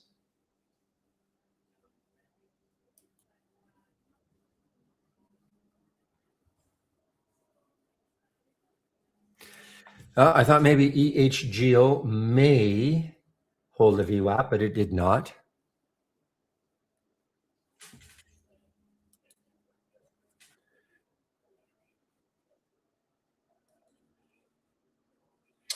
So now what I'm going to be doing, I'm going to watch this one because every now and then you get something in the afternoon from this scan out of nowhere. It'll be out of absolutely nowhere. Okay, so I'm going to watch this one, the daily reversals.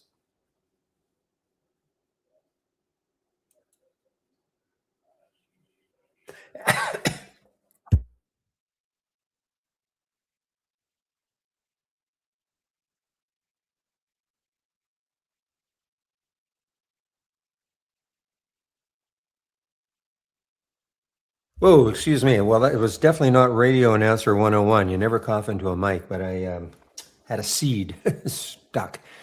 Okay, guys, let's see now.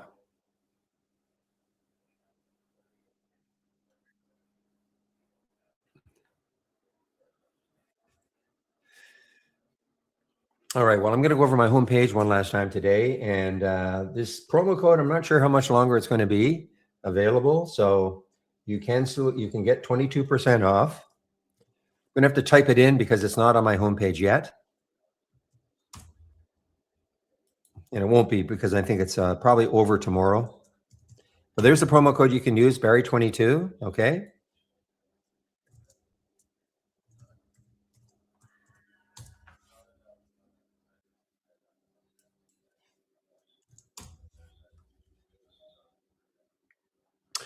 So if you click on my homepage link, this is what you're going to see. So again, obviously don't use Barry15, use Barry22. You'll get 22% off. First month only of a Trade Ideas subscription or the entire year, 22% off the entire year. Doesn't matter if you choose our premium service or our standard service, okay? So all I ask, if you're going to take out a subscription sometime in the future, please use my code. It helps to keep these rooms free. I am moderating a YouTube room and the main room right here. And the more the company sees my code being used, they don't mind keeping these rooms free. So if you're in YouTube right now, this is a free room also. Some benefits about it though, a lot more interaction with other traders. Plus it's open at 6:45 a.m. Eastern time. Okay, so if you're looking to come into a room and interact with other traders during the pre-market, come into this room, 6:45 a.m. Eastern time. Thank you, Ori, for doing that. Oh, not Ori. Sorry, Obi. Obi for doing that. I live in Vancouver, so a little too early for me, but I do get on the mic at around sometime between 9 and 9:15.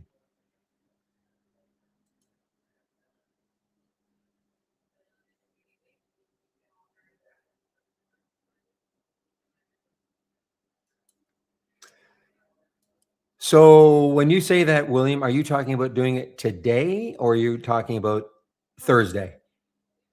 Oh, today. Okay, I got you. Okay. Well, here's the deal, guys. So I take off sometime between 2 and 2:30. I'll always say later if there are questions, but William will keep the room open after I leave for at least 10 minutes. Now he'll keep it open till Thursday you said 3 o'clock. So he'll keep it open to 3, only if there are people posting in the room. Okay. He doesn't want to just keep the room open for no reason. So it's up to you guys. You want the room open till at least 3 after I've left, and post stuff in the room. Talk about some stocks. Okay. Okay. And actually he says 3:30 today if people are posting. So there's your challenge. Okay.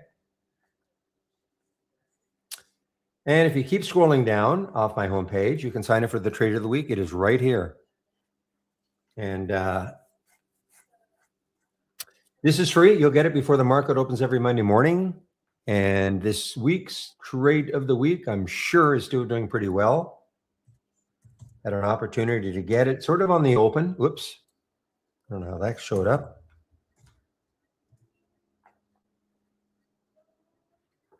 So it's coming back down. The trigger was 695, and you can see right off it was at 6.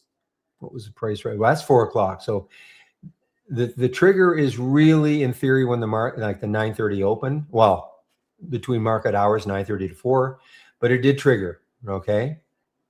And so you could have taken the trade anywhere in this area if you wanted to. How you trade it, if you trade it, of course, is up to you. Don't ask me, well, Barry, what should I do now? It's starting to fall. That's up to you. These are designed for longer term holds, though. So that's how you get the Trade of the Week. Again, free. You'll get it before the market opens every Monday morning. Education. So if you're going to take out a subscription if you've taken out a subscription to Trade Ideas, this is mandatory you do this. Getting started with Trade Ideas, 12 short videos to get you started. Will not make you an expert in Trade Ideas, but it covers all the key elements of the program, okay? You must do this. And if you don't have Trade Ideas and you're wondering if it's a good fit for you, what I would do is start off with that second video, go to the last one. That should give you an idea about what the capabilities of the program are, okay? And that should help make up your mind whether or not you'd like to try us for at least a month. If you don't like it, after a month, just unsubscribe. And back to basics. If you're new to trading, this is for you. A free series of videos, 15 of them, if you're new to trading. Last, if you are looking for my scans, and you've clicked on my homepage link, you'll be at the top here. Just scroll down, and here they are, view scans. So this is the large cap race right here. This is the volatile race right here. Halter Zooms is down here. And then this is the one I talk about a lot, the daily trend reversals. I do have that one open, and I have this one open, the upside versus downside movers. I don't have anything else open. I do have other scans that this is what I use in the pre-market. Pre-market actives up and down. And then these 4 scans, I don't have them open, but you can ask me questions about them or anything else about trade ideas if you want. Okay.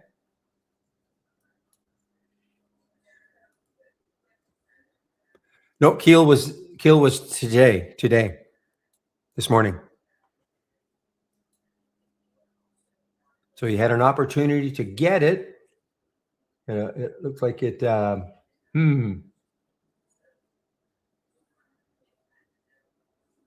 you had an opportunity to get it in that first 5 minutes if you wanted to.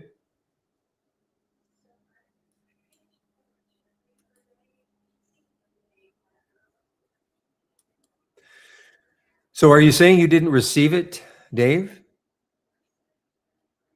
When you say other ones, remember now, if you're talking about the swing picks, that's very different. This is the trade of the week. It's just one stock. If that's, maybe you don't even know about it. Okay, so the trade of the week is completely different. Okay, and you can sign up for it to get it for next week. It's free. So click on my homepage link. I just put it in there. And scroll down to the bottom here. And here's how you can sign up for it. Okay, keep it simple. Get the trade of the week. It is free. You'll get it before the market opens every Monday morning. Okay.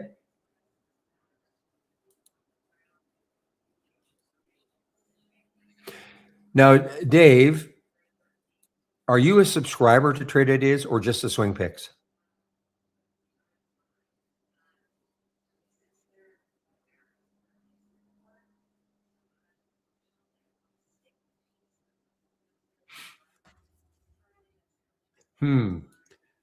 Now, did you subscribe to the swing picks also?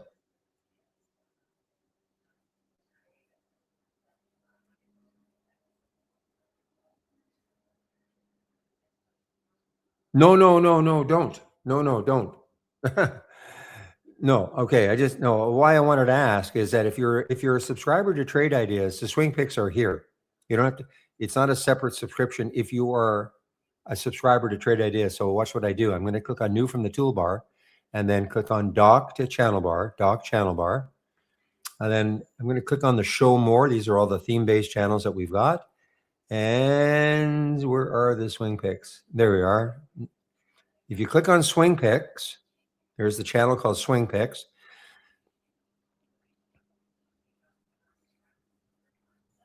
And here's the email.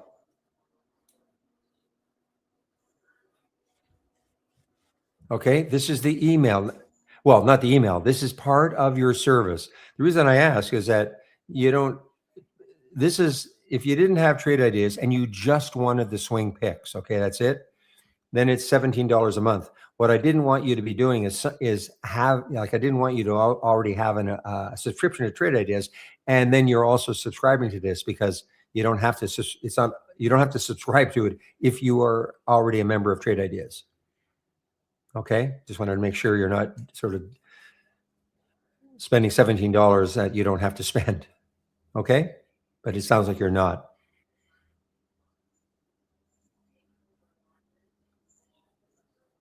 And there's a little blurb about every one of them, I believe.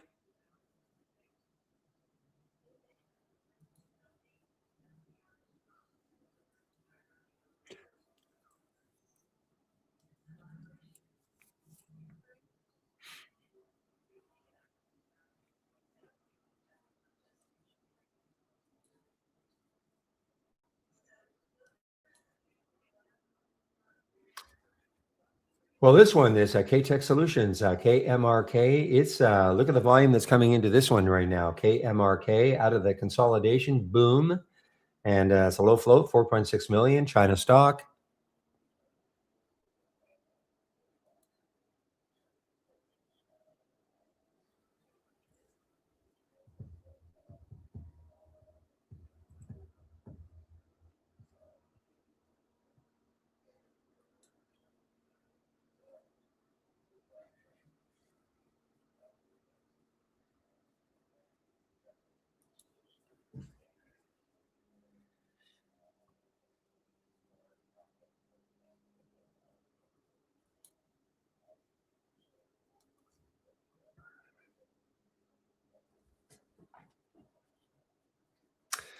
Well, this DFTX has been all over the place. I mean, it got down to 36.50, then a pop up almost to 39. So pretty difficult intraday trader right now, in my opinion. And the NXTS did not continue. I thought maybe it might hold that 15 and really have a run from there, but the NXTS doesn't look like it's going to.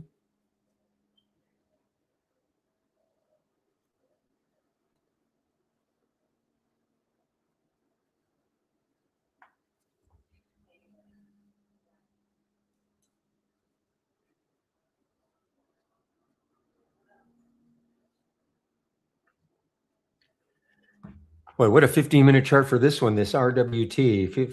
I mean, it's not a huge move down. It just looks a lot worse than it is, but basically solid red all the way down, even on the fives, just a little blip right there. And this is RWT.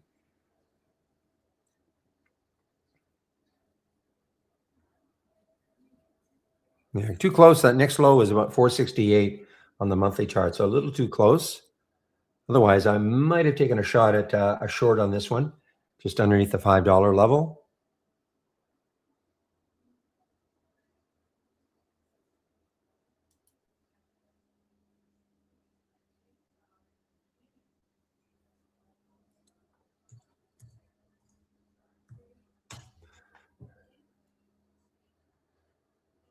So Celsius is okay. Well, you know what? It's now just below the lows of the last 2 days. The next low looking left is 27, about 20, call it $28. A little bit of room. I did notice, Pepe, on my shelves, my grocery chain that I shop at, they're putting Celsius at eye level. And you know what that means. You won't like that.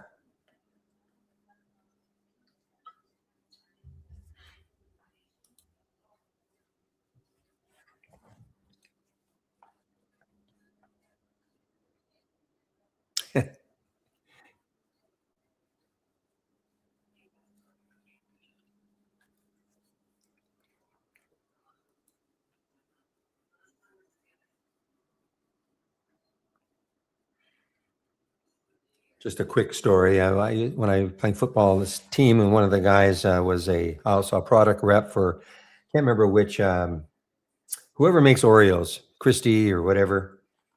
Not just that, but he's the guy who clued us in. You know what? I mean, it made sense, but never really thought about it. But you know, the products that they put at eye level are the ones they want you to buy. They put it on the bottom shelf.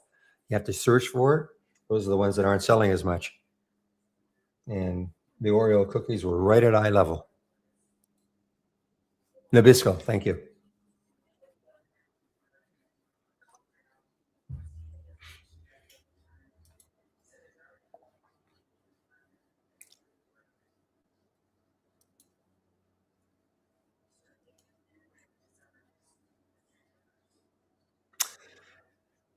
Well,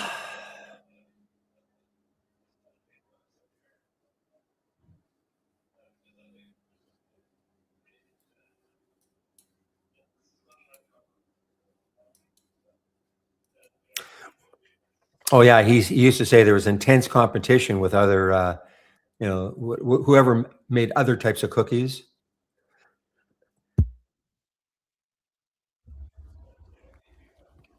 But you're right. I'm sure there was some kickbacks. But you would rarely see some brand that you'd never heard of, no matter how much they would want to pay. You'd rarely see a brand you'd never heard of at eye level.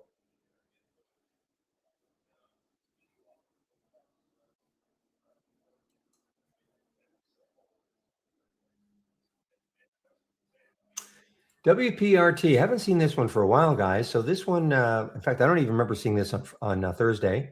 Up to 250. Still down for the day though.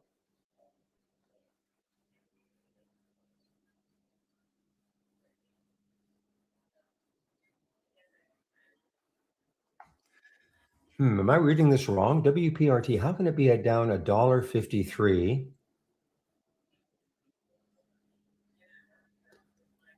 If it closed, am I reading this wrong? How could it be down $1.53 if it closed here at 226 and it's at 220 now?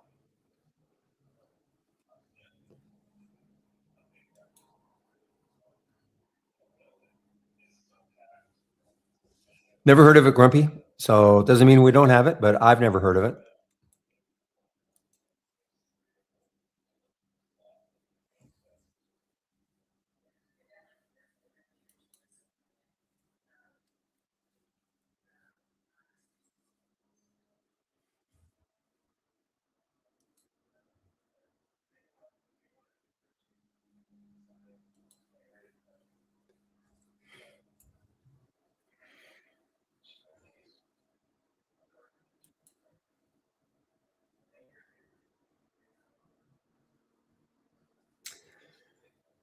All right, guys. Biohaven. This is a nice one today. I didn't see this one. Certainly not in the pre-market. Didn't really do much in the pre-market.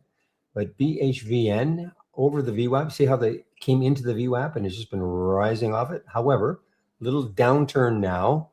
Wonder if this could turn into a little bit of a short with the.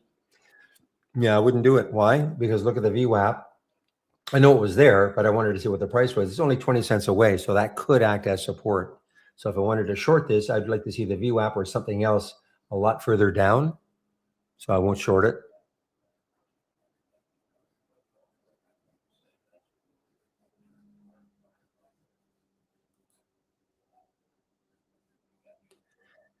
Tortilla chips that little kids obsess over. Never heard of it.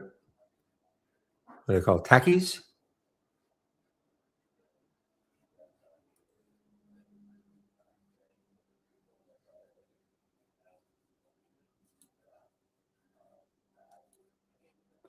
Not a big snack guy other than a Celsius. I like to load up on a couple of Celsius every day. Other than that, I'm not a snack guy.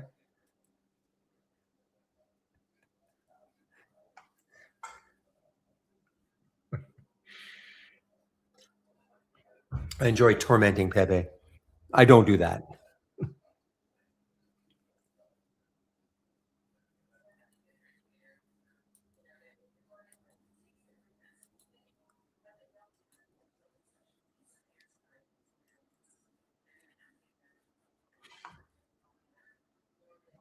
All right, Poe, you've been trying to play this Sky Q, I think at least twice, right? So you're trying to play on a bounce. Okay, so best thing we can say right now about it is that it's trying to hold the VWAP 186. The VWAP is it's about the same number, 184, 186, coming right into it. Will it hold it?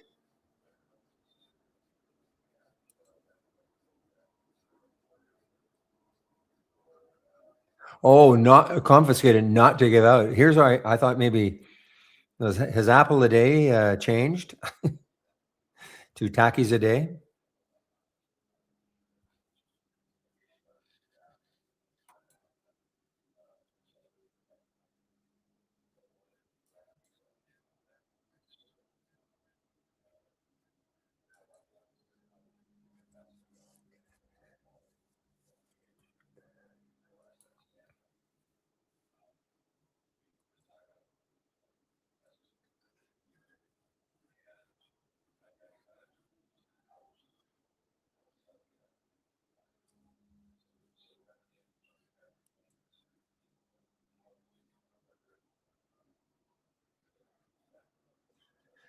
Well, here's another one that's having a pretty decent day, guys. Relay, RLAY. What's the next high looking left? And it is, again, too close.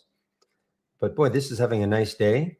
See if there's any news. I don't see any news on it today, RLAY. But it's too close to that next high for me to take it.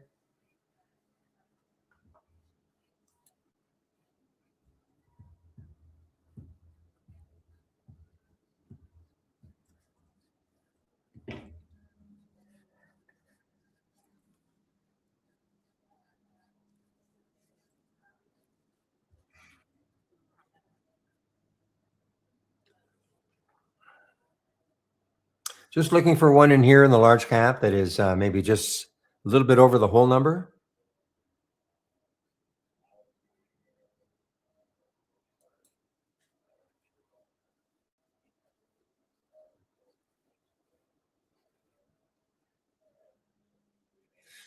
So why are we seeing these numbers here? This means I must have, was this the one I took today in the simulator? Might have been.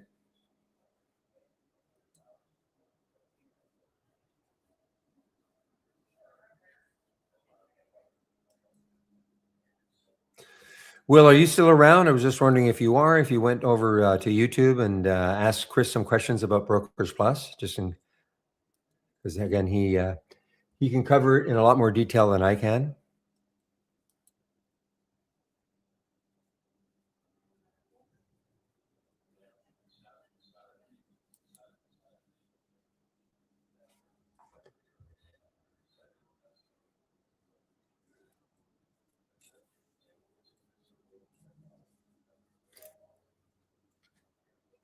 PayPay, not PayPal. Boy, I want to, not PayPal. This is PAYP out of Japan. And let's see now. Again, the same thing.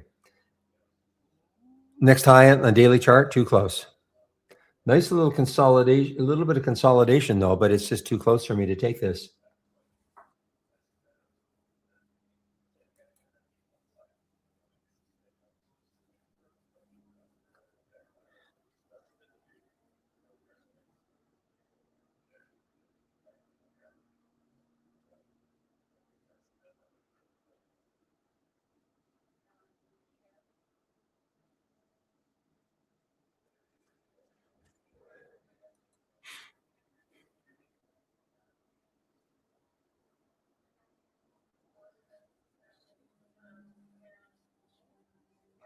So you guys are talking about that SpaceX. I really haven't paid that much attention to it today. I mean, I know I do have a thumbnail, but I haven't paid that much attention. But yeah, I can see that 165 is being defended fairly well. Will it continue to be defended? It was a low today. Well, literally 165 was the low.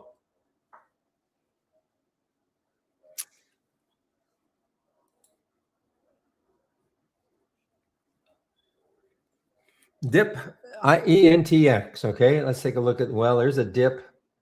You don't care about the VWAP, do you? Okay, hopefully it works for you.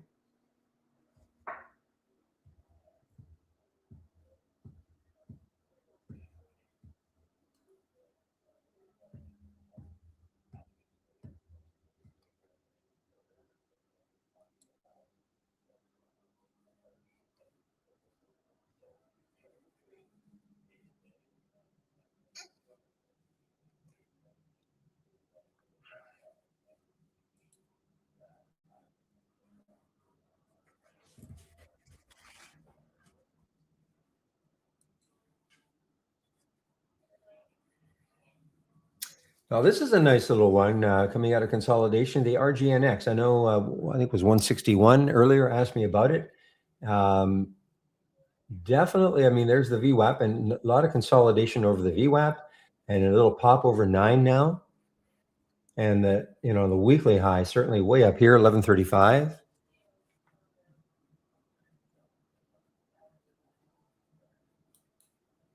Hmm. 916, 920 on the bid ask.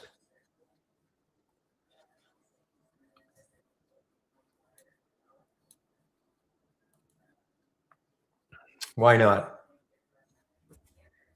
Oh, nice little pop for me. Okay.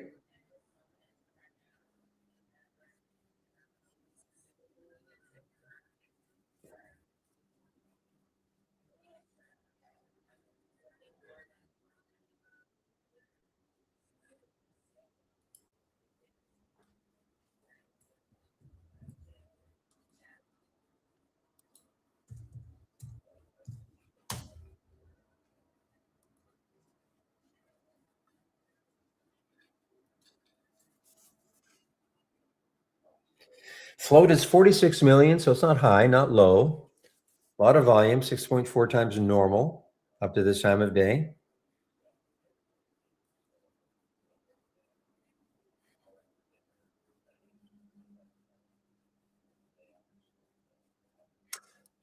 Found that one in the upside versus downside movers. Okay, the compare count window. Okay, that's where I found it. Have that one scrolling for me on my other monitor.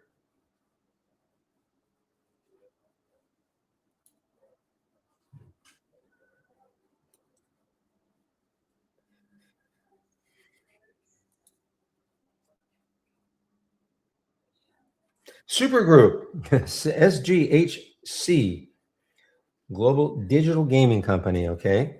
Online sports betting, etc.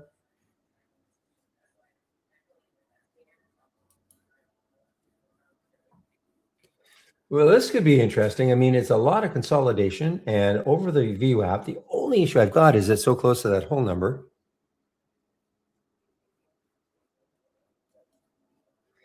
And it's a big float. The float's okay. I mean, it doesn't bother me that I don't care how big it is, but it looks just too close to the whole number for me.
All right, guys, what time is it now? 1:32. So maybe I may only have about 30 minutes left. All depends on questions. If I have no questions between about 2 and 2:05, I'll probably take off. But William is going to keep the room open for at least 5 minutes after I leave, and maybe to 3:30 if you guys show some life in the room. Okay.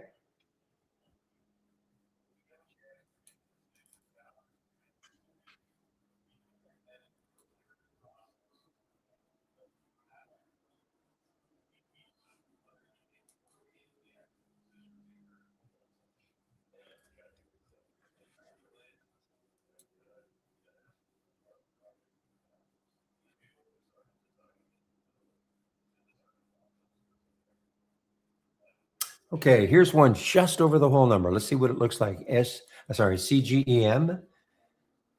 And well, it's above that. Not sure where the next resistance is. Can't see it on the monthly chart. So let me back the monthly chart out a little bit.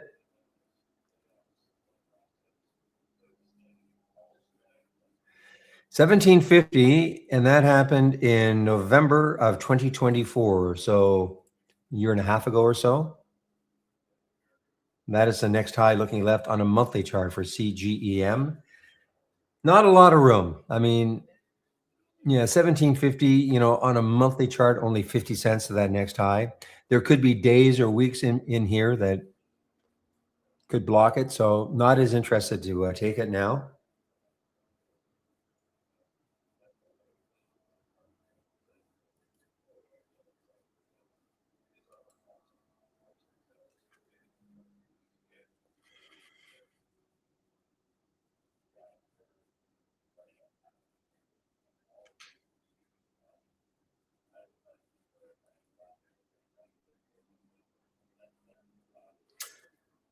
Okay, guys, I'm going to take some of this off, this RGNX. I'm going to take some off. And the reason being is that it's got a little bit parabolic for me.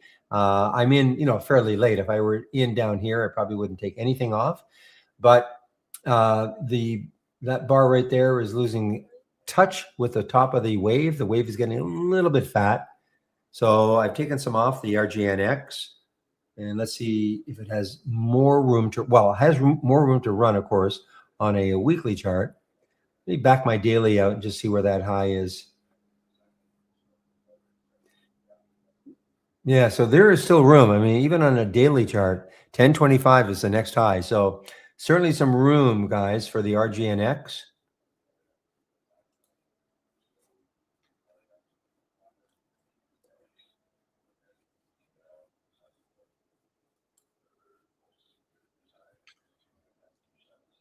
And again, this is in the compare count. Remember what this does? It takes two competing strategies with very similar filters and looking at stocks with similar filters making new highs versus similar filters making new lows. That's what this is all about. And I am sharing it.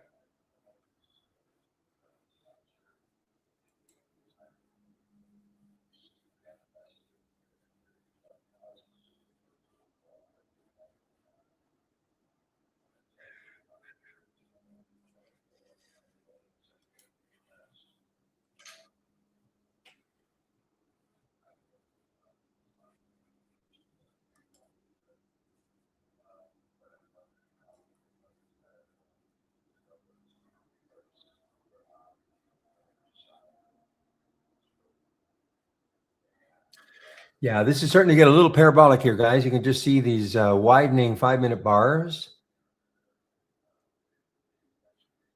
on the RGNX.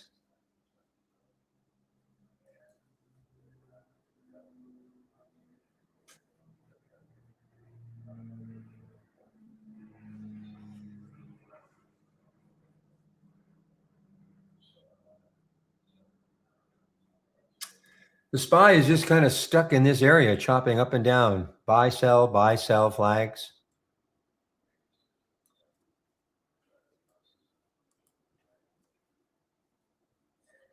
Well done, Poe. And you got right into the VWAP, my guess, for the ENTX. Yeah, look at the VWAP. Hit it. May not get through. The VWAP is at 207, call it, the $2 level.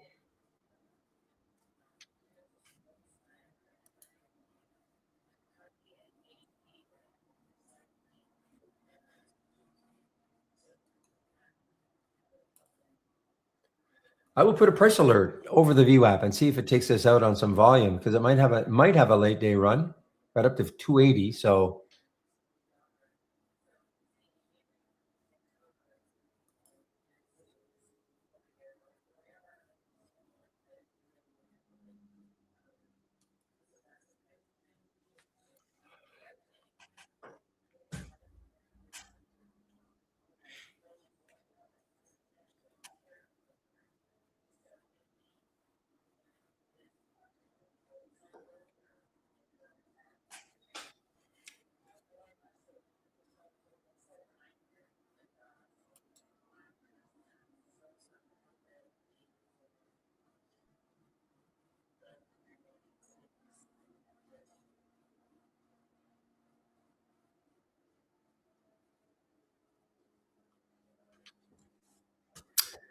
all right. Our EPL might have some room. I'm just looking in the weekly, the daily, can't see anything. You have to go back here.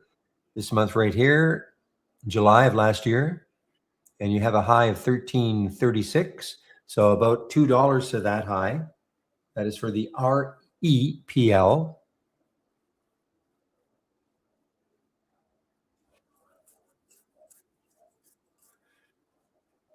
Well, big test right now for the RGNX to get through 950, but it's so parabolic.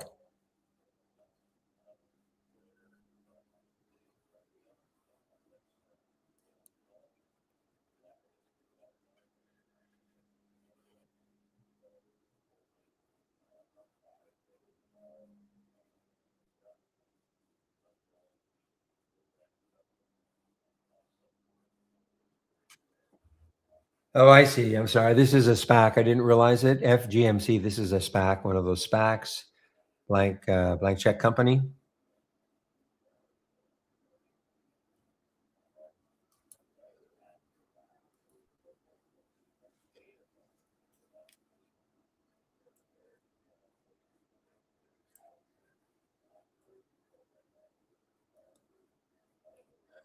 Oh no, Poe. Oh, I'm sorry. This is from before. I thought this was halted at 245 ENTX, but no, this is from before. That's the last halt resume at 1217 and 1227. I thought, oh no, it's at 245 now.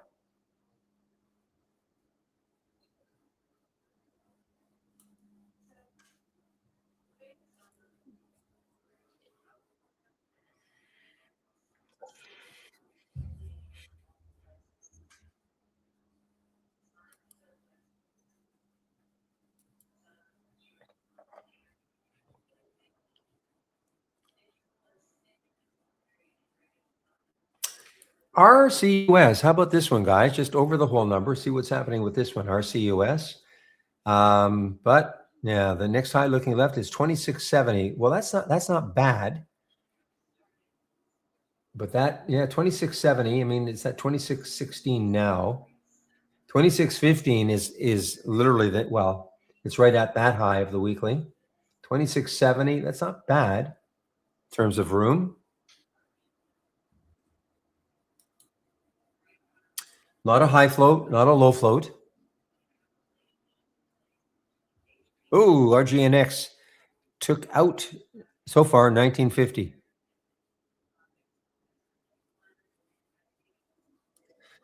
Yeah, when you're in a stock, you love to see this little crawl action.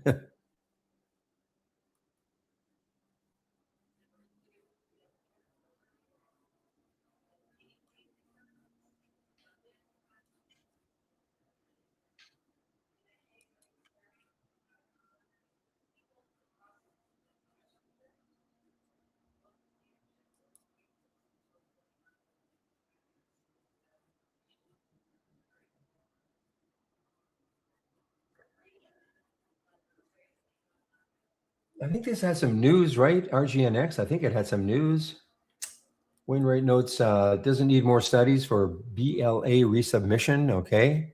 I think the FDA reconsidered a trading higher after the FDA acknowledged the existing clinical data is sufficient to be considered for the accelerated approval pathway, et cetera. So that's the big news for this company today. That's why it's ripping higher.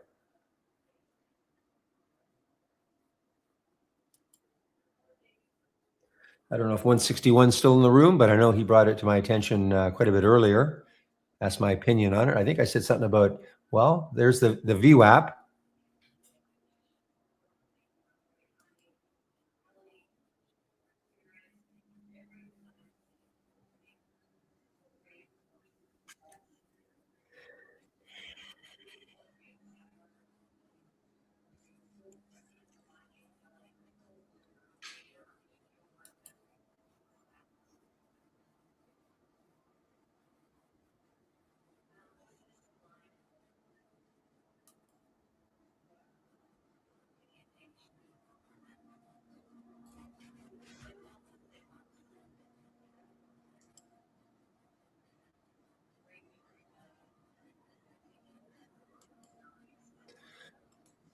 Okay, guys, I've taken off almost all my RGNX. Okay, it is it's sort of flitting around that 950 mark. Remember, when I'm in a trade, I have a chart thumbnailed on my other monitor, so I'm always aware of what's happening. And I was just watching this as it was getting above that 50 cent mark, and it got up to 962, came down through 950 a bit. So I don't have very much left. I may regret it, but I'm just looking here. It just seems to me it could be a lot of profit taking coming in, but might be completely wrong. If I am, I still have a piece left. Next high is 1061. That was pre-market, I believe. Yeah, 6:30 this morning.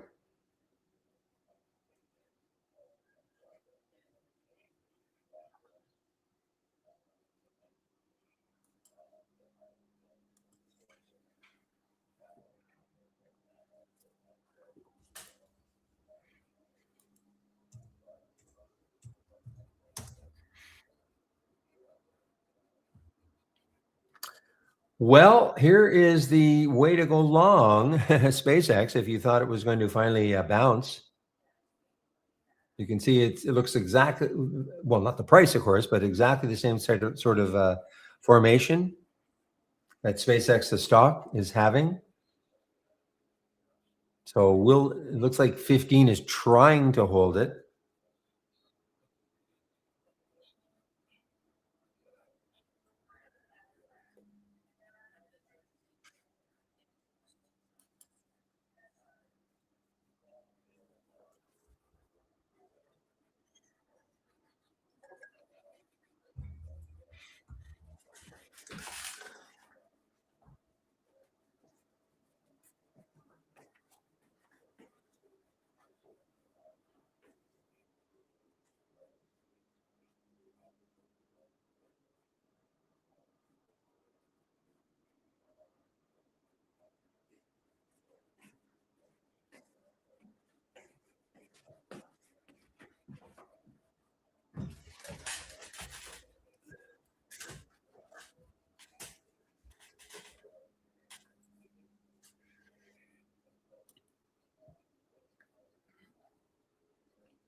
Kind of hoping to see one in here that was a long, maybe a bit of a cheap long. I just haven't seen one. When I'm talking about it, after say 130.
Okay, guys. Well, this one it's a late entry into our AI. We've had a couple last week. Don't normally get too many later on in the afternoon, but this is late entry FDMT.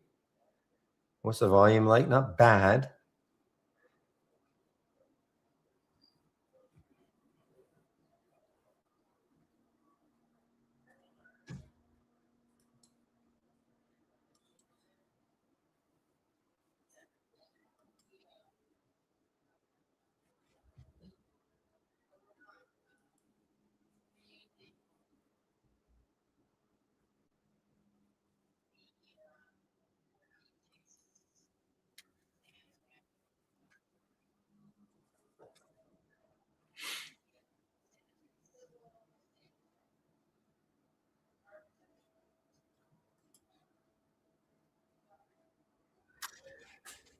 All right, guys. Well, maybe only 10 minutes left. Things are really slowing down now, so maybe only 10 minutes left for me. William will keep the room open for at least 5 minutes after I leave. Up to you if he's going to keep it open till 3:30.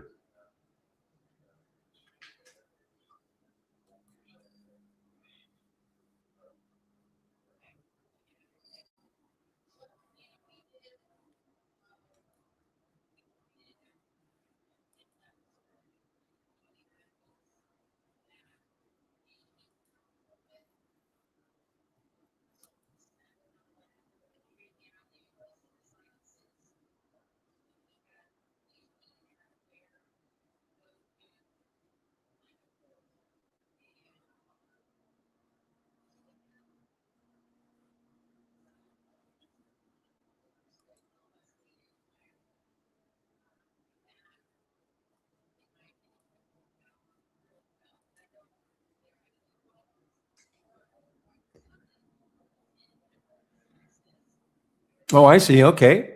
Well, good stuff. I hope that happens today.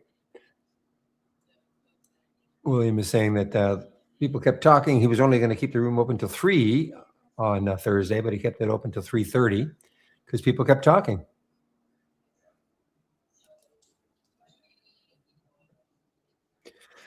Well, NXTS again, guys. NXTS again. I still have this, I'm wondering about this. A little curl right now over the VWAP, over the VWAP.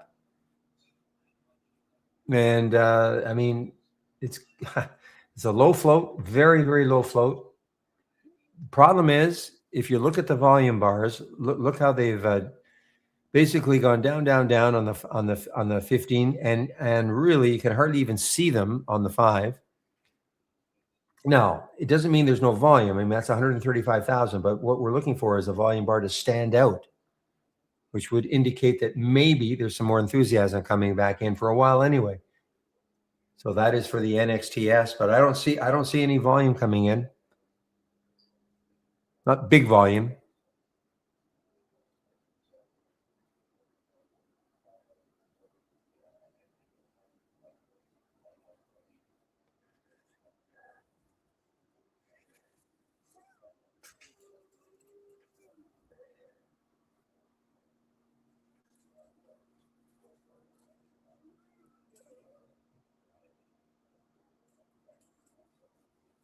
Yeah, you sort of, I mean, is that a two-timer, NFXL?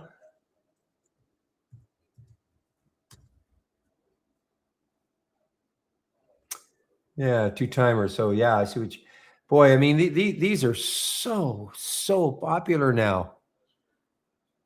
Well, guys, look at the NXTS.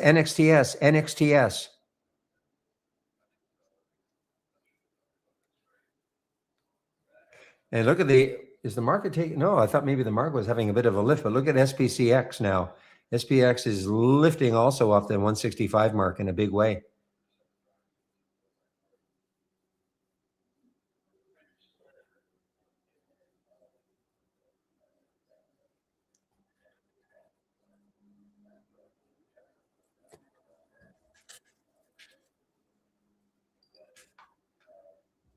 Now, does Netflix have a one-timer or is it just a two-timer?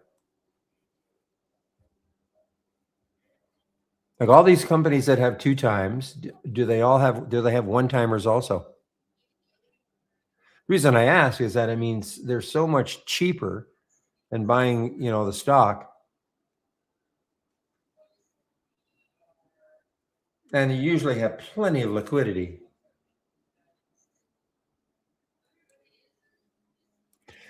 And I only mention that because I mean, if you didn't feel, if you didn't want to take a two-timer, a little more risky.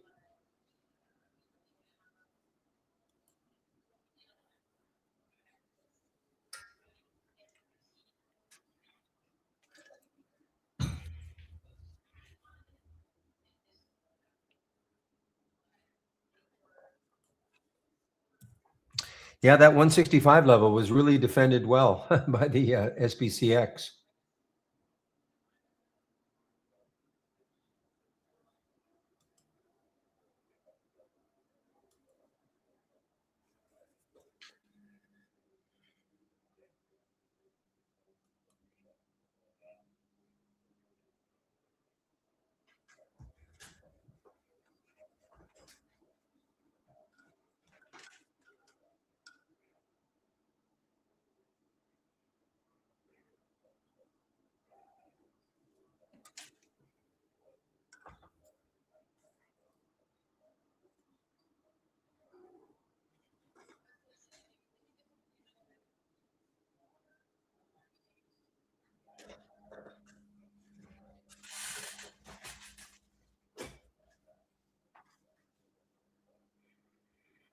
Okay, guys, that's it for me in the RGNX. It is kept hanging around that 950 mark, and now a little bit below it. So I'm out of the completely out of the RGNX now.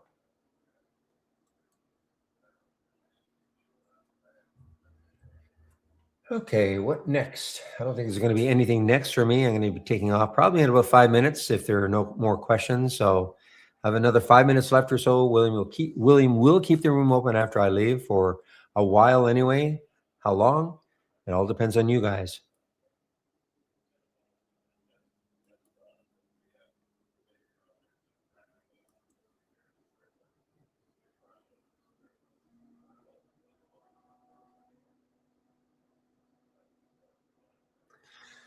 Oh, William, boy, if you had any faith in this SMCI, look at this. I mean, look how much room it's got on a daily chart. $45 is the next high for the SMCI. It's at 36 right now. That's on a daily chart. I'm sorry, I am wrong. The next high is 36.51. It's at, I have to put a price alert there. I have to, in case it does this tomorrow. Maybe it does it today. I don't know. I'm going to put a price alert right around that level, 36.69 or so. See if it takes it out. It is now sitting right on the 35.55, a little bit above the 200-day moving average.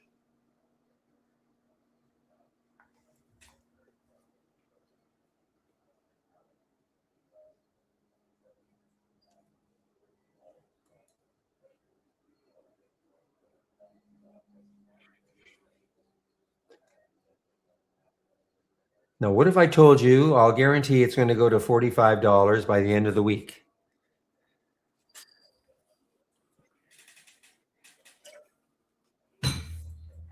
You still wouldn't take it.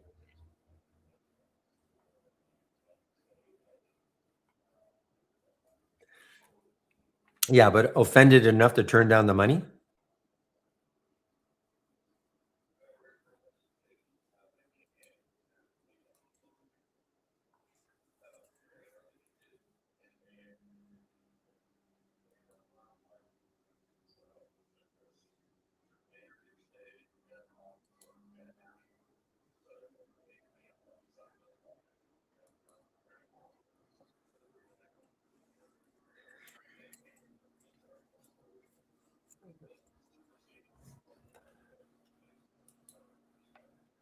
So you can do two things at once, hold your nose and type.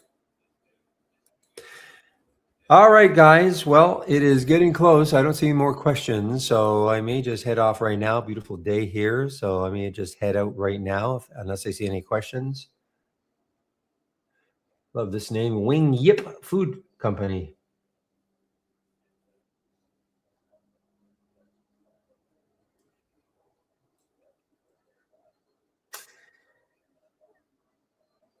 Definitely different types of food. Duck necks, duck feet, clay pot rice, cured fish, cured duck.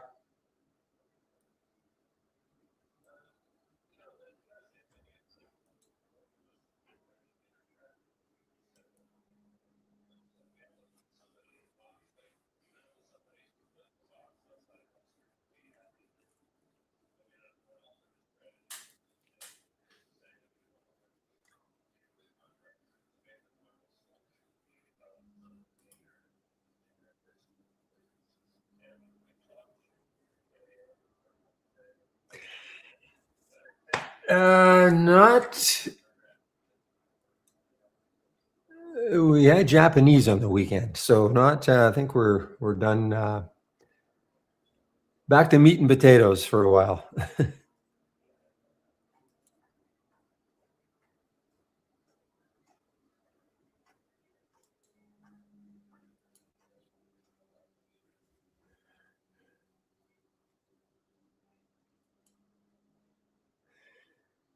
Okay, guys, I think that's it. It's basically 2 o'clock right now. I do not see any more questions. So what I'll do is I will keep my screen up and running. I'm not gonna shut down my layout, so my screen will still be up and running, and you guys can. William will keep the room open. I have to shut down YouTube. I will put my link in, my homepage link. I don't know how much longer William will keep it open. It all depends on you guys. But so for those of you in YouTube, if you click on my homepage link and you're wondering, want to get into the other room, you can just click on my homepage link and scroll down until you see trading room. Okay. And it's free. Okay. That's for people who are in YouTube. I'll have to shut down YouTube though.